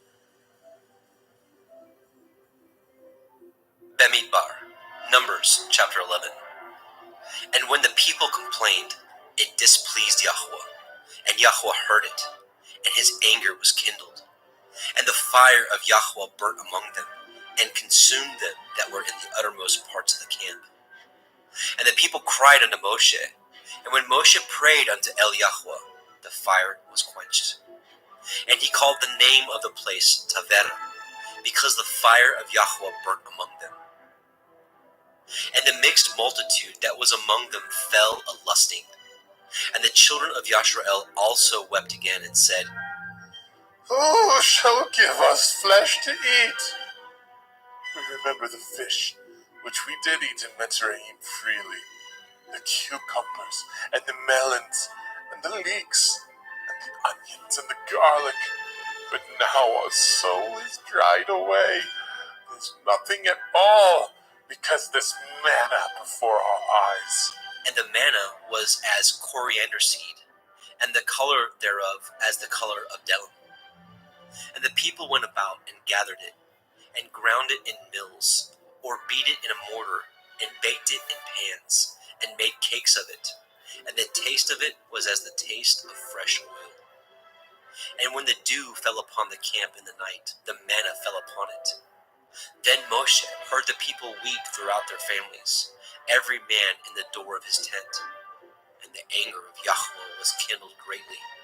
Moshe also was displeased. And Moshe said unto El Yahweh, Wherefore have you afflicted your servant? And wherefore have I not found favor in your sight, that you lay the burden of all this people upon me? Have I conceived all this people? Have I begotten them? That you should say unto me, Carry them in your bosom, as a nursing father bears the sucking child, unto the land which ye swore unto their fathers? Whence should I have flesh to give unto all this people? For they weep unto me, saying, Give us flesh, that we may eat. I am not able to bear all this people alone, because it is too heavy for me. And if you deal thus with me, kill me, I pray you, out of hand, if I have found favor in your sight, and let me not see my wretchedness. And Yahweh said unto Moshe, Gather unto me 70 men of the elders of Yasharel, whom you know to be elders of the people, and officers over them, and bring them unto the tabernacle of the assembly, that they may stand there with you. And I will come down and talk with you there, and I will take the ruach which is upon you, and will put it upon them, and they shall bear the burden of the people with you, that you bear it not yourself alone. And say you unto the people, Sanctify yourselves against tomorrow, and ye shall eat flesh, for ye have wept in the ears of Yahweh, saying, Who shall give us flesh to eat? For it was well with us in Mitzrayim. Therefore Yahweh will give you flesh, and ye shall eat. Ye shall not eat 1 day, nor 2 days, nor 5 days, neither 10 days, nor 20 days, but even a whole month, until it comes out at your nostrils, and it will be loathsome unto you, because that ye have despised Yahweh, which is among you, and have wept before him, saying, Why came we forth out of Mitzrayim? And Moshe said, The people, among whom I am, are 600,000 footmen, and you have said, I will give them flesh, that they may eat a whole month. Shall the flocks and the herds be slain for them to suffice them? Or shall all the fish of the sea be gathered together for them, to suffice them? And Yahweh said unto Moshe, Is Yahweh's hand waxed short? You shall see now whether my word shall come to pass unto you, or not. And Moshe went out, and told the people the words of Yahweh, and gathered the 70 men of the elders of the people, and set them round about the tabernacle.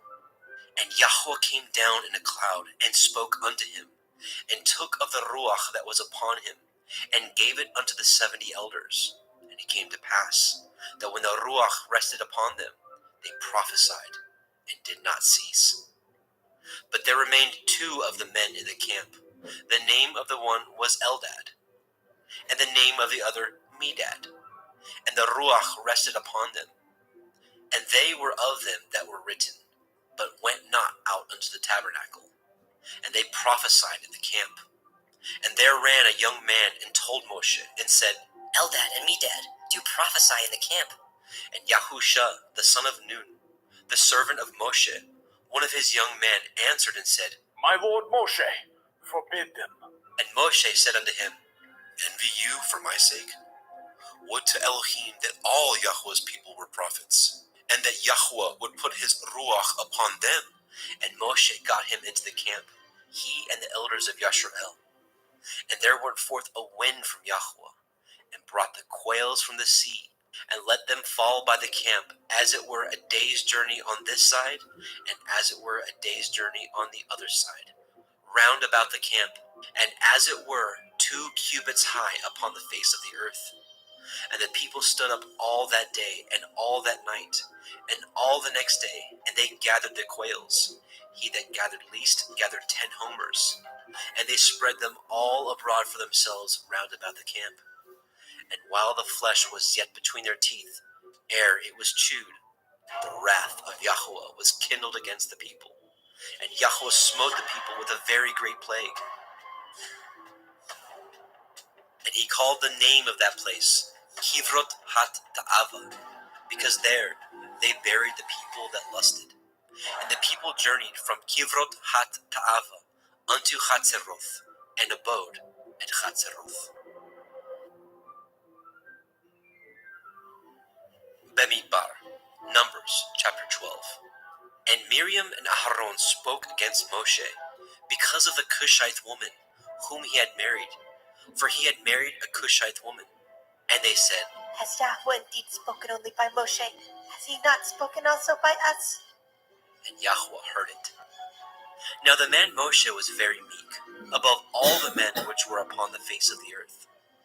And Yahweh spoke suddenly unto El Moshe, and unto El Aharon, and unto Miriam. Come out, ye three, unto the tabernacle of the assembly. And they 3 came out. And Yahweh came down in the pillar of the cloud, and stood in the door of the tabernacle, and called Aharon and Miriam. And they both came forth. And he said, Hear now my words. If there be a prophet among you, I, Yahweh, will make myself known unto him in a vision, and will speak unto him in a dream. My servant Moshe is not so, who is faithful in all my house. With him will I speak mouth to mouth, even apparently, and not in dark speeches and in similitudes. Of Yahweh shall he behold. Wherefore then were ye not afraid to speak against my servant Moshe? And the anger of Yahweh was kindled against him, and he departed. And the cloud departed from off the tabernacle, and behold, Miriam became leprous, white as snow. And Aharon looked upon Miriam, and behold, she was leprous. And Aharon said unto Moshe, Alas, my Lord, I beseech you, lay not the sin upon us, wherein we have done foolishly, and wherein we have sinned. Let her not be as one dead, of whom the flesh is half consumed when he comes out of his mother's womb. And Moshe cried unto El Yahweh, saying, Heal her now, O El, I beseech you. And Yahweh said unto Moshe, If her father had but spit in her face, should she not be ashamed 7 days? Let her be shut out from the camp 7 days, and after that, let her be received in again. And Miriam was shut out from the camp 7 days, and the people journeyed not till Miriam was brought in again. And afterward the people removed from Chatzeroth, and pitched in the wilderness of Paran. Bemidbar, Numbers chapter 13. And Yahweh spoke unto Moshe, saying, Send you men, that they may search the land of Canaan, which I give unto the children of Yasharel. Of every tribe of their fathers shall ye send a man, every one a ruler among them. And Moshe, by the commandment of Yahweh, sent them from the wilderness of Paran. All those men were heads of the children of Yasharel. And these were their names: of the tribe of Reuven, Shammua, the son of Zakur; of the tribe of Shimon, Shaphat, the son of Horai; of the tribe of Yehudah, Caleb, the son of Yefuneh; of the tribe of Issachar, Yigal, the son of Yosef; of the tribe of Ephraim, Husha, the son of Nun; of the tribe of Benjamin, Palti, the son of Raphu; of the tribe of Zebulun, Gadiel, the son of Sodi; of the tribe of Yosef, namely, of the tribe of Manasseh, Gadi, the son of Susi. Of the tribe of Dan, Amiel, the son of Gemali. Of the tribe of Asher, Setur, son of Mikael. Of the tribe of Naphtali, Nachbi, the son of Vofsi. Of the tribe of Gad, Geuel, the son of Maki. These are the names of the men which Moshe sent to spy out the land. And Moshe called Husha, the son of Nun, Yahusha. And Moshe sent them to spy out the land of Canaan, and said unto them, Get you up this way southward, and go up into the mountain, and see the land, what it is, and the people that dwell therein, whether they be strong or weak, few or many, and what the land is that they dwell in, whether it be good or bad, and what cities they be that they dwell in, whether in tents or in strongholds, and what the land is, whether it be fat or lean, whether there be wood therein or not. And be ye of good courage, and bring of the fruit of the land. Now the time was the time of the first ripe grapes.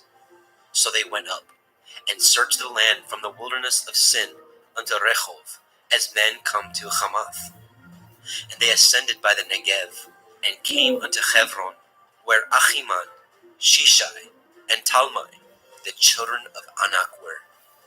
Now Hebron was built 7 years before Zoan in Mitzrayim. And they came unto the brook of Eshcol, and cut down from thence a branch with one cluster of grapes. And they bored between two upon a staff. And they brought of the pomegranates, and of the figs. The place was called Nachal Eshcol, because of the cluster of grapes which the children of Yashrael cut down from thence. And they returned from searching of the land after 40 days.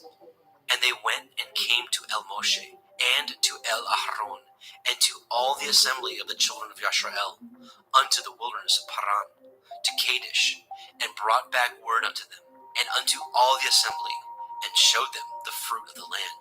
And they told him and said, We came unto the land whither you sent us, and surely it flows with milk and honey, and this is the fruit of it. Nevertheless, the people be strong that dwell in the land, and the cities are walled and very great. And moreover, we saw the children of Anak there. The Amalekim dwell in the land of the Negev, and the Hittim, and the Yebusim, and the Emorim dwell in the mountains, and the Kinanim dwell by the sea, and by the coast of the Yarden. And Caleb stilled the people before Moshe, and said, Let us go up at once and possess it, for we are well able to overcome it.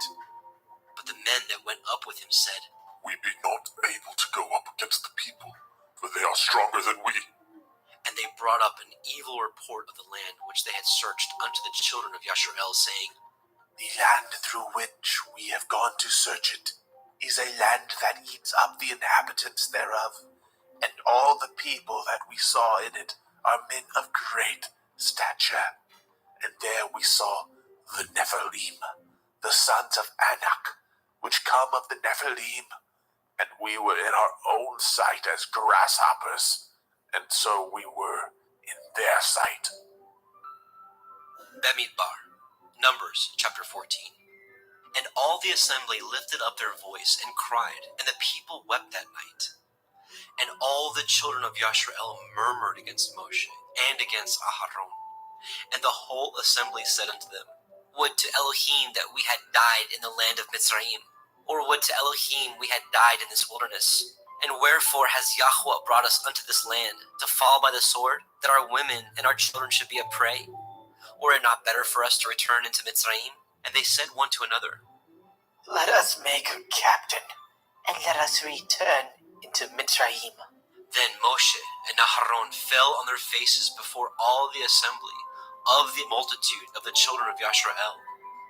And Yahusha, the son of Nun, and Caleb, the son of Jephunneh, which were of them that searched the land, rent their clothes.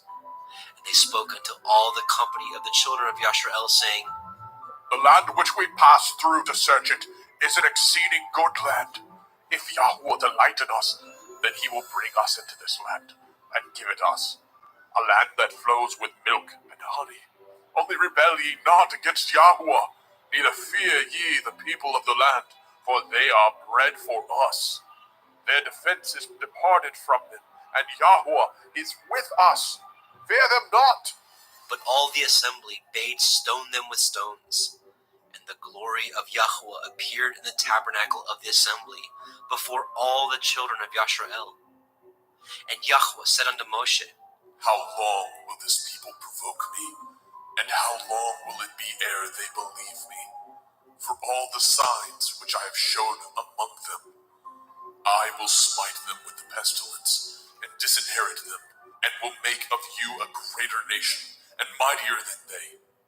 And Moshe said unto Yahweh, Then the Mitzrayim shall hear it, for you brought up this people in your might from among them, and they will tell it to the inhabitants of this land. For they have heard that you, Yahweh, are among this people, that you, Yahweh, are seen face to face, and that your cloud stands over them, and that you go before them, by daytime in a pillar of cloud, and in a pillar of fire by night. Now, if you shall kill all this people as one man, then the nations which have heard the fame of you will speak, saying, Because Yahweh was not able to bring this people into the land which he swore unto them, therefore he has slain them in the wilderness.